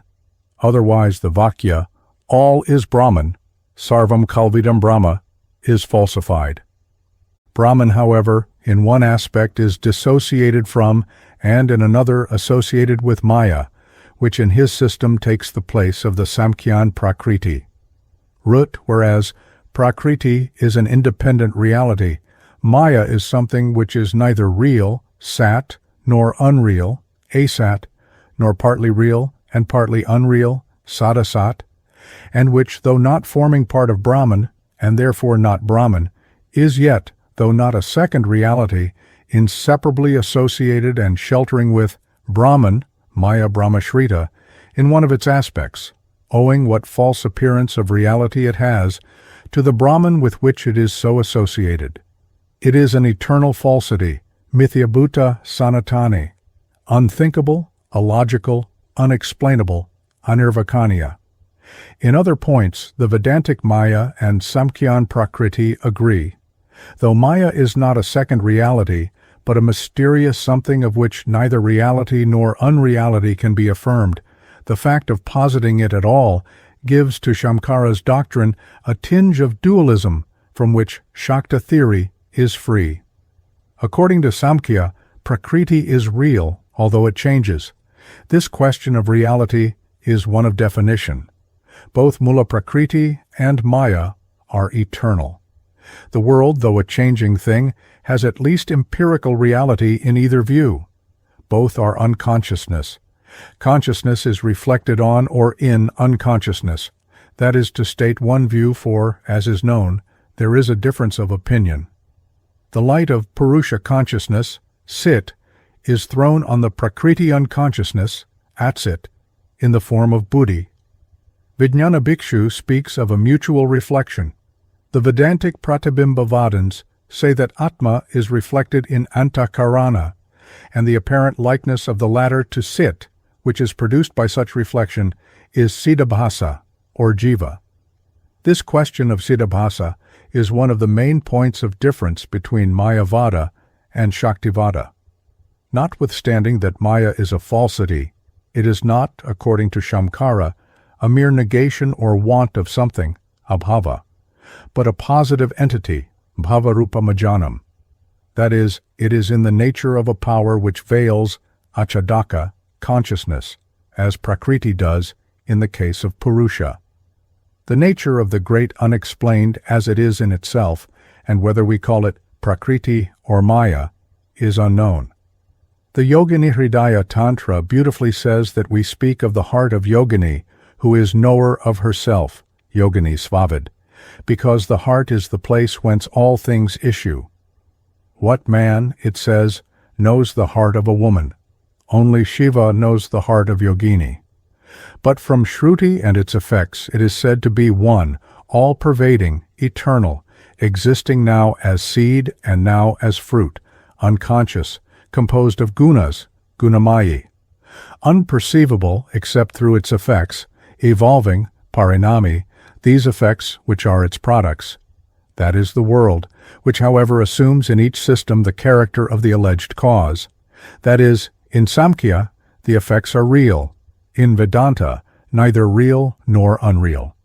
The forms psychic or physical arise in both cases as conscious-unconscious, sadasat, effects from the association of consciousness, Purusha or Ishvara, with unconsciousness, Prakriti or Maya.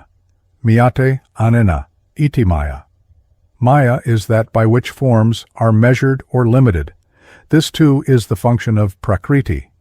Maya, as the collective name of eternal ignorance, ajñāna, produces, as the Prapanka Shakti, these forms, by first veiling, avarana Shakti, consciousness in ignorance, and then projecting these forms, Vikshepa Shakti, from the store of the cosmic samskaras. But what is the tamas guna of the Samkhyan Prakriti, in effect, but pure avidya? Sattva is the tendency to reflect consciousness, and therefore to reduce unconsciousness. Rajas is the activity, kriya, which moves Prakriti or Maya to manifest in its tamasic and sattvic aspect. Avidya means navidyat, is not seen, and therefore is not experienced. Cit, in association with avidya, does not see itself as such. The first experience of the soul reawakening after dissolution to world experience is, there is nothing, until the samskaras arise from out this massive ignorance. In short, Prakriti and Maya are like the materia prima of the Thomistic philosophy, the finitizing principle, the activity which measures out, miyate, that is, limits and makes forms in the formless, Cit.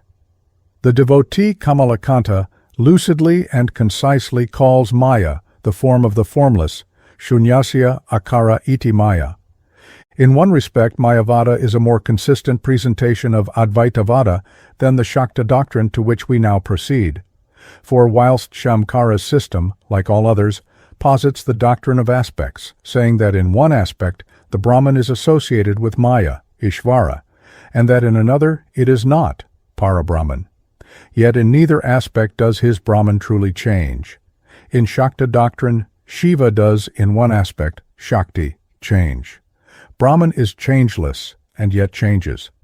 But as change is only experienced by Jivatma, subject to Maya, there is not perhaps substantial difference between such a statement and that which affirms changelessness and only seeming change. In other respects, however, to which I now proceed, Shakta doctrine is a more monistic presentation of Advaitavada. If one were asked its most essential characteristic, the reply should be the absence of the concept of unconscious Maya as taught by Shamkara. Shruti says, all is Brahman. Brahman is consciousness, and therefore all is consciousness. There is no second thing called Maya, which is not Brahman, even though it be not real, not unreal. Definition obviously given to avoid the imputation of having posited a second real. To speak of Brahman and Maya, which is not Brahman, is to speak of two categories, however much it may be sought to explain away the second by saying that it is not real and not unreal, a falsity which is yet eternal, and so forth. Like a certain type of modern Western New Thought, Shakta doctrine affirms all is consciousness, however much unconsciousness appears in it. The Kaulakarya Sadananda says in his commentary on the fourth mantra of Isopanishad, the changeless Brahman, which is consciousness, appears in creation as Maya, which is Brahman, Brahmamayi. Consciousness, Kidrupini, holding in herself unbeginning, Anadi, karmic tendencies, karma samskara, in the form of the three gunas. Hence, she is Gunamayi, despite being Kinmayi. As there is no second principle, these gunas are Cit-Shakti. The Supreme Devi is thus Prakashavimarshasya Rupini, or the union of Prakasha and Vimarsha. According to Shamkara, man is spirit, Atma, vestured in the Mayic falsities of mind and matter. He, accordingly, can only establish the unity of Ishvara and Jiva by eliminating from the first Maya and from the second Avidya, when Brahman is left as common denominator. The Shakta eliminates nothing. Man's spirit or Atma is Shiva, his mind and body are Shakti. Shakti and Shiva are one. The Jivatma is Shiva Shakti. So is the Paramatma. This latter exists as one, the former as the manifold. Man is then not a spirit covered by a non-Brahman falsity, but spirit covering itself with its own power or Shakti. What then is Shakti, and how does it come about that there is some principle of unconsciousness in things, a fact which cannot be denied? Shakti comes from the root shak, to be able, to have power. It may be applied to any form of activity. The power to see is visual Shakti, the power to burn is Shakti of fire, and so forth. These are all forms of activity, which are ultimately reducible to the primordial Shakti, Adya Shakti, whence every other form of power proceeds. She is called Yogini because of her connection with all things as their origin. It is this original power which is known in worship as Devi, or Mother of Many Names. Those who worship the Mother worship nothing illusory or unconscious, but a supreme consciousness whose body is all forms of consciousness, unconsciousness, produced by her as Shiva's power. Philosophically, the Mother or Daiva Shakti is the kinetic aspect of the Brahman. All three systems recognize that there is a static and kinetic aspect of things. Purusha, Brahman, Shiva on the one side, Prakriti, Maya, Shakti on the other. This is the time-honored attempt to reconcile the doctrine of a changeless spirit, a changing manifold, and the mysterious unity of the two. For power, Shakti, and the possessor of the power, Shakti man, are one and the same. In the Tantras, Shiva constantly says to Devi, "There is no difference between thee and me." We say that the fire burns, but burning is fire. Fire is not one thing and burning another. In the supreme transcendental changeless state, Shiva and Shakti are one, for Shiva is never without Shakti. The connection is called Avinabhava Sambandha. Consciousness is never without its power. Power is active Brahman or consciousness. But as there is then no activity, they exist in the supreme state as one tattva, ekam tattvam eva. Shiva as Cit, Shakti as Gidrupini. This is the state before the thrill of nada, the origin of all those currents of force which are the universe. According to Shamkara, the supreme experience contains no trace or seed of objectivity whatever. In terms of speech, it is an abstract consciousness, jnana.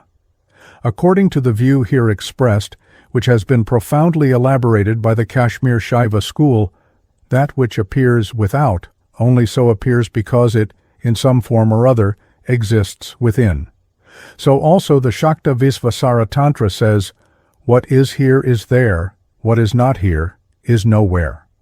If therefore we know duality, it must be because the potentiality of it exists in that from which it arises. The Shaiva Shakta school thus assumes a real derivation of the universe and a causal nexus between Brahman and the world.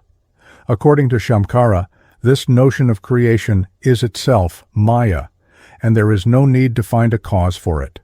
So it is held that the supreme experience, Amarsha, is by the self, Shiva, of himself as Shakti, who as such is the ideal or perfect universe, not in the sense of a perfected world of form, but that ultimate formless feeling, bhava, of bliss, ananda, or love, which at root the whole world is. All is love, and by love all is attained. The Shakta Tantras compare the state immediately prior to creation with that of a grain of gram, Kanaka, wherein the two seeds, Shiva and Shakti, are held as one under a single sheath.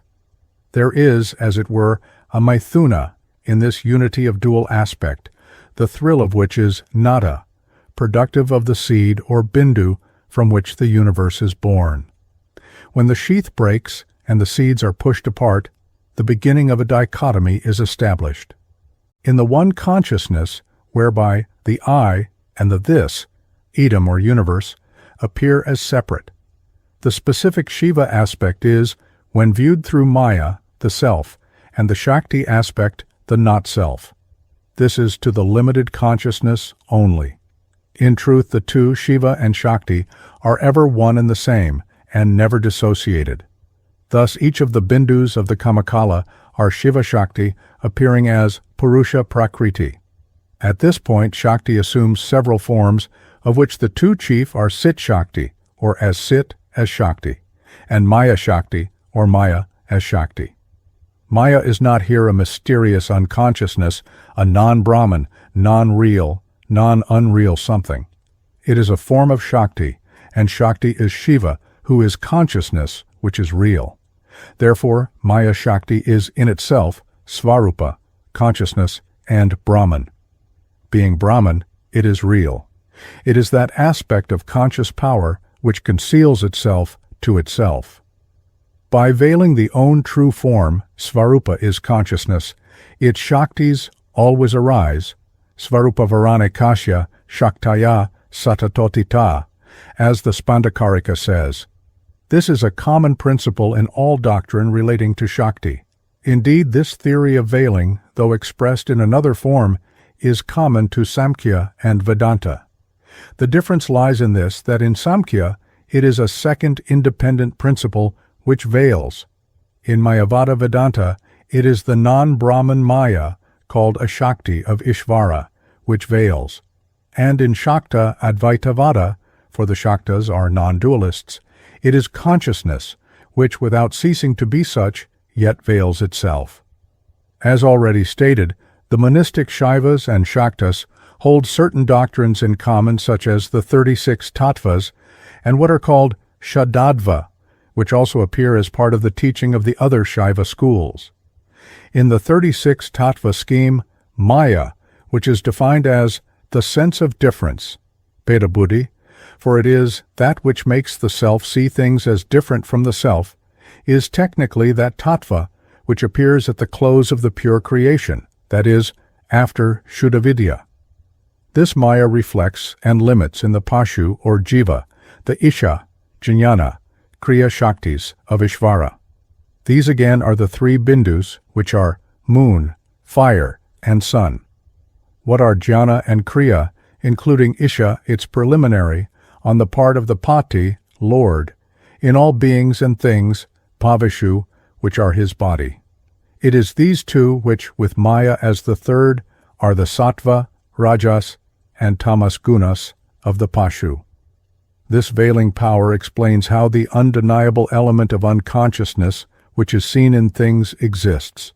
How, if all be consciousness, is that principle there? The answer is given in the luminous definition of Shakti. It is the function of Shakti to negate, nishadhavya pararupa Shakti, that is, to negate consciousness and make it appear to itself as unconscious, Karika 4 of Yogaraja, or Yogamuni's commentary on Abhinava Gupta's Paramarthasara. In truth, the whole world is the self, whether as I, aham, or this, item. The self thus becomes its own object. It becomes object or form that it may enjoy dualistic experience. It yet remains what it was in its unitary blissful experience. This is the eternal play in which the self hides and seeks itself. The formless cannot assume form unless formlessness is negated. Eternity is negated into finality, the all-pervading into the limited, the all-knowing into the little knower, the almighty into the little doer, and so forth. It is only by negating itself to itself that the self becomes its own object in the form of the universe. It follows from the above that, to the Shakta worshipper, there is no unconscious Maya in Shamkara's sense, and therefore there is no Chidabhasa in the sense of the reflection of consciousness on unconsciousness, giving the latter the appearance of consciousness which it does not truly possess. For all is consciousness as Shakti. Aham Stri, as the Advaitavada Upanishad exclaims. In short, Shamkara says there is one reality or consciousness, and a not real, not unreal unconsciousness. What is really unconscious appears to be conscious by the reflection of the light of consciousness upon it. Shakta doctrine says consciousness appears to be unconscious, or more truly, to have an element of unconsciousness in it, for nothing even empirically is absolutely unconscious, owing to the veiling play of consciousness itself as Shakti. As with so many other matters, these apparent differences are, to some extent, a matter of words. It is true that the Vedantists speak of the conscious, satana, and unconscious, asatana. But they, like the Shakta Advaitins, say that the thing in itself is consciousness. When this is vividly displayed by reason of the reflection, pratibhimbha, of consciousness in tattva, such as buddhi, capable of displaying this reflection, then we can call that in which it is so displayed conscious.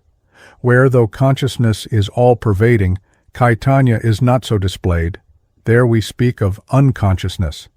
Thus, gross matter, bhuta, does not appear to reflect Sit, and so appears to us unconscious. Though all things are at base consciousness, some appear as more, and some as less conscious.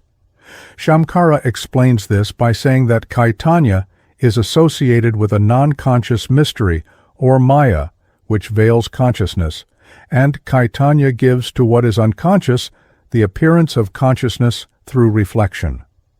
Reflection is a form of pictorial thinking. What is meant is that two principles are associated together without the nature, svarupa, of either being really affected and yet producing that effect, which is jiva. Shakta doctrine says that all is consciousness, but this same consciousness assumes the appearance of changing degrees of unconsciousness, not through the operation of anything other than itself, Maya, but by the operation of one of its own powers, Maya-Shakti. It is not unconscious Maya in Shamkara's sense, which veils consciousness, but consciousness as Shakti veils itself, and as so functioning, it is called Maya-Shakti. It may be asked, how can consciousness become unconsciousness and cease to be itself? The answer is that it does not. It never ceases to be consciousness. It appears to itself as jiva to be unconscious, and even then not wholly. For as recent scientific investigations have shown, even so-called brute matter exhibits the elements of that which, when evolved in man, is self-consciousness. If it be asked how consciousness can obscure itself partially or at all, the only answer is Acintya Shakti, which Mayavadins, as all other Vedantists, admit. Of this, as of all ultimates, we must say with the Western scholastics, omnia exunt in mysterium. Prakriti is then, according to Samkhya, a real independent category different from Purusha. This both Mayavada and Shaktivada deny. Maya is a not real, not unreal mystery dependent on, and associated with, and inhering in Brahman, but not Brahman or any part of Brahman. Maya-Shakti is a power of, and in its Svarupa, not different from Shiva, is real, and is an aspect of Brahman itself. Whilst Brahman as Ishvara is associated with Maya, Shiva is never associated with anything but himself. But the function of all three is the same, namely to make forms in the formless. It is that by which the Ishvara or collective consciousness pictures the universe for the individual jiva's experience. Shakti is threefold as will, ikka, knowledge, jnana, and action, kriya.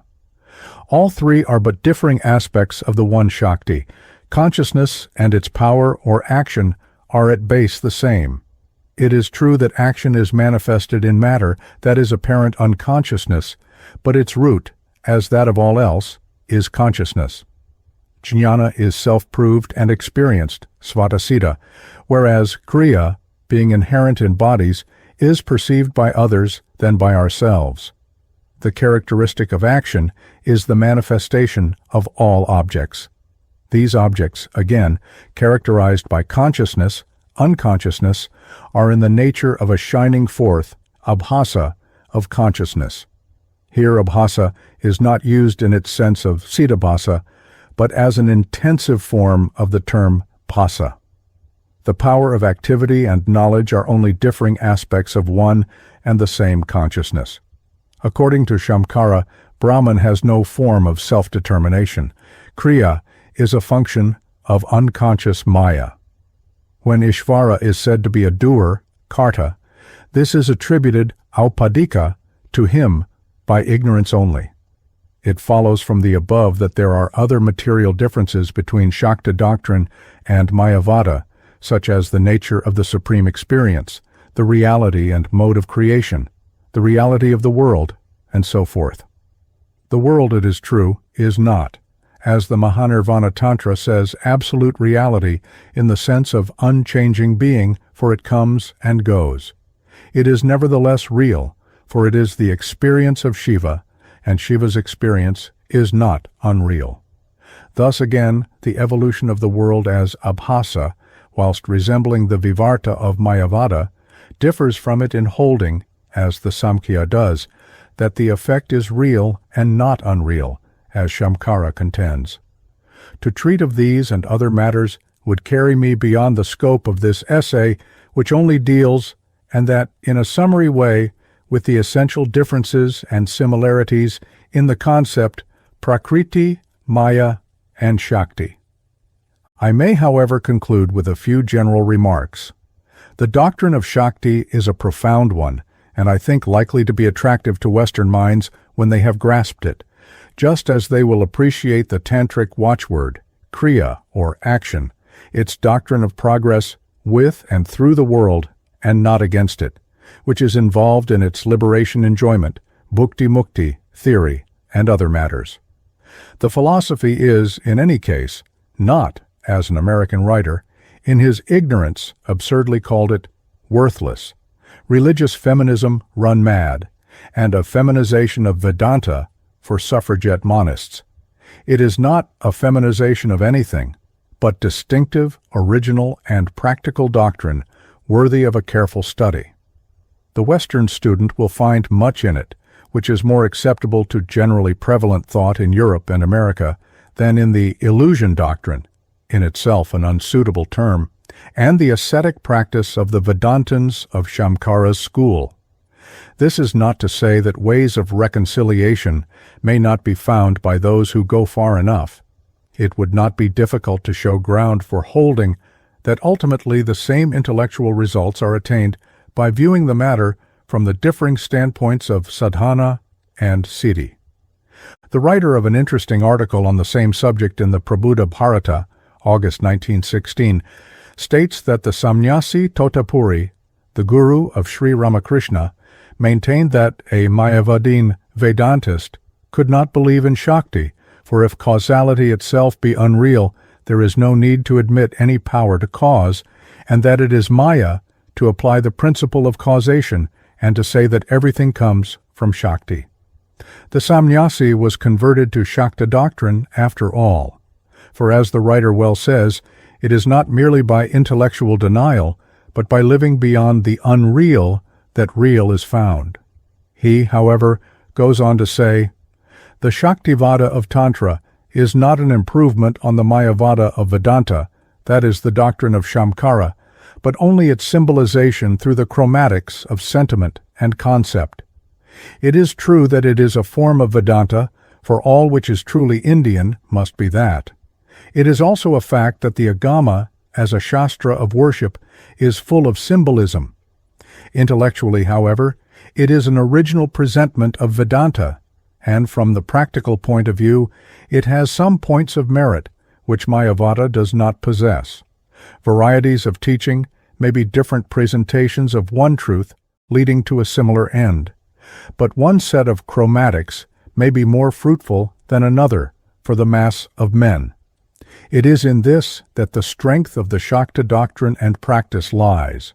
Moreover, whether they be an improvement or not, there are differences between the two. Thus the followers of Shamkara do not, so far as I am aware, accept the 36 tattvas.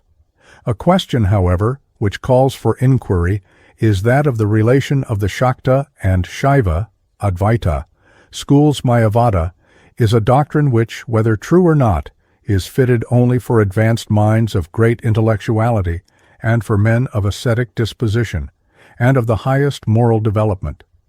This is implied in its theory of competency, adhikara, for Vedantic teaching.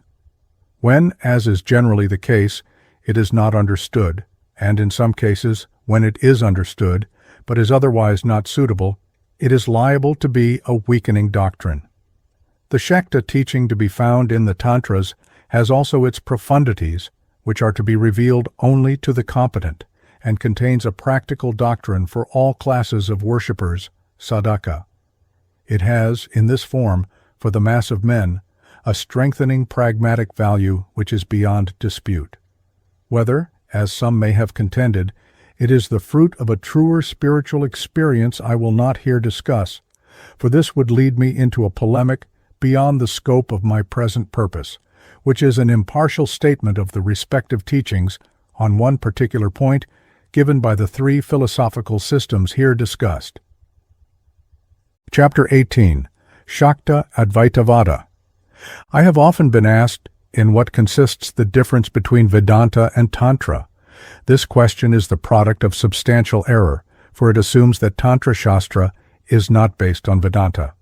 I hope that, after many years of work, I have now made it clear that the Tantra Shastra, or Agama, whatever be its ultimate origin, as to which little is known by anybody, is now, and has been for centuries past, one of the recognized scriptures of Hinduism, and every form of Hinduism is based on Veda and Vedanta. Another erroneous question, though less so, is in what consists the difference between Advaita Vedanta and Tantra Shastra. But here again, the question presupposes a misunderstanding of both Vedanta and Agama. There are, as should be well known, several schools of Advaita Vedanta, such as Mayavada, with which too commonly the Advaita Vedanta is identified, such as the schools of the northern Shaivagama and Shuddhadvaita of Vallabhakarya. In the same way, there are different schools of doctrine and worship in what are called the Tantras, and a grievous mistake is committed when the Tantra is made to mean the Shakta Tantra only, such as is prevalent in Bengal and which, according to some, is either the product of or has been influenced by Buddhism. Some English-speaking Bengalis of a past day, too ready to say aye to the judgments of foreign critics on their religion as on everything else, and in a hurry to dissociate themselves from their country's superstitions, were the source of the notion, which has had such currency amongst Europeans, that Tantra necessarily meant drinking wine, and so forth.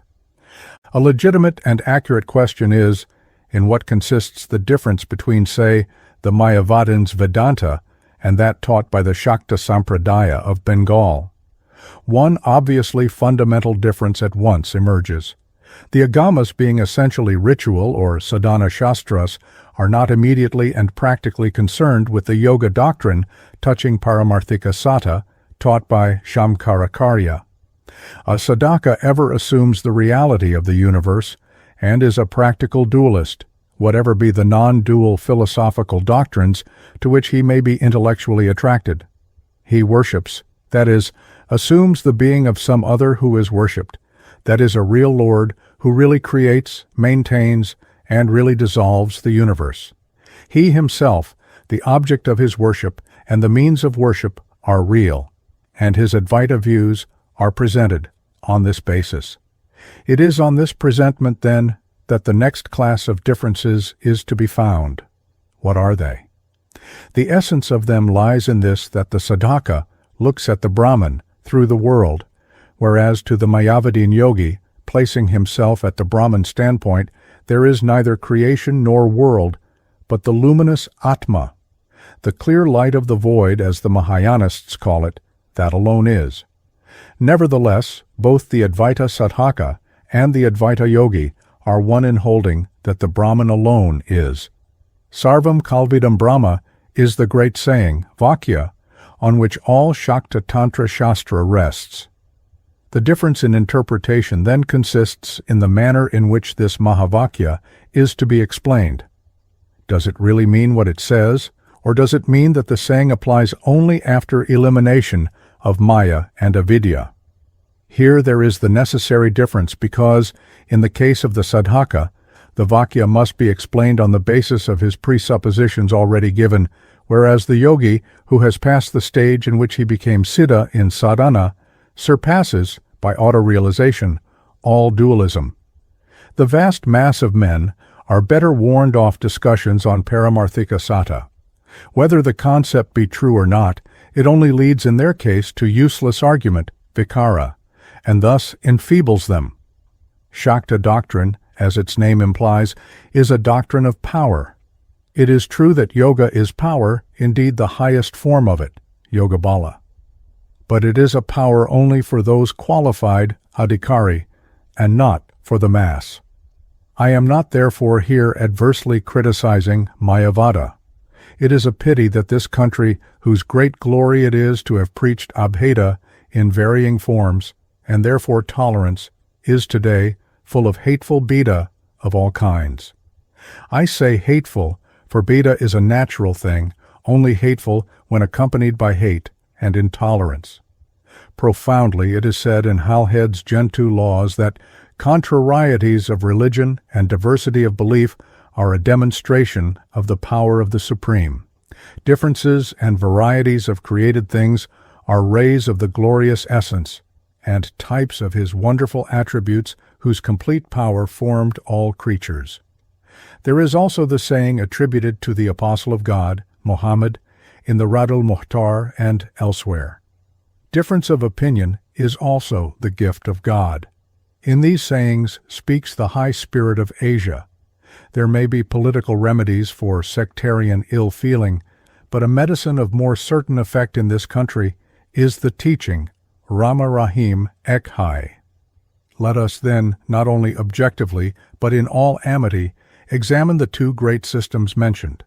We all know what is normal world experience in the samsara. Some, through auto-realization, have supernormal or mystic experience. This last is of varying kinds and is had in all religions. The highest form of it, according to Mayavada, is nirvana moksha, but there are many degrees short of this complete self-realization as the whole, purna. But the great majority of men are not concerned directly with such high matters, but with a realization of power in the world. World experience is called ignorance, ajñāna. This may confuse. It is ignorance only in this sense, that whilst we have normal experience, we are by that very fact ignoring, that is, not having supernormal experience.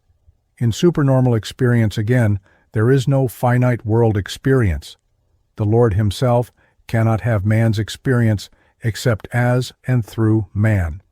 Avidya means na vidyate, that is, which is not seen or experienced. Some speak in foolish disparagement of the world, which is our very close concern. As a link between yoga and boga, the Shakta teaches yoga bogayate. I am now dealing with Mayavada.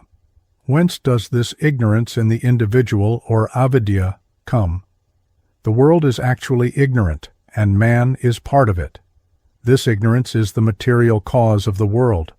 This is not ignorance of the individual, avidya, for then there would be as many worlds as individuals, but the collective ignorance, or maya. Avidya exists to provide happiness or pain, boga, for individuals, that is normal world experience. Stated simply, ignorance in the sense of Maya has no beginning or end, though worlds appear and go.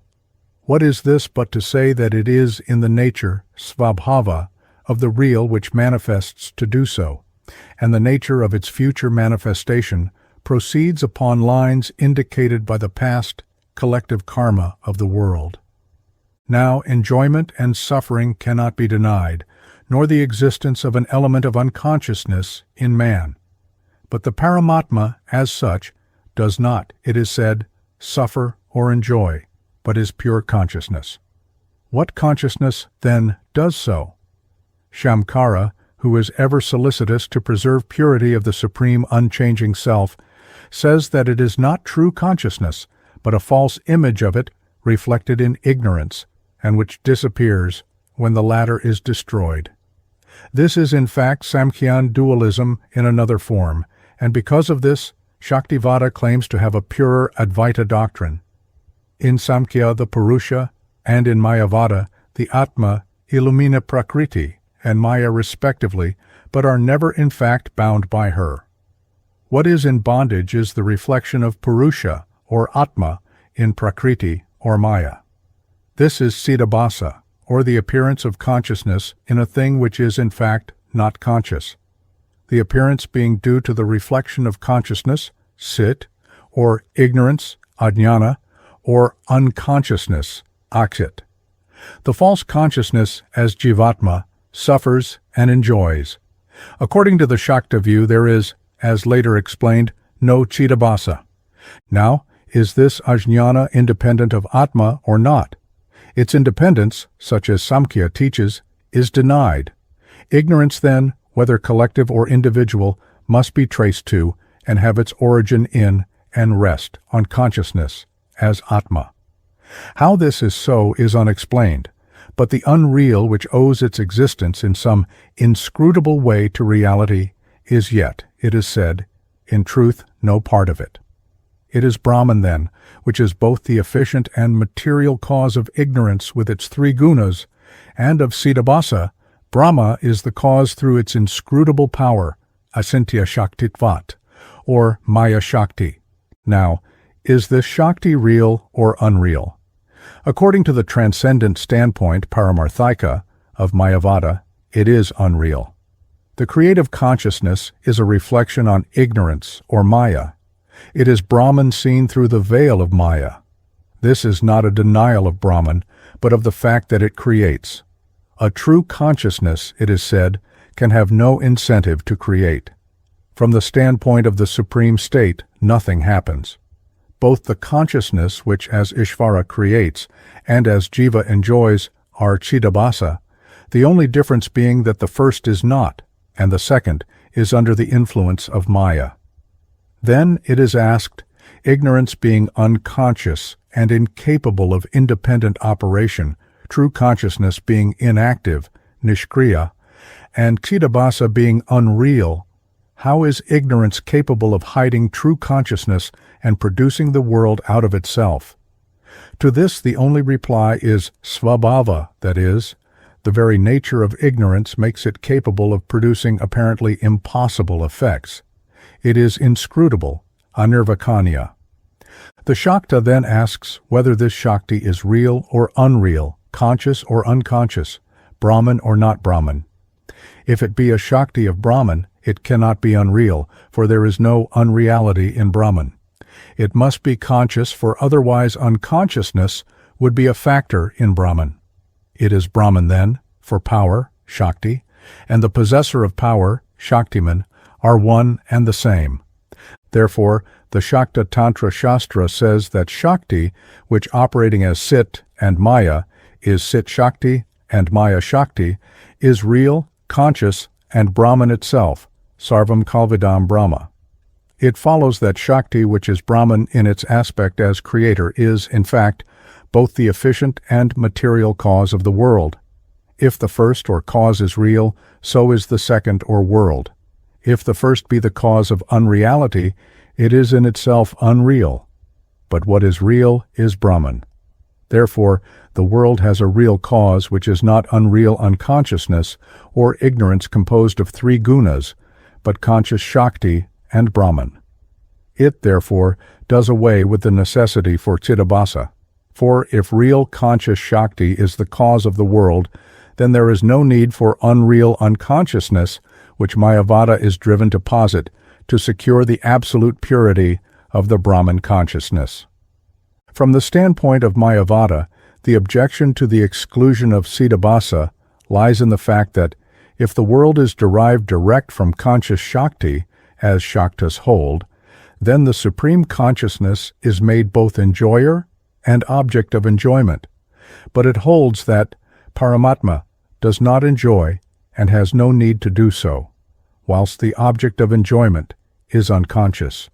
Hence, the trace of Samkhyan dualism, the Atma exerting an influence over Maya by virtue of its proximity only, Sanidhimatrena Upakari. Pure Atma is not itself concerned. Maya receives its influence. This is analogous to what is called in chemistry catalytic action. The catalytic substance influences another by its mere presence, but remains itself apparently unchanged.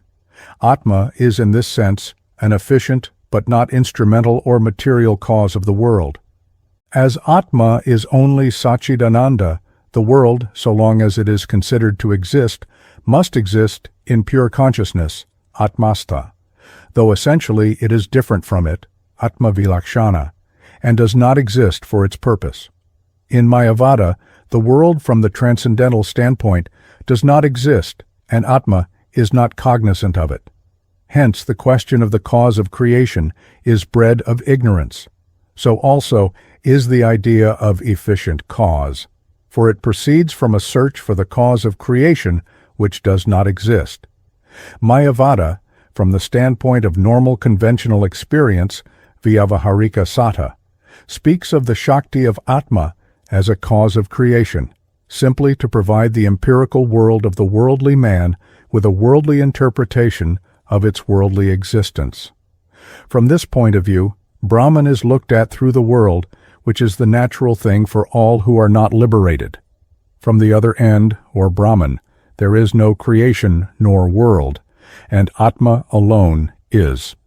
The Shakta may reply to this: is not your Paramarthika standpoint in fact empirical, arrived at by argument, vikara, with a limited intellect?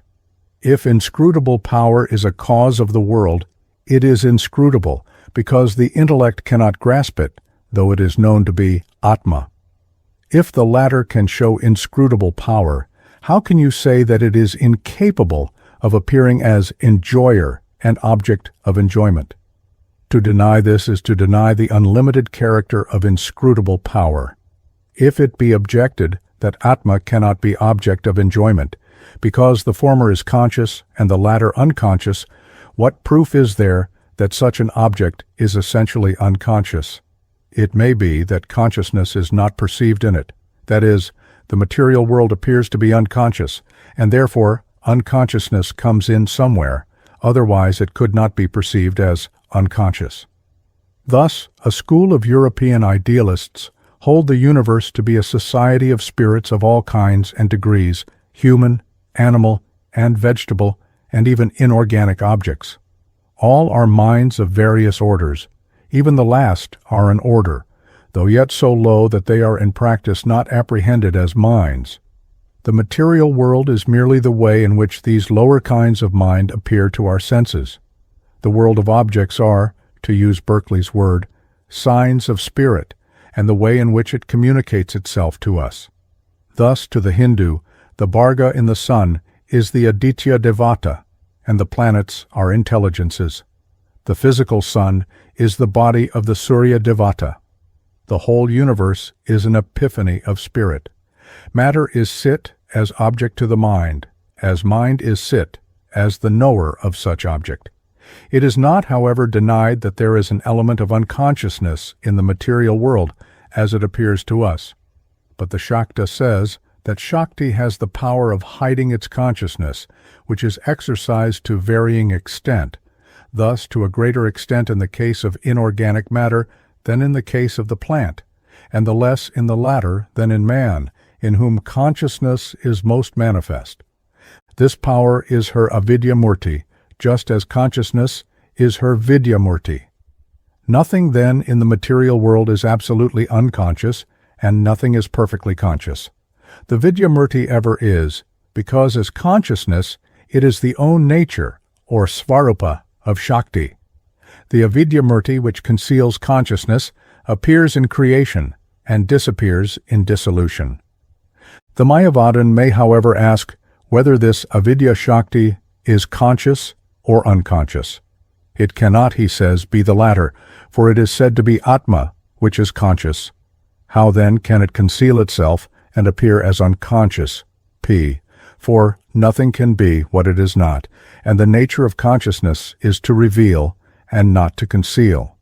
If, again, consciousness, on account of its concealment, is incapable of knowing itself, it ceases to be consciousness. The reply is again that this also is empirical argument, based upon an imperfect idea of the nature of things. Everyone knows that there is consciousness in him, but at the same time he recognizes that it is imperfect. The Mayavadin seeks to explain this by saying that it is a false consciousness, Chidabhasa, which is again explained by means of two opposites, namely unconsciousness, which is an unreality to which Chidabhasa adheres, and true consciousness, or Atma, which by virtue of its inscrutable power acts as efficient cause in its production. This theory compels its adherent to ignore the world, the limited consciousness, and Shastra itself, in order that the perfection of Atma may be maintained, though at the same time Shakti is admitted to be unlimited and inscrutable. The Shakta's answer on the other side is that there is in fact no false consciousness, and essentially speaking, no unconsciousness anywhere, though there appears to be some unconsciousness. In fact, Mayavada says that the unconscious appears to be conscious through the play of Atma on it, whilst the Shakta says that, really and at base, all is consciousness, which appears to be unconsciousness in varying degrees. All consciousness, however imperfect, is real consciousness, its imperfection being due to its suppressing its own light to itself, and all apparent unconsciousness is due to this imperfection in the consciousness which sees it. Mayavada seeks to explain away the world, from which, nevertheless, it derives the materials for its theory. But it is argued that it fails to do so. In its attempt to explain, it brings in a second principle, namely unconsciousness, and even a third, Chidabhasa. Therefore, the theory of Shaktivada, which posits nothing but consciousness, is, it is contended, a truer form of non-dualism. Yet we must note that the theories of both are made up with the imperfect light of man's knowledge. Something must then remain unexplained in all systems. The Mayavada does not explain the character of the Shakti of Atma as efficient cause of creation, and the Shakta does not explain the character of the Shakti of Atma, which, in spite of being true consciousness, hides itself. But whilst the Shakta difficulty stands alone, the other theory brings, it is said, in its train a number of others. The Mayavadin may also ask whether avidya murti is permanent or transient. If the latter, it cannot be Atma, which eternally is, whereas, if it is permanent, liberation is impossible. It may be replied that this objection does not lie in the mouth of Mayavada, which, in a transcendental sense, denies creation, world, bondage, and liberation. The latter is a transition from bondage to freedom, which presupposes the reality of the world and a connection between it and that, which is beyond all worlds. This Shamkara denies, and yet acknowledges a method of spiritual culture for liberation. The answer, of course, is that transcendentally, Atma is ever free, and that such spiritual culture is required for the empirical, vyavarika, need of the empirical self, or chidabhasa, for empirical liberation from an empirical world. But as all these conventional things are, in an absolute sense, unreal, the Mayavada's instructions for spiritual culture have been likened to consolations given to soothe the grief of a sterile woman who has lost her son. Theoretically, the answer may be sufficient, though this may not be allowed, but the method can, in any case, have full pragmatic value only in exceptional cases. Doubtless, to the unliberated Mayavadin sadhaka, the world is real in the sense that it imposes its reality on him, whatever his theories may be. But it is plain that such a system does not ordinarily at least develop the same power as one in which doubt as to the reality of things does not exist. In order that instruction should work, we must assume a real basis for them. Therefore, the Tantra Shastra here spoken of deals with true bondage in a true world and aims at true liberation from it. It is Shakti who both binds and liberates, and sadhana of her is the means of liberation. Nothing is unreal or false. Shakti is, and Shakti creates, and thus appears as the universe. In positing an evolution, parinama, the Shastra follows Samkhya because both systems consider the ultimate source of the world to be real, as unconscious Prakriti or conscious Shakti, respectively. The Shakta takes literally the great saying, all the universe is Brahman, every bit of it. Mayavada achieves its unity by saying that Jivatma is Paramatma after elimination of avidya in the first and Maya in the second. Ignorance is something neither real nor unreal. It is not real in comparison with the supreme unchanging Brahman. It is not unreal, for we experience it as real, and it is for the length of the duration of such experience. Again, Shaktivada assumes a real development, parinama, with this proviso that the cause becomes effect, and yet remains what it was as cause. Mayavada says that there is transcendentally no real change, but only the appearance of it. That is, the notion of parinama is Maya, like all the rest. The Tantra Shastra deals with true bondage in a true world and aims at true liberation from it. Atma binds itself by the avidya murti of its Shakti and liberates itself by its vidya murti. Sadhana is the means whereby bondage becomes liberation. Nothing is unreal or false.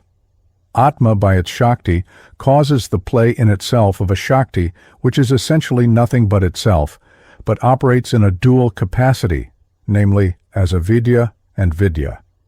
Creation is thus an epiphany of the Atma, which appears and is withdrawn from and into itself like the limbs of a tortoise.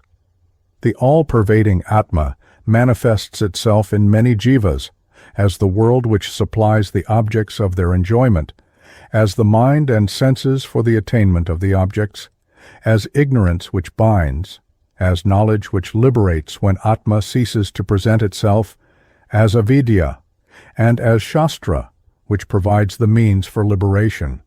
Shaktivada affirms reality throughout because it is a practical scripture for real men in a real world. Without such presupposition, sadhana is not possible. When sadhana has achieved its object, siddhi, as auto-realization, no question of the real or unreal arises. In the Buddhakarita Kavya, it is said that Sakya, being questioned on an abstruse point, is reported to have said, "For myself, I can tell you nothing on these matters. Meditate on Buddha, and when you have obtained the supreme experience, bodhijnana, you will know the truth yourself." In these high realms we reach a point at which wisdom is silence. After all, man in the mass is concerned with worldly needs, and there is nothing to be ashamed of in this. One of the greatest doctrines in the Shakta Tantra is its bhukti mukti teaching, and it is not less great because it may have been abused. All systems are at the mercy of their followers. Instead of the ascetic method of the Mayavadins suited for men of high spiritual development, whose ascesis is not something labored, but an expression of their own true nature, the Kula teaches liberation through enjoyment. That is the world. The path of enjoyment is a natural one. There is nothing bad in enjoyment itself, if it be according to Dharma. It is only adharma which is blamed. Liberation is thus had through the world, mokshayate samsara. In the natural order of development, power is developed in worldly things, but the power is controlled by a religious sadhana, which both prevents an excess of worldliness and molds the mind and disposition, bhava, into a form which, at length and naturally, develops into that knowledge which produces dispassion, vairagya, for the world. The two paths lead to the same end, but this is itself too big a subject to be developed here. Sufficient be it to repeat what I have said elsewhere. The Vira does not shun the world from fear of it. He holds it in his grasp and wrests from it its secret. Then, escaping from the unconscious driftings of a humanity which has not yet realized itself, he is the illumined master of himself, whether developing all his powers or seeking liberation at his will. As regards the state of dissolution, pralaya, both systems are at one.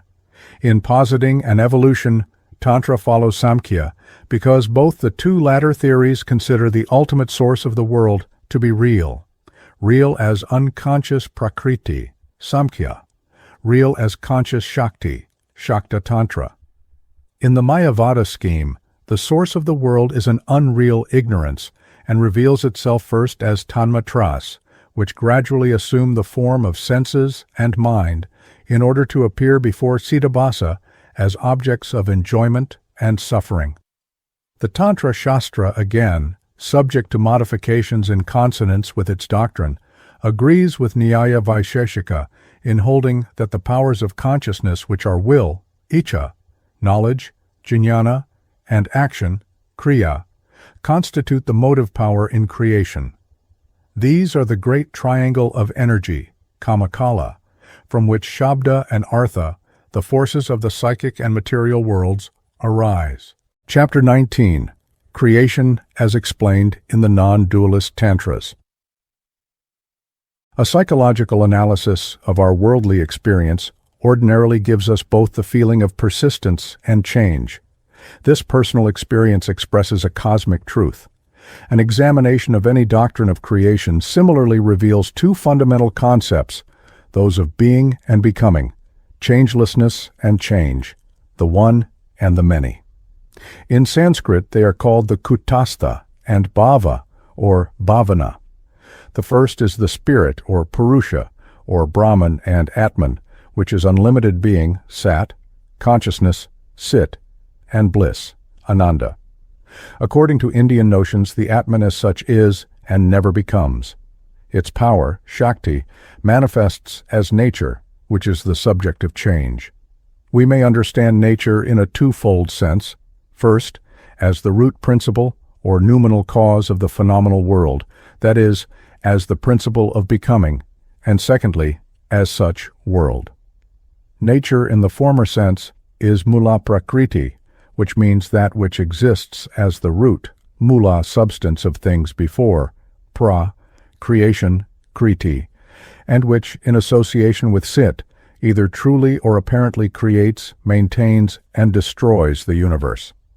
This mula prakriti the Sharada Tilaka calls mulabhuta avyakta, and the Vedanta of Shamkara, to which alone I refer, Maya.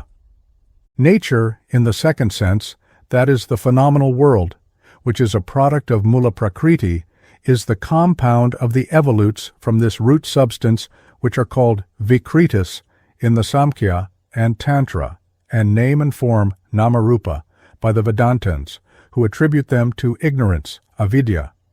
Mula prakriti, as the material and instrumental cause of things, is that potentiality of natural power, natura naturans, which manifests as the universe, natura naturata.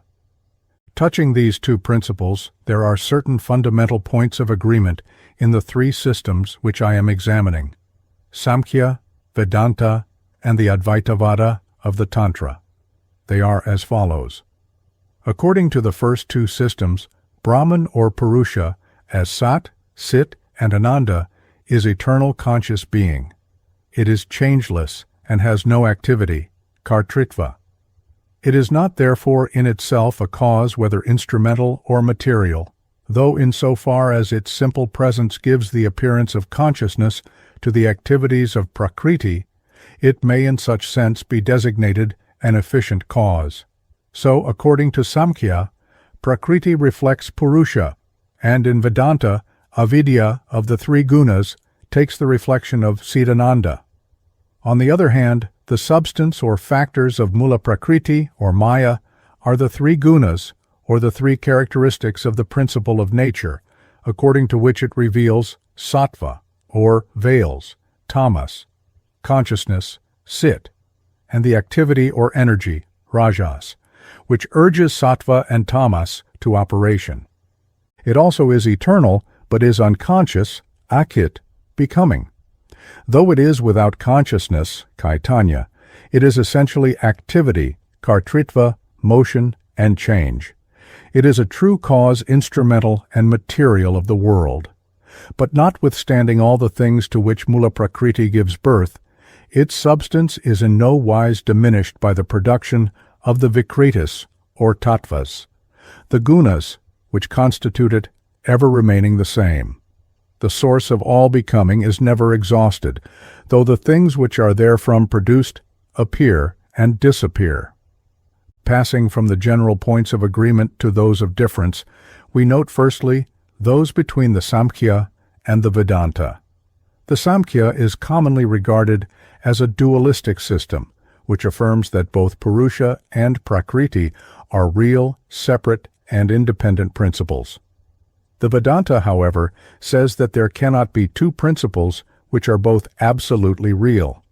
It does not, however, altogether discard the dual principles of the Samkhya, but says that mula prakriti, which it calls Maya, while real from one point of view, that is empirically, is not real from another and transcendental standpoint. It affirms, therefore, that the only real, sadvastu, is the attributeless, nirguna Brahman. All else is Maya and its products. Whilst then the Samkhyan mula prakriti is an eternal reality, it is according to the transcendental method of Shamkara an eternal unreality, mithyabhuta sanatani. The empirical reality which is really false is due to the avidya, which is inherent in the nature of the embodied spirit, jiva. Maya is a vastu, or no real thing. It is nishtattva. As avidya is neither real nor unreal, so is its cause, or Maya. The kernel of the Vedantic argument on this point is to be found in its interpretations of the Vaidik Mahavakya, that thou art, tattvam asi. Tat here is Ishvara, that is, Brahman with Maya as his body or upadi. Tvam is the jiva with avidya as its body.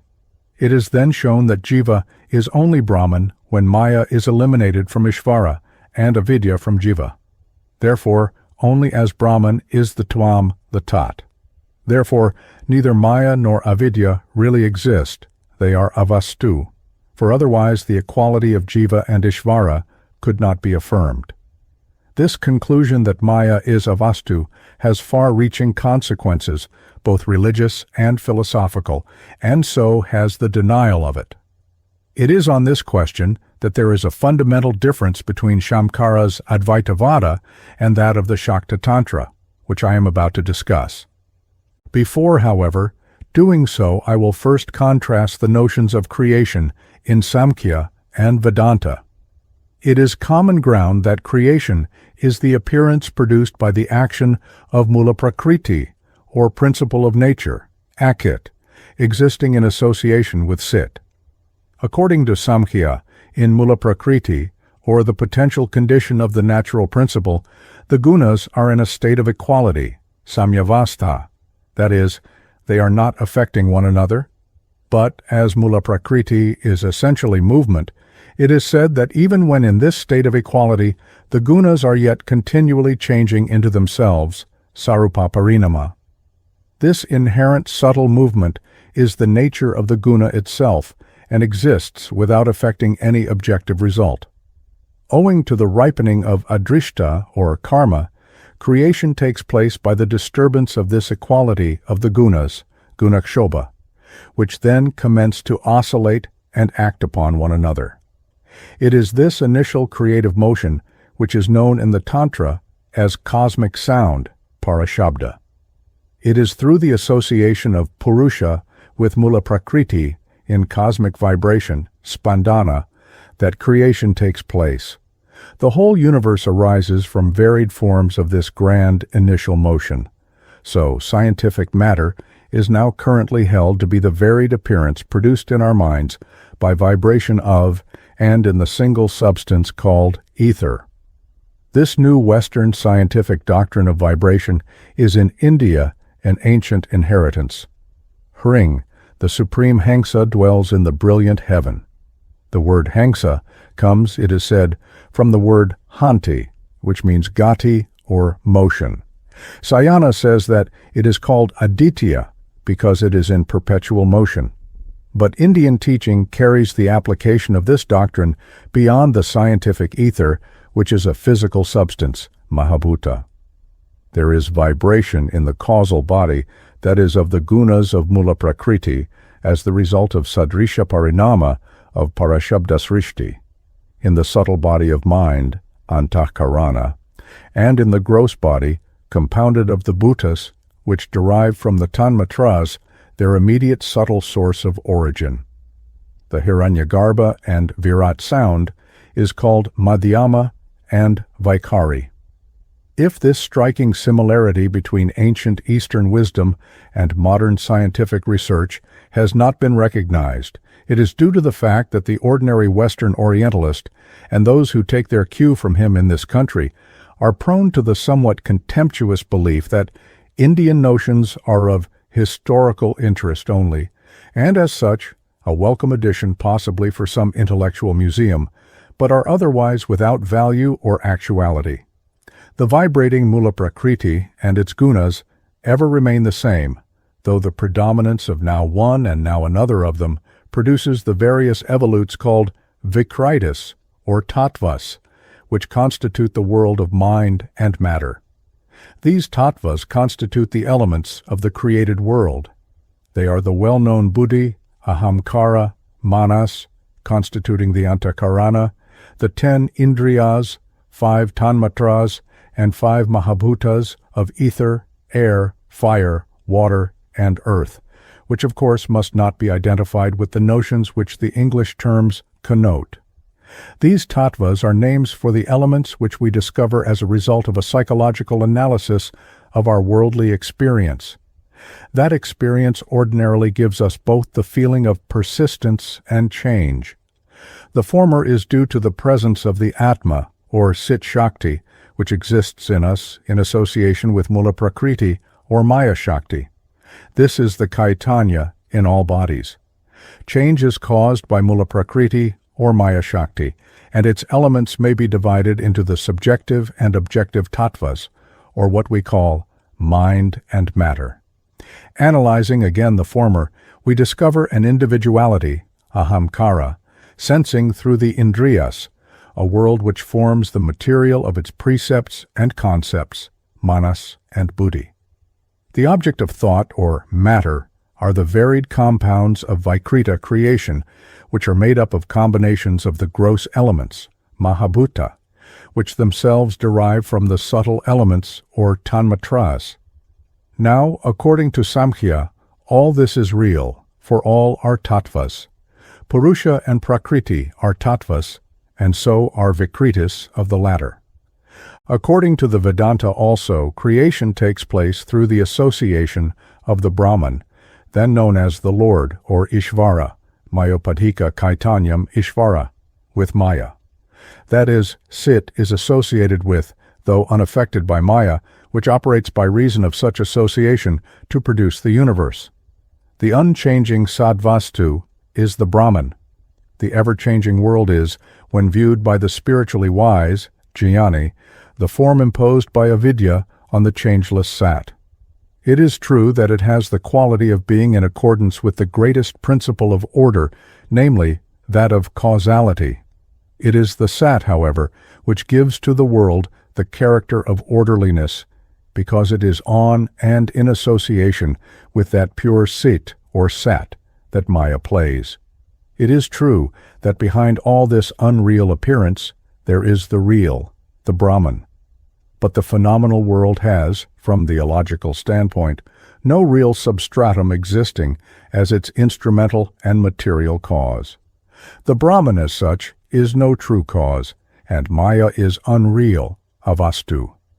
The world has only the appearance of reality from the reflection which is cast by the real upon the unreal. Nor is Ishvara, the creative and ruling Lord, in a transcendental sense, real. For, as it is the Brahman in association with Maya, which Shamkara calls Ishvara, the latter is nothing but the Brahman viewed through Maya. It follows that the universe is the product of the association of the real and the unreal, and when world experience ends in liberation, mukti, the notion of Ishvara as its creator no longer exists. For his body is Maya, and this is avastu. So long, however, as there is a world, that is, so long as one is subject to Maya that is embodied, so long do we recognize the existence of Ishvara. The Lord truly exists for every jiva, so long as he is such. But on attainment of bodiless liberation, videha mukti, the jiva becomes himself Satchidananda, and as such Ishvara does not exist for him, for Ishvara is but the Sat viewed through that Maya, of which the Sat is free. The Brahman is true, the world is false, the jiva is Brahman, Paramatma, and nothing else. The opponents of this system, or Mayavada, have charged it with being a covert form of Buddhistic nihilism, Mayavadam, Asachastram, Prachanam Baudham. It has, however, perhaps been more correctly said that Sri Shamkara adjusted his philosophy to meet the Mayavada of the Buddhists, and so promulgated a new theory of Maya without abandoning the faith or practice of his Shaiva Shakta Dharma. All systems obviously concede at least the empirical reality of the world. The question is whether it has a greater reality than that, and if so, in what way? Samkhya affirms its reality. Shamkara denies it in order to secure the complete unity of the Brahman. Each system has merits of its own. Samkhya, by its dualism, is able to preserve in all its integrity the specific character of Cit as Niranjana. This result, on the other hand, is effected at the cost of that unity for which all minds have, in some form or other, a kind of metaphysical hunger. Shamkara, by his Mayavada, secures this unity, but this achievement is at the cost of a denial of the ultimate reality of the world, whether considered as the product Vikriti of Mula Prakriti, or as Mula Prakriti itself. There is, however, another alternative, and that is the great Shakta doctrine of duality in unity. There is, this Shastra says, a middle course in which the reality of the world is affirmed without compromising the truth of the unity of the Brahman for which Shamkara, by such lofty speculation, contends. I here shortly state what is developed more fully later. The Shakta Advaitavada recognizes the reality of Mula Prakriti in the sense of Maya-Shakti. Here, in a qualified way, it follows the Samkhya. On the other hand, it differs from the Samkhya in holding that Mula Prakriti, as Maya-Shakti, is not a principle separate from the Brahman, but exists in and as a principle of the one Brahman substance. The world, therefore, is the appearance of the real. It is the Brahman as power. The ground principle of such appearance, or Maya-Shakti, is the real as Atma and power. There is thus a reality behind all appearances, a real substance behind the apparent transformations. Maya-Shakti as such is both eternal and real, and so is Ishvara. The transformations are the changing forms of the real. I pass now to the Advaitavada of the Shakta Tantra. The Shakta Tantra is not a formal system of philosophy, darshana. It is, in the broadest sense, a generic term for the writings and various traditions which express the whole culture of a certain epoch in Indian history. The contents are therefore of an encyclopedic character, religion, ritual, domestic rites, law, medicine, magic, and so forth. It has thus great historical value, which appears to be the most fashionable form of recommendation for the Indian scriptures nowadays. The mere historian, I believe, derives encouragement from the fact that out of bad material may yet be made good history. I am not here concerned with this aspect of the matter. For my present purpose, the Shakta Tantra is part of the Upasana Kanda of the three departments of Shruti, and is a system of physical, psychical, and moral training, sadhana, worship, and yoga. It is thus essentially practical. This is what it claims to be. To its critics, it has appeared to be a system of immoral indiscipline. I am not here concerned with the charge, but with the doctrine of creation to be found in the Shastra. Underlying, however, all this practice, whatever be the worth or otherwise which is attributed to it, there is a philosophy which must be abstracted, as I have here done for the first time, with some difficulty, and on points with doubt, from the disquisitions on religion and the ritual and yoga directions to be found in the various Tantras. The fundamental principles are as follows. It is said that equality, samya, of the gunas is mula prakriti, which has activity, kartritva, but no consciousness, kaitanya. Brahman is Satchidananda, who has kaitanya and no kartritva. But this is so only if we thus logically differentiate them. As a matter of fact, however, the two admittedly, ever and everywhere, coexist and cannot, except for the purpose of formal analysis, be thought of without the other. The connection between the two is one of unseparateness, avinabhava sambandha. Brahman does not exist without Prakriti Shakti, or Prakriti without the Brahman. Some call the supreme Caitanya with Prakriti, others Prakriti with Caitanya. Some worship it as Shiva, others as Shakti. Both are one and the same. Shiva is the one viewed from its sight aspect. Shakti is the one viewed from its Maya aspect. They are the male and female aspects of the same unity, which is neither male nor female. Kula is Shiva. Kula is Shakti. The same Supreme is worshipped by sadhana of Brahman as by sadhana of Adyashakti. The two cannot be separated, for Brahman without Prakriti is actionless, and Prakriti without Brahman is unconscious. There is Nishkala Shiva, or the transcendent, attributeless, nirguna, Brahman, and Sakala Shiva, or the embodied immanent Brahman with attributes, Saguna. Kala or Shakti corresponds with the Samkhyan, Mula Prakriti, or Samyavasta, of the three gunas and the Vedantic Maya. But Kala, which is Mula Prakriti, and Maya eternally is, and therefore, when we speak of Nishkala Shiva, it is not meant that there is then or at any time no Kala, for Kala ever is, but that Brahman is meant, which is thought of as being without the working Prakriti, Prakritaranya. Maya-Shakti is then latent in it. As the Devi in the Kula Kudamani says, Aham Prakritirupa Chet Siddhananda Parayana. Sakala Shiva is, on the other hand, Shiva considered as associated with Prakriti in operation and manifesting the world. In one case, Kala is working or manifest. In the other, it is not, but exists in a potential state. In the same way, the two Shivas are one and the same. There is one Shiva who is Nirguna and Saguna. The Tantric yoga treatise Sat-Chakra Nirupana describes the Jivatma as the Pariyaya of, that is another name for, the Paramatma, adding that the root of wisdom, Mulavidya, is a knowledge of their identity. When the Brahman manifests, it is called Shakti, which is the magnificent concept round which Tantra is built. The term comes from the root sak, which means to be able. It is the power which is the Brahman, and whereby the Brahman manifests itself. For Shakti and possessor of Shakti, Shaktiman, are one and the same.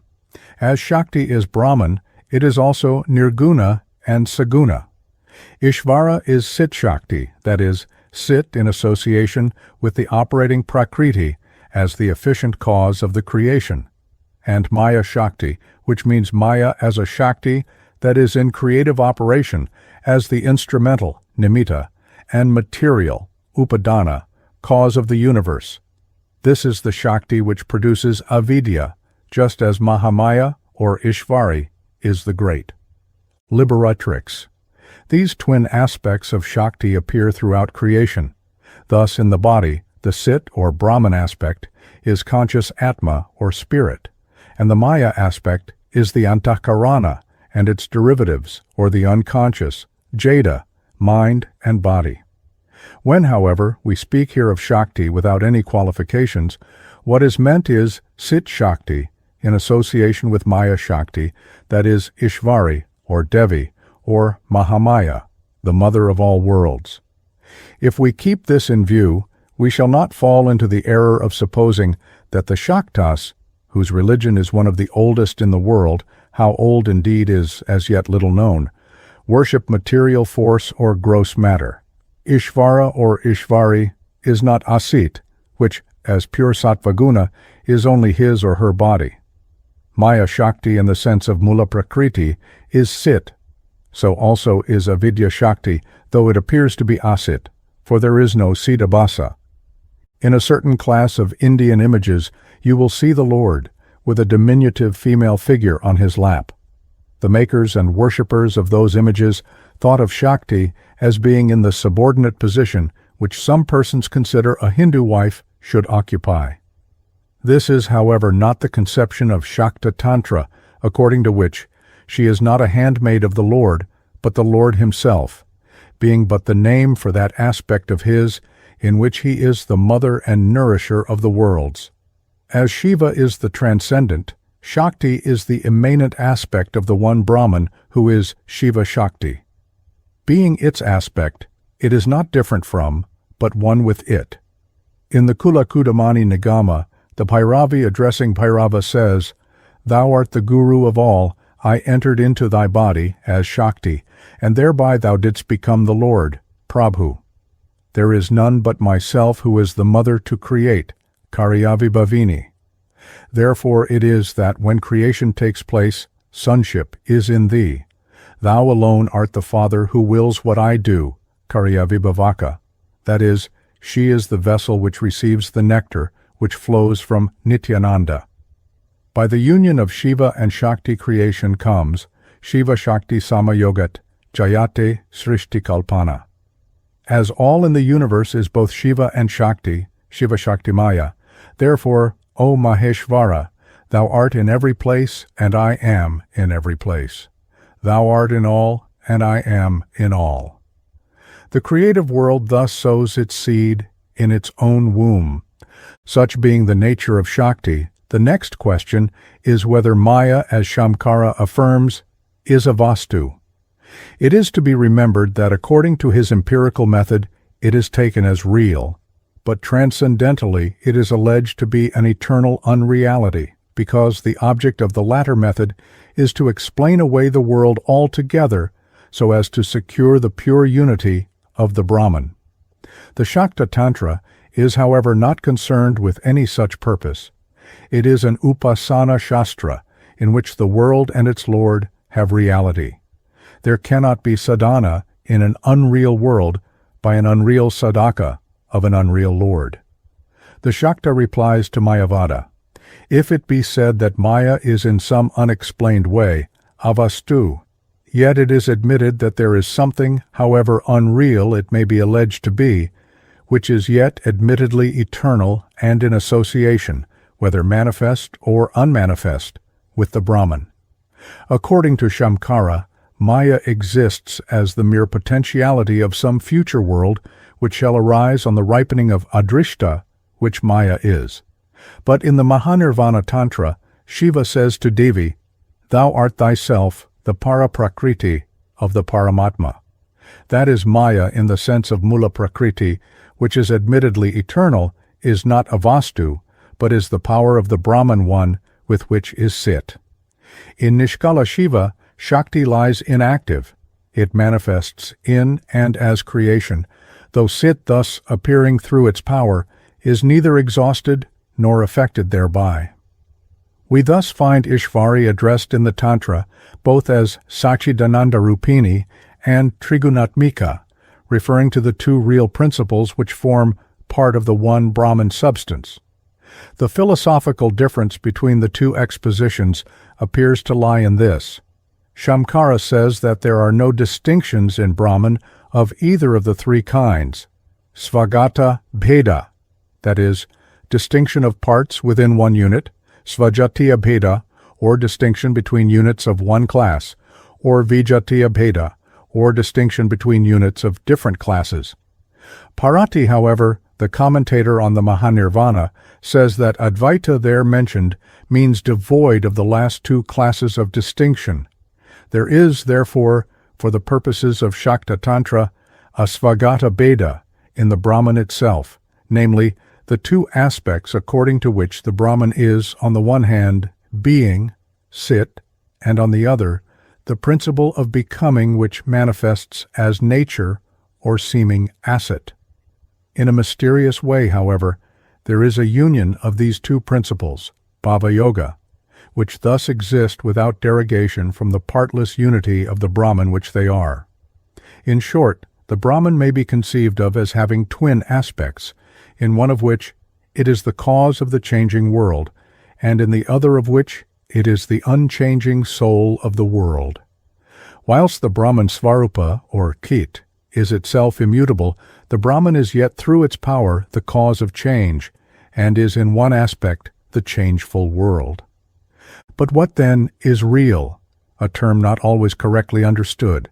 According to the Mayavada definition, the real is that which ever was, is, and will be, Kalatraya Sattvavan.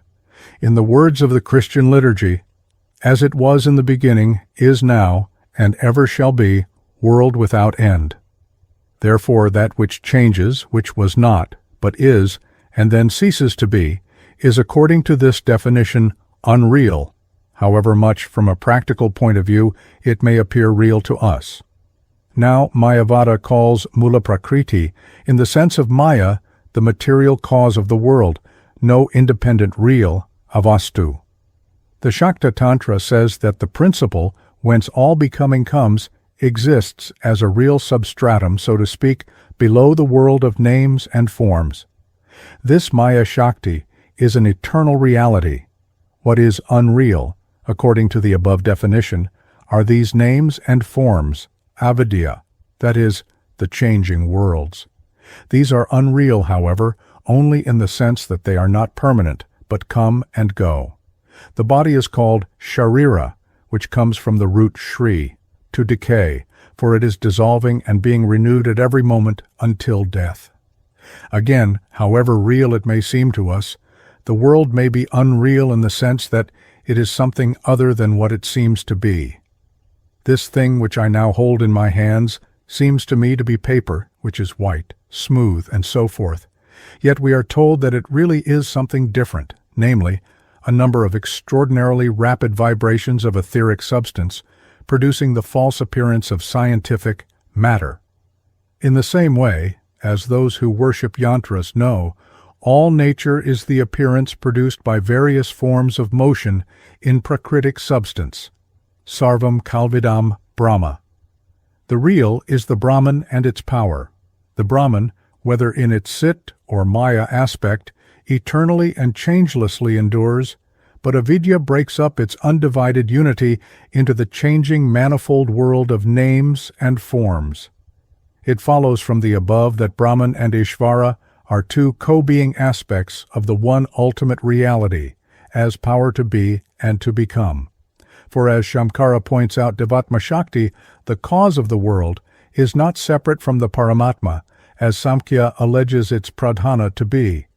And thus it is that Shiva, in the Kularnava Tantra, says, "Some desire dualism, Dvaitavada, others monism, Advaitavada. Such, however, know not my truth, which is beyond both monism and dualism, Dvaitadvaita Vivarjita." This saying may doubtless mean that to the knower, jnani, the arguments of philosophical systems are of no account, as is indeed the case. It has also a more literal meaning, as above explained. The Shastra, in fact, makes high claims for itself. The Tantra, it has been said, takes into its arms, as if they were its two children, both dualism and monism, affording by its practical method, sadhana, and the spiritual knowledge generated thereby the means by which their antinomies are resolved and harmonized. Its purpose is to give liberation to the jiva by a method according to which monistic truth is reached through the dualistic world, immersing its sadhakas in the current of divine bliss, by changing duality into unity and then evolving from the latter a dualistic play, thus proclaiming the wonderful glory of the spouse of Paramashiva in the love embrace of mind matter, Jada, and consciousness, Caitanya. It therefore says that those who have realized this move and yet remain unsoiled in the mud of worldly actions which lead others upon the downward path. It claims, therefore, that its practical method, sadhana, is more speedily fruitful than any other. Its practical method is an application of the general principles above described. In fact, one of its akaras, which has led to abuse, is an attempt to put into full practice the theory of Advaitavada. Shamkara has, in his transcendental method, dealt with the subject as part of the Jnana Kanda. Though the exponent of the Mayavada is esteemed to be a Mahapurusha, this method is not in favor with the Tantric sadhaka, who attributes much of the practical atheism, which is to be found in this country, as elsewhere, to a misunderstanding of the transcendental doctrines of Mayavada. There is some truth in this charge, for, as has been well said, the vulgarization of Shamkara's higher science, which is by its nature an esoteric doctrine destined for a small minority, must be reckoned a misfortune insofar as it has, in the language of the Gita, induced many people to take to another's dharma instead of to their own, which is the lower science of the great Vedantin followed in all Shastras of worship. Such a Shastra must necessarily affirm God as a real object of worship. Dionysius, the Areopagite, the chief of the line of all Christian mystics, said that we could only speak apophatically of the Supreme as it existed in itself, that is, other than as it displays itself to us. Of it nothing can be affirmed but that it is not this and not that. Here he followed the neti of the Vedanta. Ishvari is not less real than the things with which we are concerned every day. She is for the Indian sadhaka the highest reality, and what may or may not be the state of Videha Mukti has for him no practical concern. Those only who have attained it will know whether Shamkara is right or not. Not that they will think about this or any other subject, but in the sense that when the Brahman is known, all is known. A friend from whom I quote writes that he had once occasion to learn to what ridiculous haughtiness some of the modern adepts of Sri Shamkara's school are apt to let themselves be carried away when one of them spoke to him of the personal Ishvara as being a pitiable creature. The truth is that such so-called adepts are no adepts at all, being without the attainment and far from the spirit of Shamkara, whose devotion and powers made him seem to his followers to be an incarnation of Shiva himself. Such a remark betrays a radical misunderstanding of the Vedanta. How many of those who today discuss his Vedanta from a merely literary standpoint have his, or indeed any faith?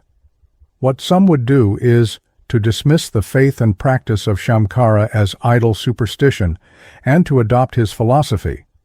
But what is the intrinsic value of a philosophy which emanates from a mind which is so ignorant as to be superstitious?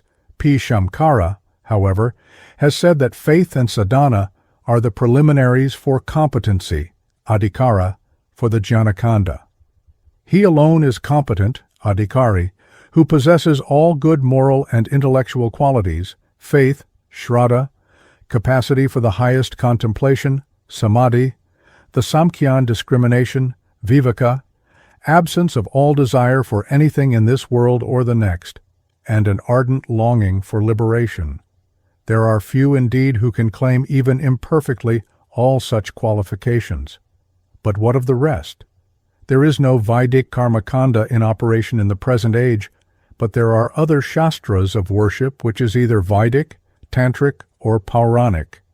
These provide for those who are still, as are most, on the path of desire. The Tantra affirms that nothing of worth can be achieved without sadhana. Mere speculation is without result. This principle is entirely sound, whatever may be thought of the mode in which it is sought to be applied. Those to whom the questions here discussed are not mere matters for intellectual business or recreation will recall that Shamkara has said that liberation is attained not merely by the discussion of and pondering upon revealed truth, vikara, for which few only are competent, but by the grace of God, Ishvara Anugraha, through the worship of the Mother and Father from whom all creation springs. Such worship produces knowledge. In the Kula Kudamani, the Devi says, O all-knowing one, if thou knowest me, then of what use are the Amnayas, revealed teachings, and Yajanam, ritual? If thou knowest me not, then again, of what use are they? But neither are, in another sense, without their uses, for thereby the sadhaka becomes qualified for some form of urdhvamnaya, in which there are no rites, karma. With this short exposition of the nature of Shakti Tattva according to Shakta Tantra, I pass to an equally brief account of its manifestation in the universe. It is sufficient to deal with the main lines of the doctrine without going into their very great accompanying detail. I here follow, on the main theme, the account given in the celebrated Sharada Tilaka, a work written by Lakshmanacharya, the guru of Abhinavagupta, the great Kashmirian Tantric, about the commencement of the 11th century, and its commentary, by the learned Tantric Pandit Raghava Bhatta, which is dated 1454 AD. This work has long been held to be of great authority in Bengal. Why creation takes place cannot in an ultimate sense be explained. It is the play, Leela, of the mother. Could this be done, the Brahman would be subject to the law of causality which governs the universe, but which its cause necessarily transcends. The Tantra, however, in common with other Indian Shastras, recognizes Adrishta Srishti, or the doctrine that the impulse to creation is proximately caused by the adrishta, or karma, of jivas. But karma is eternal and itself requires explanation. Karma comes from samskara, and samskara from karma. The process of creation, maintenance, and dissolution, according to this view, unceasingly recurs as an eternal rhythm of cosmic life and death, which is the mother's play, Lila. And so it is said of her in the Lalita Sahasranamam that the series of universes appear and disappear with the opening and shutting of her eyes. The existence of karma implies the will to cosmic life. We produce it as the result of such will. and when produced it becomes itself the cause of it.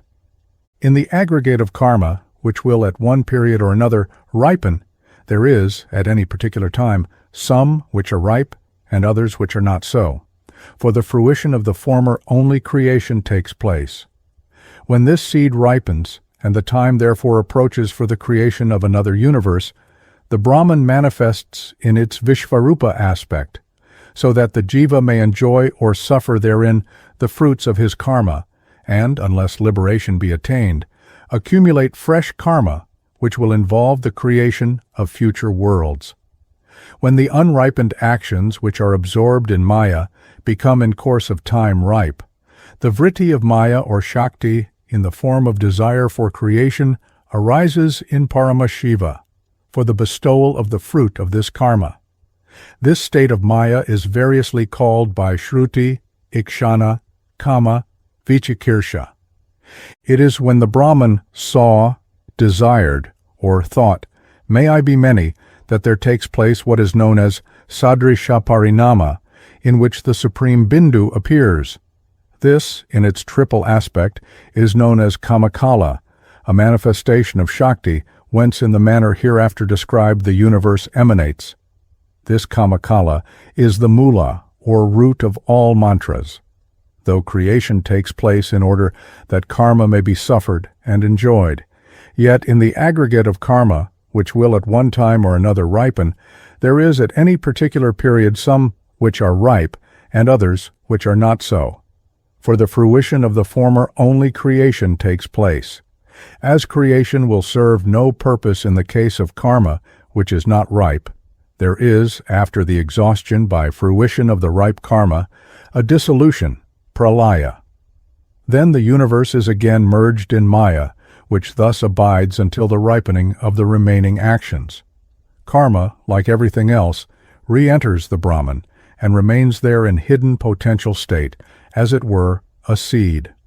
When the seed ripens, creation again takes place. With Ikshana, or the manifestation of creative will, creation is really instantaneous. When the word went forth, "Let there be light," there was light, for the ideation of Ishvara is creative. Our mind, by its constitution, is however led to think of creation as a gradual process. The Samkhya starts with the oscillation of the gunas, gunakshobha, upon which the vikritis immediately appear. But just as it explains its real parinama in terms of successive emanations, so the Shakta Tantra describes a sadrisha parinama in the body of Ishvara, their cause. This development is not a real parinama, but a resolution of like to like, that is, there is no actual change in the nature of the entity dealt with, the various stages of such parinama being but names for the multiple aspects to us of the same unchanging unity. Shakti is one. It appears as various by its manifestations. In one aspect there is no parinama, for Sachidananda is as such immutable. Before and after and in creation, it remains what it was. There is therefore no parinama in or of the Akshara Brahman as such. There is parinama, however, in its power aspect. The three gunas do not change, each remaining what it is. They are the same in all forms, but appear to the jiva to exist in different combinations. The appearance of the gunas in different proportions is due to avidya or karma, which is this apparent gunakshobha. It is samskara, which gives to the samya prakriti existence as vaishamya. What the Tantra describes as sadrisha parinama is but an analysis of the different aspects of what is shortly called in other Shastras ikshana. This sadrisha parinama is concerned with the evolution of what is named para sound, parashabda srishti. This is cosmic sound, the causal vibration in the substance of mula prakriti, which gives birth to the tattvas, which are its vikritis. Such cosmic sound being that which is distinguished in thought from the tattvas so produced. The Sharada says that from the Sakala Parameshvara, who is Sachidananda, issued Shakti, that is, that power which is necessary for creation. God and his power are yet more than the creation which he manifests. Shakti is said to issue from that which is already Sakala or associated with Shakti, because as Raghava Bhatta says, she who is eternal, Anadirupa, was in a subtle state as Caitanya during the great dissolution, Pralaya. Ya Anadirupa, Caitanya Dhyasena, Mahapralaya, Sukshma, Sthita. With, however, the disturbance of the gunas, Prakriti became inclined, Uchuna, to creation, and in this sense is imagined to issue. Shakti, in other words, passes from a potential state to one of actuality. The Parameshvara is, he adds, described as Sachidananda, in order to affirm that even when the Brahman is associated with avidya, its own true nature, Svarupa, is not affected. According to the Sharada, from this Shakti issues Nada, and from the latter Bindu, known as the Parabindu. The Sharada thus enumerates 7 aspects of Shakti. This it does, according to Raghava Bhatta, so as to make up the 7 component parts of the Omkara. In some Shakta Tantras, this first nada is omitted, and there are thus only 6 aspects. The Shaiva Tantras mention 5. Those which recognize Kala as a tattva identify nada with it. In some Tantras, Kala is associated with Tamaguna and is the Mahakala, who is both the child and spouse of Adyashakti. For creation comes from the tamasic aspect of Shakti. In the Saradhati Laka, Nada and Bindu are one and the same Shakti, being the names of 2 of her states, which are considered to represent her as being more prone to creation, Uchunavastha. There are 2 states of Shakti Bindu suitable for creation, Upayogavastha. As there is no mass or gana in Nishkala Shiva, that Brahman represents the Aganavastha. The Prapankasara Tantra says that she, who is in the first place tattva, mere thatness, quickens under the influence of Sit, which she reflects. Then she longs to create, Vichikirshu, and becomes massive, Ganibhuta, and appears as Bindu, Parabindu. Ganibhuta means that which was not dense or gana, but which has become so, Ganavastha. It involves the notion of solidifying, coagulating, becoming massive. Thus milk is said to become Ganibhuta when it condenses into cream or curd. This is the first gross condition, Sthulavastha.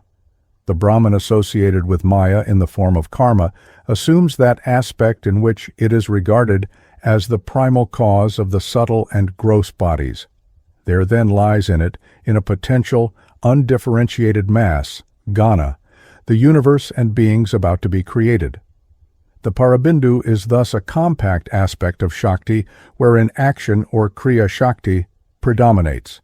It is compared to a grain of gram, Kanaka, which under its outer sheath, Maya, contains 2 seeds, Shiva Shakti, in close and undivided union. The Bindu is symbolized by a circle. The Shunya, or empty space within, is the Brahmapada. The supreme light is formless, but Bindu implies both the void and guna, for when Shiva becomes Bindurupa, he is with guna. Raghava says, she alone can create.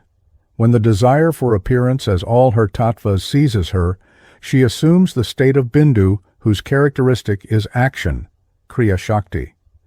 This Bindu, or Avyakta, as it is the sprouting root of the universe, is called the Supreme Bindu, Parabindu, or causal or Karana Bindu, to distinguish it from that aspect of itself which is called Bindu, Karya, which appears as a state of Shakti after the differentiation of the Parabindu in Sadrisha Parinama.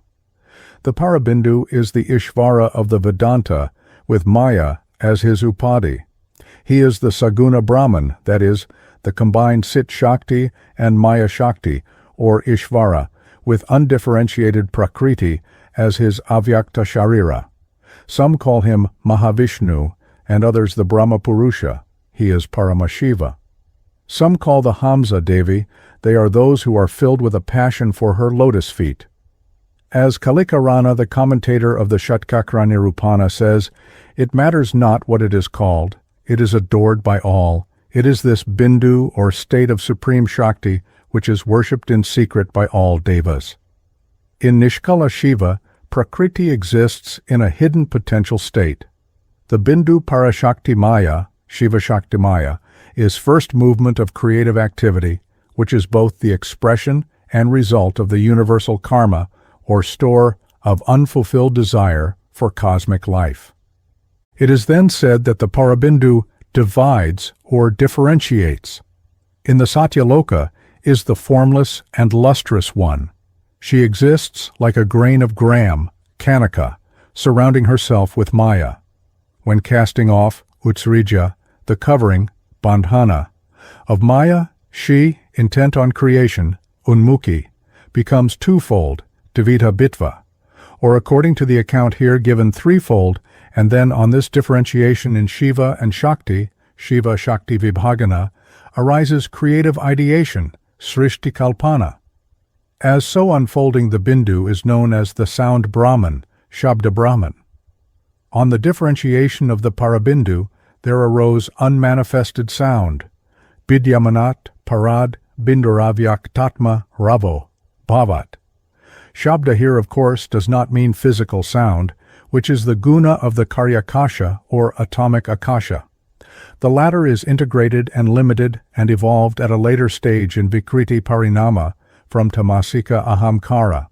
Shabda Brahman in the undifferentiated Siddhakasha, or spiritual ether of philosophy, in association with its Kala, or Prakriti, or the Sakala Shiva of religion. It is Cit-Shakti, vehicled by undifferentiated Prakriti, from which is evolved Nadamatra, sound only, or the principle of sound, which is unmanifest, Avyakta, from which again is displayed, Vyakta, the changing universe of names and forms. It is the Pranavarupa Brahman, or Om, which is the cosmic causal principle and the manifested Shabdartha. Avyakta Nada, or unmanifested sound, is the undifferentiated causal principle of manifested sound, without any sign or characteristic manifestation, such as letters and the like, which mark its displayed product. Shabda Brahman is the all-pervading, impartite, unmanifested Nadabindu substance, the primary creative impulse in Parashiva, which is the cause of the manifested Shabdartha. This Bindu is called Para, because it is the first and supreme Bindu. Although it is Shakti like the Shakti and Neda, which precede it, it is considered as Shakti on the point of creating the world, and as such it is from this Parabindu that Avyakta sound is said to come. Raghava Bhatta ends the discussion of this matter by shortly saying that the Shabda Brahman is the Caitanya in all creatures, which as existing in breathing creatures, Pram, is known as the Shakti Kundalini of the Muladhara. The accuracy of this definition is contested by the compiler of the Pranatoshini, but if by Caitanya we understand the manifested Sit, that is, the latter displayed as and with Mula Prakriti in cosmic vibration, Spandana, then the apparently differing views are reconciled. The Parabindu on such differentiation manifests under the threefold aspects of Bindu, Nada, Bija. This is the fully developed and kinetic aspect of Parashabda. The Bindu, which thus becomes threefold, is the principle in which the germ of action sprouts to manifestation, producing a state of compact, intensive Shakti. The threefold aspect of Bindu, as Bindu, Karaya, Nada, and Bija, are Shivamaya, Shiva Shakti Maya, Shakti Maya, Para, Sukshma, Stula, Icha, Jnana, Kriya, Tamas, Sattva, Rajas, Moon, Fire and Sun, and the Shaktis, which are the cosmic bodies known as Ishvara, Hiranyagarbha, and Virat. All three, Bindu, Bija, Nada, are the different phases of Shakti in creation, being different aspects of Parabindu, the Ganavastha of Shakti. The order of the three Shaktis of will, action, and knowledge differ in Ishvara and Jiva. Ishvara is all-knowing, and therefore the order in him is Ika, Jnana, Kriya. In Jiva, it is Jnana, Ika, Kriya. Icha is said to be the capacity which conceives the idea of work or action, which brings the work before the mind and wills to do it. In this bindu, tamas is said to be predominant, for there is, as yet, no stir to action. Nada is jnana shakti, that is, the subjective direction of will by knowledge to the desired end. With it is associated sattva. Bija is kriya shakti, or the shakti, which arises from that effort or the action done. With it, rajoguna, or the principle of activity, is associated. Kriya arises from the combination of icha and jnana. It is thus said, drawn by icha shakti, illumined by jnana shakti, Shakti the Lord appearing as male creates, kriya shakti. From bindu it is said arose Raudri, from nada, Jyeshtha, and from bija, Vama. From these arose Rudra, Brahma, Vishnu. It is also said in the Goraksha Samhita, Icha is Brahmi, Kriya is Vaishnavi, and Jnana is Gauri. Wherever there are these three Shaktis, there is the supreme light called Om.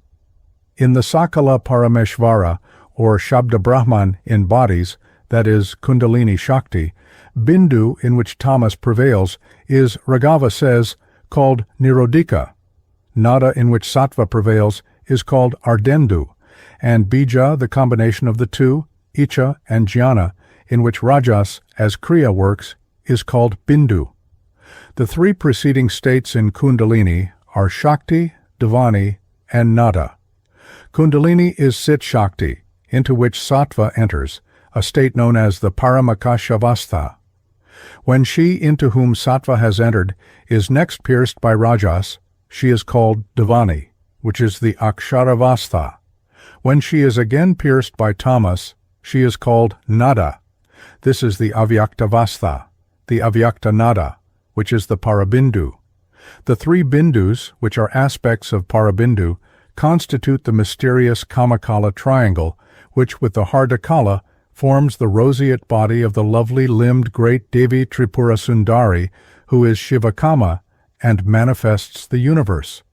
She is the trinity of divine energy of whom the Sri Tattvarnava says, "Those glorious men who worship in that body in Samarasya are freed from the waves of poison in the untraversable sea of the wandering, samsara." The main principle which underlies the elaborate details here shortly summarized is this.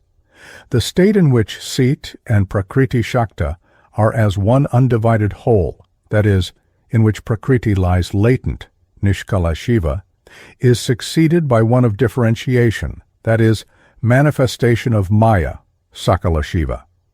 In such manifestation it displays several aspects. The totality of such aspects is the Maya body of Ishvara, in which are included the causal, subtle, and gross bodies of the jiva. These are, according to the Sharada, 7 aspects of the first or para state of sound in Shabda Srishti, which are the 7 divisions of the mantra Om, vis-a-vis A, U, M, Nada, Bindu, Shakti, Santa. They constitute Parashabda Srishti in the Ishvara creation. They are Ishvara or Om and 7 aspects of the cosmic causal body. The collectivity, Samashti, of the individual, Vyashti, causal, subtle, and gross bodies of the jiva. Before passing to the manifested word and its meaning, Shabdartha, it is necessary to note what is called Arthasrishti in the Avikriti, or Sadrishaparinama. That is the causal state of sound called Parashabda. The other 3 states, vis-a-vis Pashyanti, Madhyama, and Vaikari, manifesting only in gross bodies. As Parabindu is the causal body of Shabda, it is also the causal body of Artha, which is inseparably associated with it as the combined Shabdartha. As such, he is called Shambhu, who is of the nature of both Bindu and Kala, and the associate of Kala. From him issued Sadashiva, the witness of the world, and from him Isha, and then Rudra, Vishnu, and Brahma. The 6 Shivas are various aspects of Cit, as presiding over the first, the subjective tattvas, and the rest, the elemental world whose centers are 5 lower chakras. These devatas, when considered as belonging to the Avikriti Parinama, are the devata aspect of apparently different states of causal sound, by the process of resolution of like to like, giving them the semblance of all-pervasive creative energies. They are sound powers in the aggregate, samashti. As appearing in, that is, presiding over, bodies they are the ruling lords of the individual, vyashti, evolutes from the primal cause of Shabda. The completion of the causal avikriti parinama, with its ensuing cosmic vibration in the gunas, is followed by a real parinama of the vikritis, from the substance of mula prakriti. There then appears the manifested shabdartha, or the individual bodies subtle or gross of the jiva, in which are the remaining three bhavas of sound or shaktis called pashyanti, madhyama, vaikhari. Shabda literally means sound, idea, word, and artha its meaning, that is, the objective form which corresponds to the subjective conception formed and language spoken of it. The conception is due to samskara. Artha is the externalized thought. There is a psychophysical parallelism in the jiva. In Ishvara, thought is truly creative. The two are inseparable, neither existing without the other. Shabdartha has thus a composite meaning, like the Greek word logos, which means both thought and word combined. By the manifested Shabdartha is meant what the Vedantins call Namarupa, the world of names and forms. But with this difference that according to the Tantric notions here discussed, there is, underlying this world of names and forms, a real material cause that is parashabda or mula prakriti, manifesting as the principle of evolution. The Sharada says that from the unmanifested root avyakta, being in bindu form, mulabhuta bindurupa, or the paravastu, Brahman, that is, from mula prakriti in creative operation, there is evolved the samkhyan tattvas. Transcendentally, creation of all things takes place simultaneously, but from the standpoint of jiva, there is a real development, parinama, from the substance of mulabhuta avyakta bindurupa, as the Sharada calls mula prakriti, of the tattvas, buddhi, ahamkara, manas, the indriyas, tanmatras, and mahabhutas, in the order stated. The Tantra therefore adopts the Samkhyan and not the Vedantic order of emanation, which starts with the Apanchikrita Tanmatra, the tamasic parts of which, on the one hand, develop by Panchikarana into the Mahabhuta, and on the other, the Rajasic and Sattvic parts of which are collectively and separately the source of the remaining tattvas. In the Shakta Tantra, the bhutas derive directly, and not by Panchikarana, from the Tanmatras. Panchikarana exists in respect of the compounds derived from the bhutas. There is a further point of detail in the Tantric exposition to be noted. The Shakta Tantra, as the Puranas and Shaiva Shastras do, speaks of a threefold aspect of ahamkara, according to the predominance therein of the respective gunas. From the Vaikarika ahamkara issue, the 11 devatas who preside over manas, and the 10 indriyas. From the Taijasa ahamkara are produced the indriyas and manas, and from the Bhuttadika ahamkara, the tanmatras. None of these differences in detail or order of emanation of the tattvas has substantial importance. In one case, start is made from the knowing principle, buddhi, on the other from the subtle object of knowledge, the tanmatra. The above-mentioned creation is known as Ishvara Srishti. The Vishvasara Tantra says that from the earth come the herbs, Oshati, from the latter food, and from food seed, Retas. From the latter living beings are produced by the aid of sun and moon. Here what is called Jiva Srishti is indicated, a matter into which I have no time to enter here. To sum up upon this ripening of karma and the urge therefrom to cosmic life, Nishkala Shiva becomes Sakala. Shakti manifests, and the causal body of Ishvara is thought of as assuming 7 causal aspects in Sadrisha Parinama, which are aspects of Shakti about to create. The Parabindu, or state of Shakti thus developed, is the causal body of both the manifested Shabda and Artha. The Parabindu is the source of all lines of development, whether of Shabda, or as Shambhu of Artha, or as the Mulabhuta of the manifested Shabdartha. On the completed ideal development of this causal body manifesting as the triple Shaktis of will, knowledge, and action, the Shabdartha in the sense of the manifested world with its subtle and gross bodies appears in the order described. From the above description, it will have been seen that the creation doctrine here described is compounded of various elements, some of which it shares with other Shastras, and some of which are its own, the whole being set forth according to a method and terminology which is peculiar to itself. The theory, which is a form of Advaitavada, has then some characteristics which are both Samkhyan and Vedantic. Thus it accepts a real Mula Prakriti, not however as an independent principle in the Samkhyan sense, but as a form of the Shakti of Shiva. By and out of Shiva Shakti, who are one, there is a real creation. In such creation, there is a special Adrishta Srishti, up to the transformation of Shakti as Parabindu. This is Ishvara Tattva, of the 36 Tattvas, a scheme accepted by both Advaita Shaivas and Shaktas.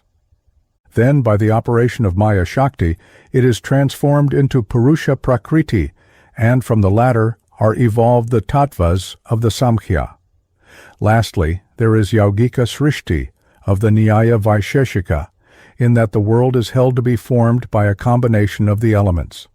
It accepts, therefore, Adrasta Srishti, from the appearance of Shakti, up to the complete formation of the causal body known in its subtle form as the Kamakala. Thereafter, Parinama Srishti, of the Vikritis, of the subtle and gross body, produced from the causal body, down to the Mahabhutas. And finally, Yaugika Srishti, insofar as it is the Bhutas, which in varied combination go to make up the gross world. There are, and the doctrine here discussed is an instance of it, common principles and mutual connections existing in and between the different Indian Shastras, notwithstanding individual peculiarities of presentment due to natural variety of intellectual or temperamental standpoint or the purpose in view. Shiva in the Kularnava says that all the darshanas are parts of his body, and he who severs them severs his limbs. The meaning of this is that the 6 darshanas are the 6 minds, and these, as all else, are parts of the Lord's body. Of these 6 minds, Nyaya and Vaisheshika teach Yaugika Srishti, Samkhya and Patanjali teach Yaugika Srishti and Parinama Srishti. Mayavada Vedanta teaches Yaugika Srishti, Parinama Srishti, according to the empirical method, and Vivarta, according to the transcendental method. According to the Vivarta of Mayavada, there is no real change, but only the appearance of it. According to Shaktavada, ultimate reality does in one aspect really evolve, but in another aspect is immutable. Mayavada affects its synthesis by its doctrine of grades of reality, and Shaktavada by its doctrine of aspects of unity and duality, duality in unity, and unity in duality.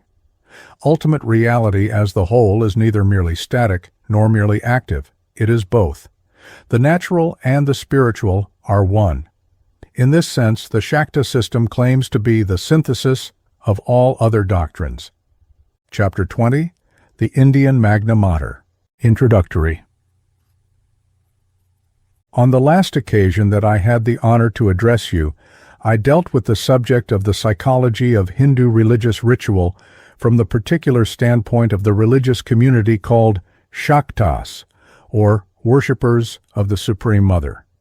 Today I speak of the Supreme Mother herself as conceived and worshipped by them. The worship of the Great Mother as the Grand Multiplier is one of the oldest in the world. As I have elsewhere said, when we throw our minds back upon the history of this worship, we discern even in the most remote and fading past the figure, most ancient, of the mighty Mother of Nature. I suspect that in the beginning, the goddess everywhere antedated, or at least was predominant over, the god. It has been affirmed that in all countries from the Euphrates to the Adriatic, the chief divinity was at first in woman form. Looking to the east of the Euphrates, we see the dusk divinity of India, the Adya Shakti and Maha-Shakti, or supreme power of many names, as Jagadamba, Mother of the World, which is the play of her who is named Lalita, Maya, Mahatripura Sundari, and Mahakundalini, as Mahavaishnavi, the Sapphire Devi who supports the world, as Mahakali who dissolves it, as Guhyamahabhairavi, and all the rest. This Supreme Mother is worshipped by her devotees from the Himalayas, the abode of snow, the northern home of Shiva, to Cape Comorin in the uttermost south, for the word Comorin is a corruption of Kumart Devi, or the Mother. Goddesses are spoken of in the Vedas as in the later scriptures. Of these latter, the Shakta Tantras are the particular repository of mother worship. To the Shakta, God is his supreme mother. In innumerable births he has had countless mothers and fathers, and he may in future have many, many more. The human, and indeed any mother, is sacred as the giver, under God, of life. But it is the Divine Mother of all, Srimata, the treasure house of compassion, who alone is both the giver of life in the world and of its joys, and who, as Tarini, is the savioress from its miseries, and who again is, for all who unite with her, the life of all lives, that unalloyed bliss named liberation. She is the great queen, Maharajni, of heaven and of yet higher worlds, of earth and of the underworlds. To her both devas, divas, and men give worship. Her feet are adored by even Brahma, Vishnu, and Rudra.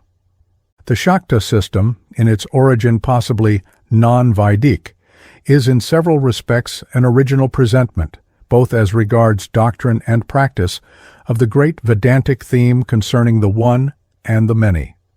As an organic and dynamic system, it interprets all in terms of power, from the atom of matter, which is said by modern science to be a reservoir of tremendous energy, to the Almighty, which is the commonest name in all religions for God.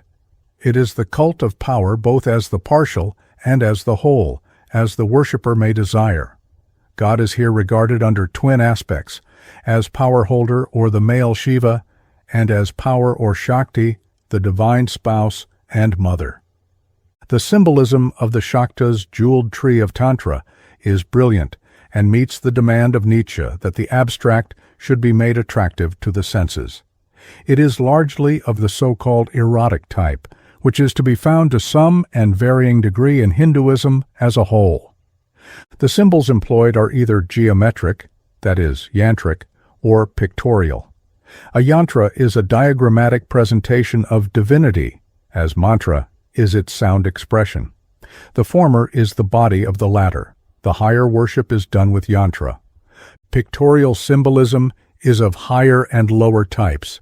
The former is popular, and the latter may be described by the French term pupil. I will now describe a yantra and the greatest of yantras, namely the Sri Yantra. We have no longer to deal with pictures of persons and their surroundings, but with lines, curves, circles, triangles, and the point. The great symbol of the Mother is the Sri Yantra, from the center of which she arises like the solar orb at morn, but in a blaze of light excelling the brilliance of countless midday suns and the coolness of innumerable moons. The center is the point, or bindu, that is, the Mother as concentrated power, ready to create. Around her is the universe, together with its divinities, or directing intelligences. From the point the world issues. Into it, on dissolution, it enters. The extended universe then collapses into an unextended point, which itself then subsides like a bubble on the surface of the causal waters, which are the immense. 1. The Divine Mother. The real as Shiva Shakti may be regarded from three aspects, namely, as universe, as God, and as Godhead. The real is the world, but the real is more than the world. The real is God. The real is God, but it is also more than what we understand by the word God. The real is, as it were, beyond God as Godhead. This does not mean, as some have supposed, that God is a fiction, but that the real as it is in its own illogical being is not adequately described in terms of its relation to the world as God. I will deal then first with its aspect as Godhead, then as the Supreme Self, or Person, or God, and thirdly with Shiva-Shakti as the manifest and limited universe. Pervading and transcending the existent is the spiritual ether, also called the immense, in which is the measurable, which immense is also called the fact, sat, in which are the fact sections, kala, which fact is also called a logical experience whole, purna, in which are all experience modes, vritti, of the limited selves. The ultimate that is irreducible real is, in the system, not mere undetermined being, but power, which is the source of all determinations. This power is both to be, to self, conserve, and to resist change, as also to be the efficient cause of change, and as material cause to become and suffer change. Relatively to the world, immutable being is as divinity called Shiva, the power holder, and his power is Shakti, or the Mother Shiva. But in the supreme illogical state, power to be and being power holder are merged in one another. What is the nature of the illogical experience? In the Yogini Hridaya Tantra, it is asked, who knows the heart of a woman? Only Shiva knows the heart of Yogini, that is, the Divine Mother, so-called, as being one with, that is, in the form of all that exists, and as being in herself, the one in which they are. Since the irreducible real is the whole, it cannot be conceived or described. It is neither father nor mother, for it is beyond fatherhood and motherhood and all other attributes. It is illogical. Though it cannot be conceived or put into words, some concepts are held to be more appropriated to it than others, and thus it is approximately said to be infinite undeterminate being, mindless experiencing, and supreme bliss unalloyed with pain and sorrow. As being and power are merged in this illogical state, power, in its form, as power to be, Sidrupini, is also being consciousness and bliss. Shiva-Shakti, the two in one, are here the nameless one. The experience of this illogical state is not, however, that of an I, aham, and this, idam. The next or causal aspect of the real is a supreme self. Its third and effectual aspect is the limited selves or universe. The physical ether is a symbol of this illogical state, in which the twofold Shiva-Shakti are the one in the unitary state, which is called the ether of consciousness, Citakasha. Physical ether is the all-extending, homogeneous, relative plenum in which the universe of particulars exists. The spiritual ether, or ether of consciousness, is the undetermined, all-diffusive, though inextended, absolute plenum, purna, in which both these particulars and the physical ether itself exists. Ether is the physical counterpart of consciousness, just as the notion of space is its psychical counterpart. These are such counterparts because consciousness becomes through its power as material cause both matter and mind. Each is a manifested form of spirit in time and space. The shoreless ocean of nectar or deathlessness is another symbol of the illogical whole. We now pass to a consideration of the same real in its aspect as related to the universe, which is the appearance of the immense as the measurable or form. The real is here related to the universe as the cause, maintainer, and directing consciousness. Form is Maya, which, however, in this system, whatever be its meaning in Mayavada, does not mean illusion. All is power. All is real. The illogical one is here of dual aspect as Shiva and Shakti. The two concepts of being and power are treated as two persons. Shiva is the power holder, who is being consciousness bliss, and Shakti is power and the becoming. She, in the illogical state, is also being consciousness bliss. Without ceasing to be in herself what she ever was, is and will be, she is now the power of Shiva, as efficient and material cause of the universe and the universe itself. Whilst Shiva represents the consciousness aspect of the real, she is its aspect as mind, life, and matter. He is the liberation, moksha, aspect of the real. S4E is in the form of the universe or samsara. As Shiva Shakti are in themselves one, so moksha and samsara are at root one. Shiva, in the Kularnava Tantra, says that his doctrine is neither non-dualist nor dualist, but beyond both. We have here a non-dualistic system as regards its teaching concerning the illogical whole, in which Shiva Shakti are fused in one. We have again a kind of duomonotheism. It is monotheistic because Shiva and Shakti are two aspects of one and the same reality. It is dual because these two aspects are worshipped as two persons, from whose union as being and power the universe evolves. The experience of this state, relative to the illogical whole, is a disruption of unitary, illogical experience. I say relative because the whole is always the whole. Such disruption is the work of power. She, as it were, disengages herself as power from the embrace in which power holder and power are fused in one, and then represents herself to him. On this representation, consciousness power assumes certain postures, mudra, preparatory to the going forth as universe, and then, when power is fully concentrated, manifests as the world. The term consciousness, which is inadequate to describe the illogical state, is here approximately appropriate, for the experience of this state is that of an I and this. But it is to be distinguished from man's consciousness, for the experiencer as man is a limited, and not, as here, a supreme self, and the object is experienced as separate from, and outside, the self, and not, as in the case of the Lord and Mother, as one with the experiencing self. The experience of Shiva as the Supreme Self, viewing the universe, is, all this I am. As contrasted with the illogical, all-diffusive spiritual ether, the symbol of the second aspect of Shiva Shakti, as the Supreme Self and cause of the universe, is the metaphysical point, bindu, or power as a point. What then is the meaning of the latter term? In being power about to evolve, there is a stressing of power which gathers itself together to expand again as universe.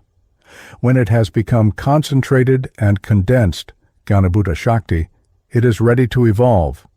Bindu, or the point, is therefore power in that concentrated state in which it is ready and about to evolve the universe.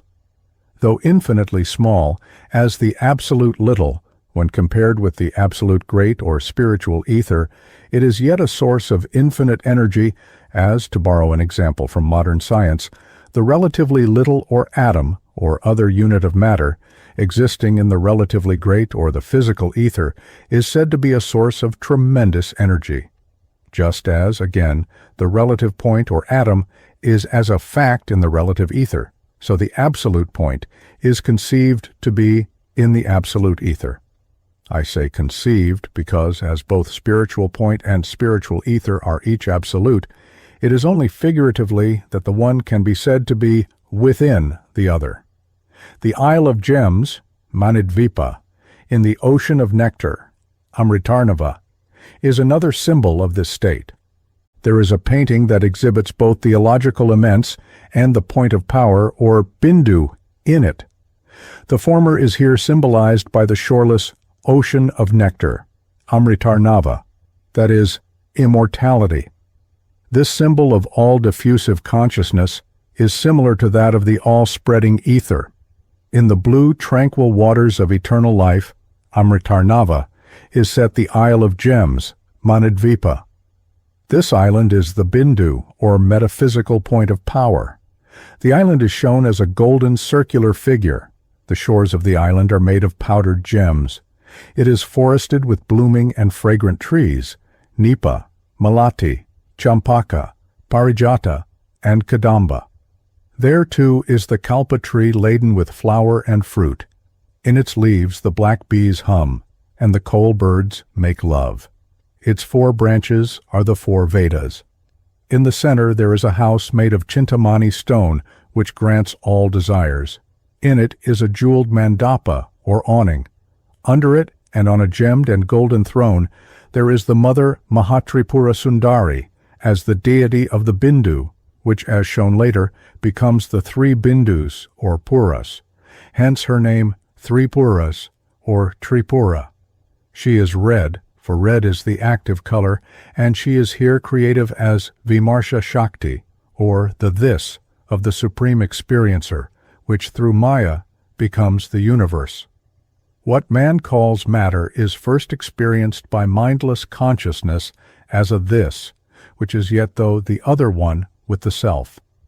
Then, by the operation of Maya, the This is experienced by mind as separate and different from and outside the self, as complete otherness. She holds in her four hands bows and arrows, noose and goad, which are explained later. She sits on two inert male figures which lie on a six-sided throne.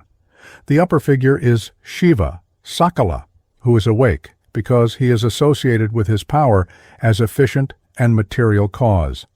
On his head is the crescent digit of the moon, called Nada, the name for a state of stressing power, his Shakti being now creative. He lies inert, for he is immutable being. He is white because he is consciousness and illumination, prakasha.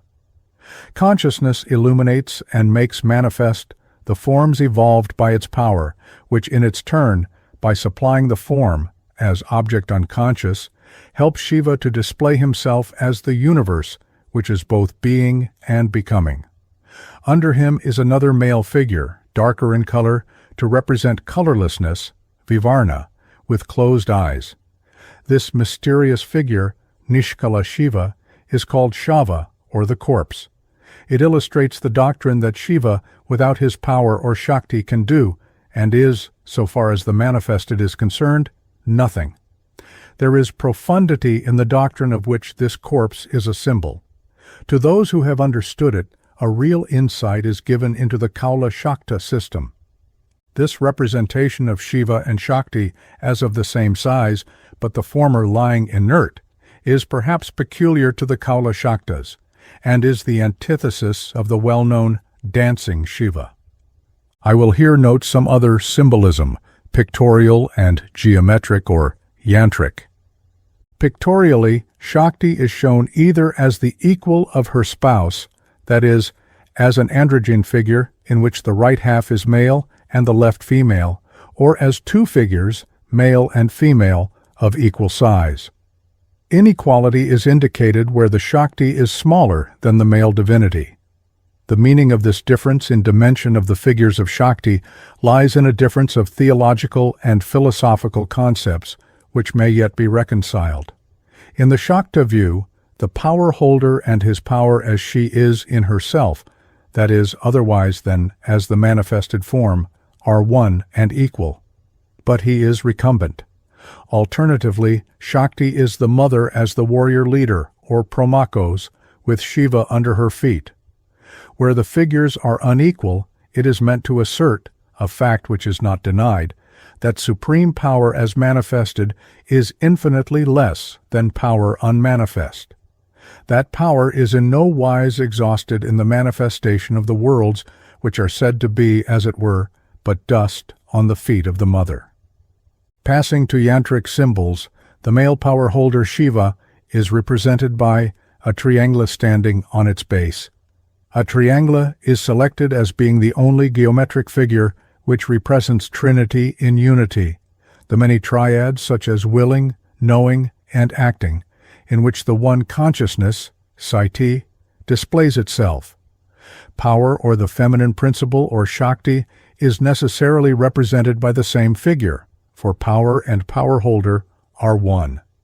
The triangle, however, is shown reversed, that is, standing on its apex. Students of ancient symbolism are aware of the physical significance of this symbol.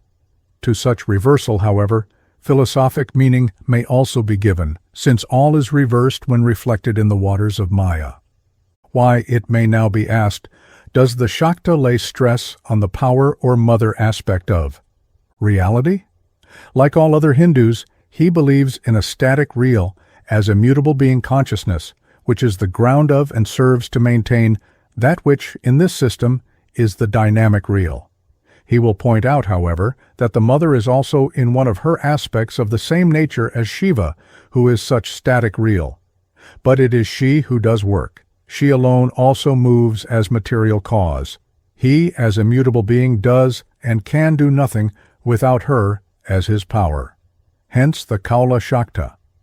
Symbolism shows Shiva as lying inert, and to be, if deprived of his power, but a corpse, Shava.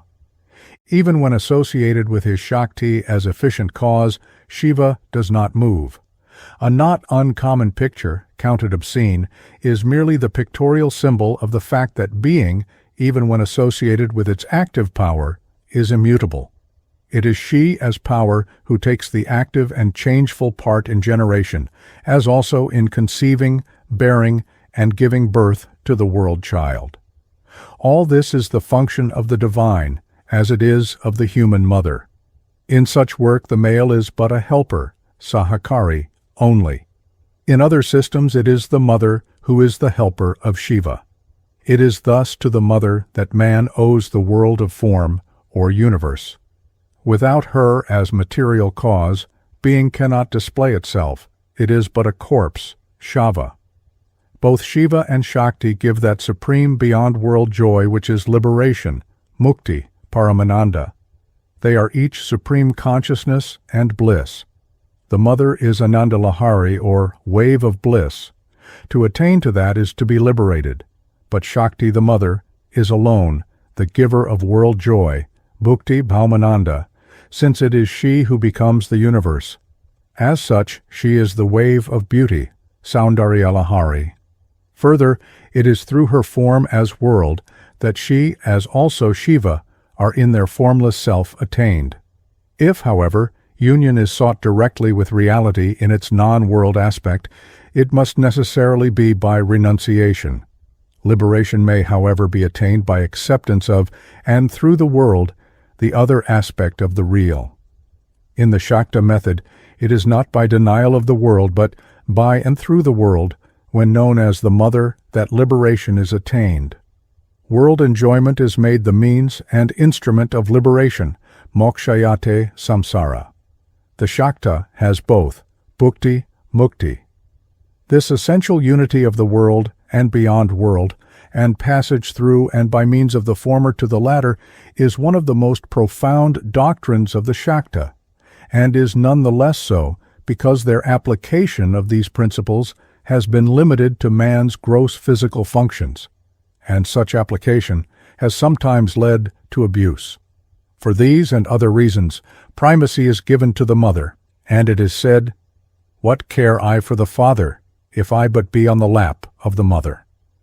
I note here in connection with primacy of the mother god that in the Mediterranean, Aegean, civilization, the male god is said to have been of a standing inferior to the mother and present only to make plain her character as the fruitful womb whence all that exists springs.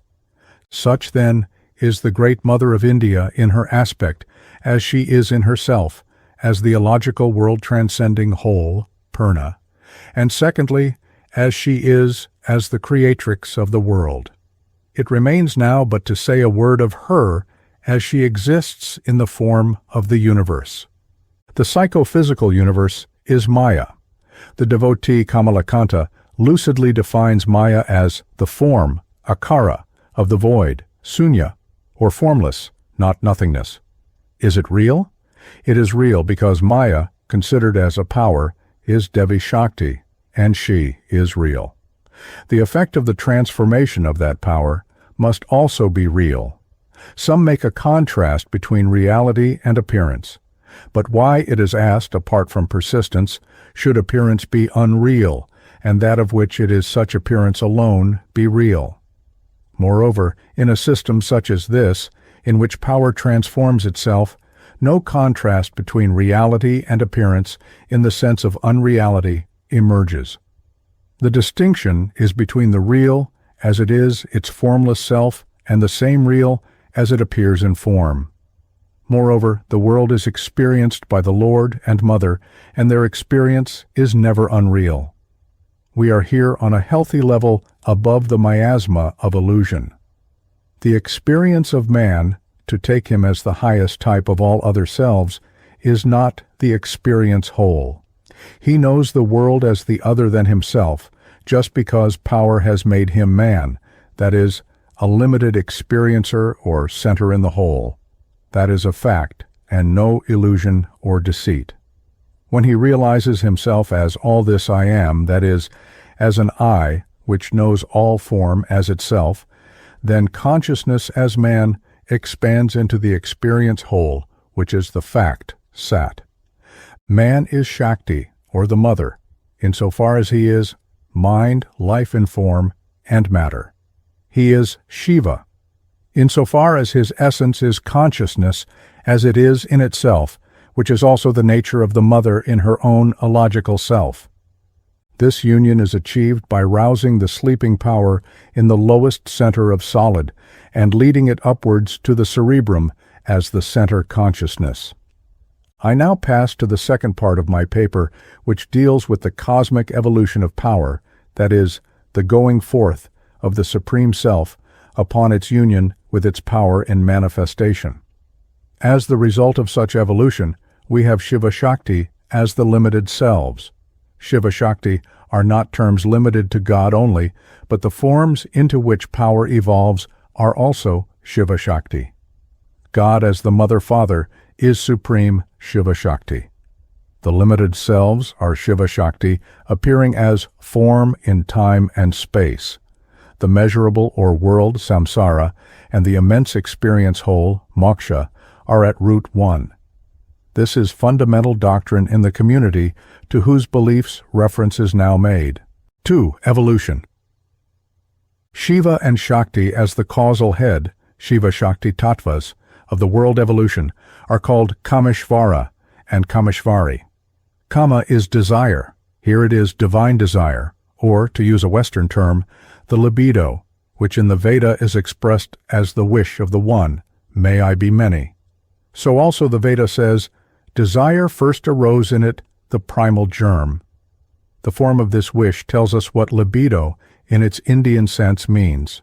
In its primary sense, it does not mean sensuous desire, but the will to and affirmance of otherness and differentiation, of which sensuous desire is a later and gross form in the evolutionary series.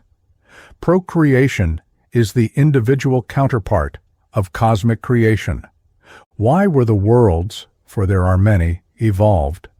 The answer given is because it is the nature, svabhava, of almighty formless being power, whilst remaining what it is, to become form, that is, to exist. The svabhava, or nature of being power, is lila, or play, a term which means free, spontaneous activity. Hence Lalita, or player, is a name of the Mother, as she who plays and whose play is world play. She is both joy, Anandamayi, and play, Lilamayi. The action of man and of other selves is, insofar as they are the psychophysical, determined by their karma. The Mother's play is not idle or meaningless, so far as man is concerned, for the world is the field on and means by which he attains all his worths, the greatest of which is union with the Mother as she is in herself as highest being. The player is power. How does it work? The whole, Purna, which means here the absolute spiritual whole, and not the relative whole or psychophysical universe, cannot as the whole change. It is immutable. Change can then take place only in it. This is the work of power which becomes limited centers in the whole, which centers, in relation to and compared with the whole, are a contraction of it. Power works by negation, contraction, and finitization. This subtle doctrine is explained profoundly and in detail in the scheme of the 36 tattvas accepted by both non-dualists, Shaivas, and Shaktas, and is also dealt with in the mantra portion of their scriptures. A tattva is a posture, mudra, of power, that is, reality power defined in a particular way, and therefore theological aspect, is that which is beyond all tattvas, tattvatita. A tattva is then a stage in the evolutionary process. Mantra is a most important subject in the Tantra scriptures, which treat of sound and movement, for the one implies the other. Sound as lettered speech is the vehicle of thought, and mind is a vehicle of consciousness for world experience. The picture of Shiva riding a bull is a popular presentation of that fact. Bull in Sanskrit is go, and that word also means sound. Nada as inchoate stressing sound is shown in the form of a crescent moon on his head. The cult of the bull is an ancient one, and it may be that originally the animal had no significance as sound, but subsequently, owing to the sameness of the Sanskrit term for bull and sound, the animal became a symbol for sound. Sometimes, however, a more lofty conception is degraded to a lower one. It is here noteworthy that the crescent moon worn by Diana and used in the worship of other goddesses is said to be the ark or vessel of boat-like shape, symbol of fertility, or the container of the germ of all life. I can only in the most summary manner deal with the subject of the evolution of power, illustrating it by yantric symbolism. The Shiva and Shakti triangles are ever united. To represent the illogical state, we may place one triangle without reversal upon the other, thus making one triangular figure. This will give some idea of the state in which the two triangles as I and this are fused in one as being consciousness bliss. Here, however, we are concerned with the causal state which is the Supreme Self in whose experience there is an I and a this, though the latter is experienced as the Self. There is, therefore, a double triangular figure. Shiva and Shakti are in union, but now not as the illogical whole, but as the Supreme Self experiencing his object or Shakti as one with himself. The marriage of the divine couple, Kameshvara and Kameshvari, that is, being and power to become, is the archetype of all generative embraces. To represent this aspect, the triangles are placed across one another so as to produce a hexagon, in which one triangle represents the I, or Shiva, and the other the this, or object, as power and its transformations, that is, Shakti. As the result of this union, power assumes certain postures, mudra, in its stressing to manifest as universe. The first of such produced stresses is, from the tattva aspect, Sadashiva, and, from the mantra aspect, inchoate sound or movement called nada. The state is shown by the hexagon with a crescent moon, the symbol of nada, in its center. This nada is not manifested sound or movement, but an inchoate state of both. In the next mantric stage, corresponding to the tattvas, Ishvara, and Shuddhavidya, the crescent moon enlarges into the full moon-like bindu. This also is stressing power as inchoate sound and movement, but is now such power ready to evolve into manifested sound and movement. The word bindu also means seed, for it is the seed of the universe as the result of the union of its ultimate principles as Shiva and Shakti. The point, or bindu, is shown as a circle so as to display its content, and a line divides the point, one half representing the I, and the other the this aspect of experience. They are shown in one circle to denote that the this, or object, is not yet outside the self as non-self. The bindu is compared in the Tantras to a grain of gram, kanika, which contains two seeds, aham and idam, so close to one another within their common sheath as to seem to be one seed. At the stage when consciousness lays equal emphasis on the I and this of experience, Maya-Shakti and its derivative powers called sheaths, kanshuka, and contractions, samkoka, operate to disrupt the bindu, which comes apart in two. Now the I and this are separated, the latter being experienced as outside the self or as non-self. The former becomes limited as little knower and little doer. This is the work of Maya-Shakti. Power again, as Prakriti Shakti, evolves the psychophysical organs of this limited self as mind, senses, and body. I have spoken of two bindus standing for Shiva and Shakti. Their interrelation and its product is another form of nada. These then make three bindus, which are a grosser form of the Kamakala. The divinity of the three bindus is the mother as Mahatripura Sundari, the beauteous one in whom are the three puras, or bindus. The mantra equivalent of the state in which the bindu divides and becomes threefold is the first manifested sound, which is the great mantra Om. As the supreme bindu bursts, there is a massive, homogeneous, vibratory movement, as it were, a cosmic thrill, samanya spandana, in psychophysical substance, the sound of which to man's gross ears is Om. The original sound of Om is that which was heard by the absolute ears of him and her who caused that movement. Om is the ground sound and ground movement of nature. The Mundakopanishad says that the sun travels the universe chanting the mantra Om. From Om are derived all special, Vishesha Spandana, movements, sounds, and mantras. It is itself threefold, since it is constituted by the union of the letters A, U, M. The divinities of these three letters are Brahma, Vishnu, Rudra, and their Shaktis.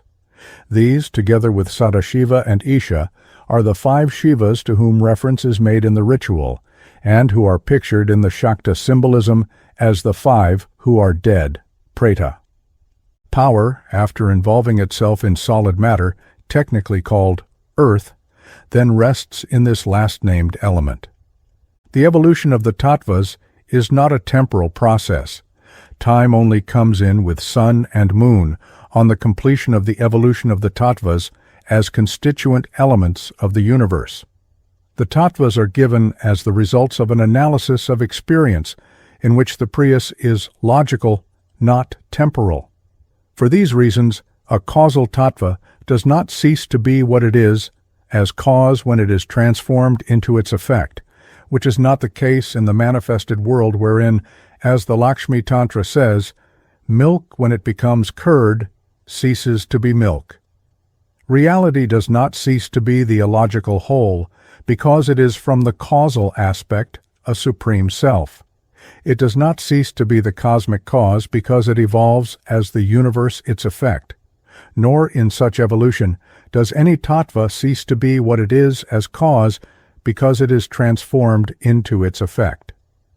I am now in the position to explain the great yantra or diagram which is used in the worship of the Mother and which is called the Sri Yantra, a symbol of both the universe and its cause. I have not the time to describe it at length, but its meaning may be generally stated. It is composed of two sets of triangles. One set is composed of four male or Shiva triangles called Shrikanthas, denoting four aspects, tattva, of evolved or limited consciousness power, and the five female or Shakti triangles, Shivayuvadis, denote the five vital functions, the five senses of knowledge, the five senses of action, and the five subtle and the five gross forms of matter. The place of the psychic element as mind and the psychophysical substance of both mind and matter I will indicate later. These two sets of triangles are superimposed to show the union of Shiva and Shakti. As so united, they make the figure within the 8 lotus petals in the full yantra. Outside these 8 lotuses, there are 16 other lotuses. There are then some lines and a surround with 4 gates or doors, which surround is found in all yantras and is called pupura. It serves the purpose of what in magic is called a fence. This yantra has 9 chakras, or compartments, formed by the intersection of the triangles. There is first a red central point, or bindu, the chakra of bliss. The central point, or bindu, is supreme divinity, the mother as the grand potential, whence all the rest which this diagram signifies proceed. It is red, for that is the active color, and thus the color of Vimarsha Shakti, or evolving power. The second chakra is the white inverted triangle, or chakra of all accomplishment. In the corners of this white triangle are the divinities of the general psychophysical substance and its first two evolutes as cosmic mind. Outside the Chakra is Kama, the divinity of desire, with his bow of sugar cane, which is the mind as director of the senses, with its 5 arrows, which are the 5 forms of subtle matter, which in their gross form are perceived by these senses, with his nous, which is attraction, and his goad, which is repulsion. Another version, taking the bow and arrow as one symbol, makes the 3 implements, the powers of will, knowledge, and action. The third Chakra is 8 red triangles and is called destroyer of all disease, a term which means lack of that wholeness, apurnam manyata, which is spiritual health. The fourth Chakra is 10 blue triangles, the fifth is 10 red triangles, the sixth is 14 blue triangles, the seventh is 8 red petals, the eighth is 16 blue petals, and the ninth is the yellow surround. Each of these Chakras has its own name. In them there are a number of lesser divinities presiding over forms of mind, life, and body, and their special functions. Those who hear the devas spoken of as gods are puzzled by their multitude. This is due to the ill rendering of the terms devas and devas as gods and goddesses. God is the supreme mother and father, the two in one, who are alone the supreme self and as such receive supreme worship. All forms, whether of devas or men or other creatures, insofar as they are the psychophysical forms, subtle or gross, are manifestations of the power of their immanent essence, which is spirit or infinite consciousness. That essence is in itself one and changeless, but as related to a particular psychophysical form as its cause and director of its functions, it is its presiding consciousness. Mind and matter are not, as such, self-guiding. They are evolved and directed by consciousness. The presiding consciousness of the form and its functions is its presiding devata. A deva is thus the consciousness aspect of the psychophysical form, so the Deva Agni is the one consciousness in its aspect as the Lord of Fire. A devata may also mean an aspect as the causal consciousness itself, and so Mahatripura Sundari is the name given to the creative aspect of such consciousness power, as Mahakali is that aspect of the same consciousness power which dissolves all worlds. The object of the worship of the yantra is to attain unity with the Mother of the Universe in her forms as mind, life, and matter, and their devatas, as preparatory to yoga union with her as she is in herself as pure consciousness. The world is divinized in the consciousness of the worshipper, or sadhaka. The yantra is thus transformed in his consciousness from a material object of lines and curves into a mental state of union with the universe, its divinities, and supreme deity. This leads to auto-realization as mindless consciousness. The Sri Yantra is thus the universe and its one causal power of various aspects. The worshipper too is a Sri Yantra and realizes himself as such. 3. Dissolution. I have dealt with the nature of Shiva Shakti and the evolution of power as the universe, and now will say a word as to the relative ending of the world on its withdrawal to reappear again, and as to the absolute ending for the individual who is liberated.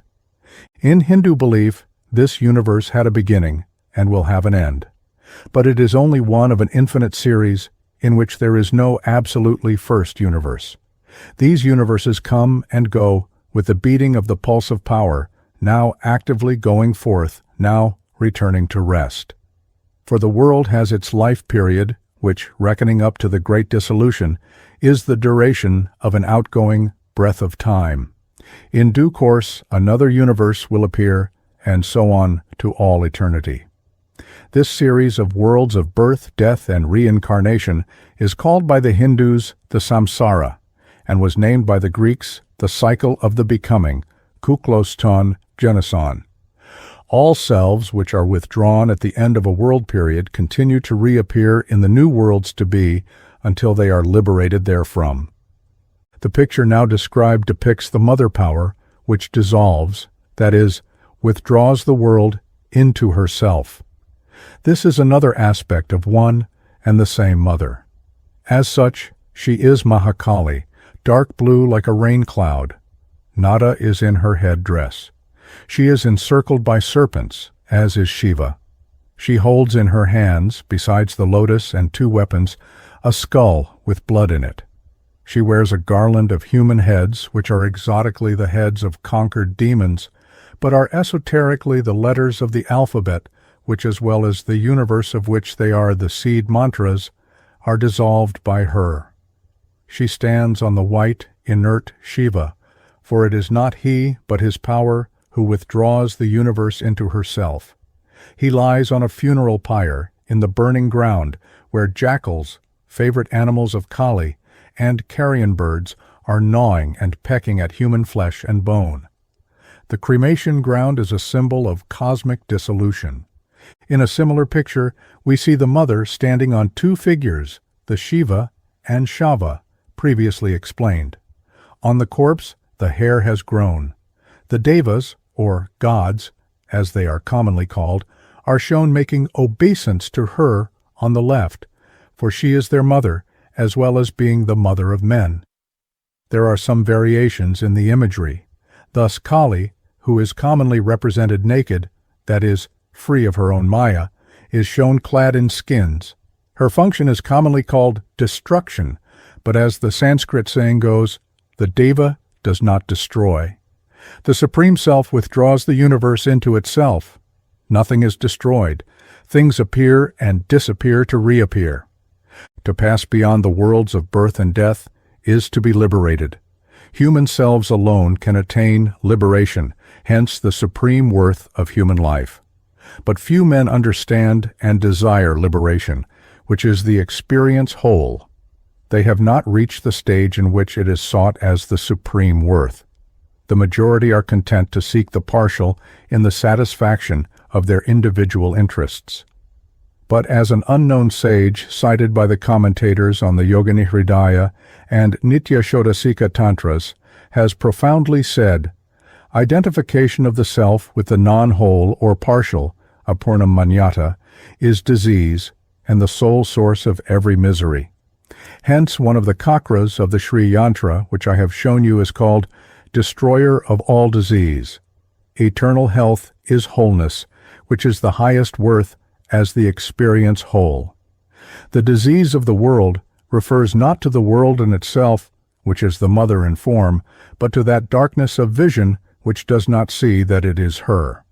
As Upanishad said, he alone fears who sees duality. This recognition of the unity of the world and the mother has its degrees. That whole is of varying kinds. It is thus physical or bodily health as the physical whole which is sought in Hatha Yoga. Man, as he develops, lives more and more in that current of energy which, having immersed itself in mind and matter for the purpose of world experience, returns to itself as the perfect experience, which is transcendent being power. With the transformation of man's nature, his values become higher. At length he discerns that his self is rooted in and is a flowering of supreme being power. His cramped experience, loosened of its limitations, expands into fullness. For it must be ever remembered that consciousness, as it is itself, never evolves. It is the immutable essence, and Shakti the wave of bliss, as they each are in themselves. Evolution is thus a gradual release from the limitations of form created by being power. Interest in the partial and relative wholeness gives way to a striving towards the mother as the absolute whole, Purna, which she is in her own spaceless and timeless nature. This complete liberation is the perfect experience in which the self, cramped in mind and body, overcomes its Mayic bonds and expands into the consciousness whole. The practical question is therefore the conversion of imperfect, apurna, into perfect purna, experience. This last is not the standing aloof, kaivalya, here, from some discarded universe over there, upon the discovery that it is without reality and worth. For the world is the mother in form. It is one and the same mother power which really appears as the psychophysical universe, and which in itself is perfect consciousness. Liberation is, according to this system, the expansion of the empirical consciousness in and through and by means of the world into that perfect consciousness which is the experience whole. This can only be by the grace of the Mother, for who otherwise can loosen the knot of Maya which she herself has tied? The state of liberation can only be approximately described. Even those who have returned from ecstasy cannot find words for that which they have in fact experienced. A full vessel, it is said, makes no sound. It is not in this system an experience of mere empty being, for this is an abstract concept of the intellect produced by the power of consciousness. It is a concrete experience whole of infinitely rich content. The Mother is both the whole and, as Samvid Kala, is the cause and archetype of all partials, Kala. She is herself the supreme partial, as she is also the whole. So she is the supreme word, Paravak, supreme sound and movement, Parashabda Paranada, supreme space, Paravyoma, supreme or transcendental time, Parakala, the infinite limit of that which man knows on the rising of sun and moon. She is again the life of all lives, Pranapranasya. She thus contains within herself in their limit all the realities and values of worldly life, which is her expression in time and space. But over and beyond this, she is also the illogical experience whole. This experience neither supersedes nor is superseded by experience as the Supreme Self. This illogical experience is only approximately spoken of as infinite being, consciousness, and joy, which is the seamless, akhanda, experience whole, purna. Relative to the Supreme Self, the perfect experience, she, as his power, is the perfect universe. In the illogical transcendent state in which Shiva and Shakti are mingled as the one, she is the massive bliss, Anandagana, which is their union, of which it has been said, Niratishaya Premaspadatvam Anandatvam, which may be translated, love in its limit or uttermost love is joy. This is the love of the self for its power, and for the universe as which such power manifests. She is called the heart of the Supreme Lord, Hridayam Paramashitu, with whom the Shakta unites himself as he says, Saham, she I am. If we analyze this description, we find that it can be summed up in the single Sanskrit term Anandagana, or mass of bliss. The essence of the universe is, to the Shakta, nothing but that. Mystical states in all religions are experiences of joy. As I have elsewhere said, the creative and world-sustaining Mother, as seen in Shakta worship, Hadimata, is a joyous figure crowned with ruddy flashing gems, clad in red raiment, Lauhityam, Etasya, Sarvasya, Vimarsha, more effulgent than millions of red rising suns, with one hand granting all blessings, Varamudra, and with the other dispelling all fears, Abhaya Mudra. It is true that she seems fearful to the uninitiated in her form as Kali, but the worshippers of this form, Kadimata, know her as the wielder of the sword of knowledge, which, severing man from ignorance, that is, partial knowledge, gives him perfect experience. To such worshipper the burning ground, with its corpses, its apparitions, and haunting malignant spirits, is no terror. These forms, too, are hers. Hinduism has with deep insight seen that fear is an essential mark of the animal and of man insofar as he is an animal, Pashu. The Shakta unites himself with this joyous and liberating Mother, saying, Saham, she I am. As he realizes this, he is the fearless hero, or Vira. For he who sees duality, he alone fears. To see duality means not merely to see otherness, but to see that other as alien non-self. The fearless win all worldly enterprises, and fearlessness is also the mark of the illuminate knower. Such an one is also in his degree independent of all outward power and Mrityunjaya, or master of death. Such an one is not troubled for himself by the thought of death.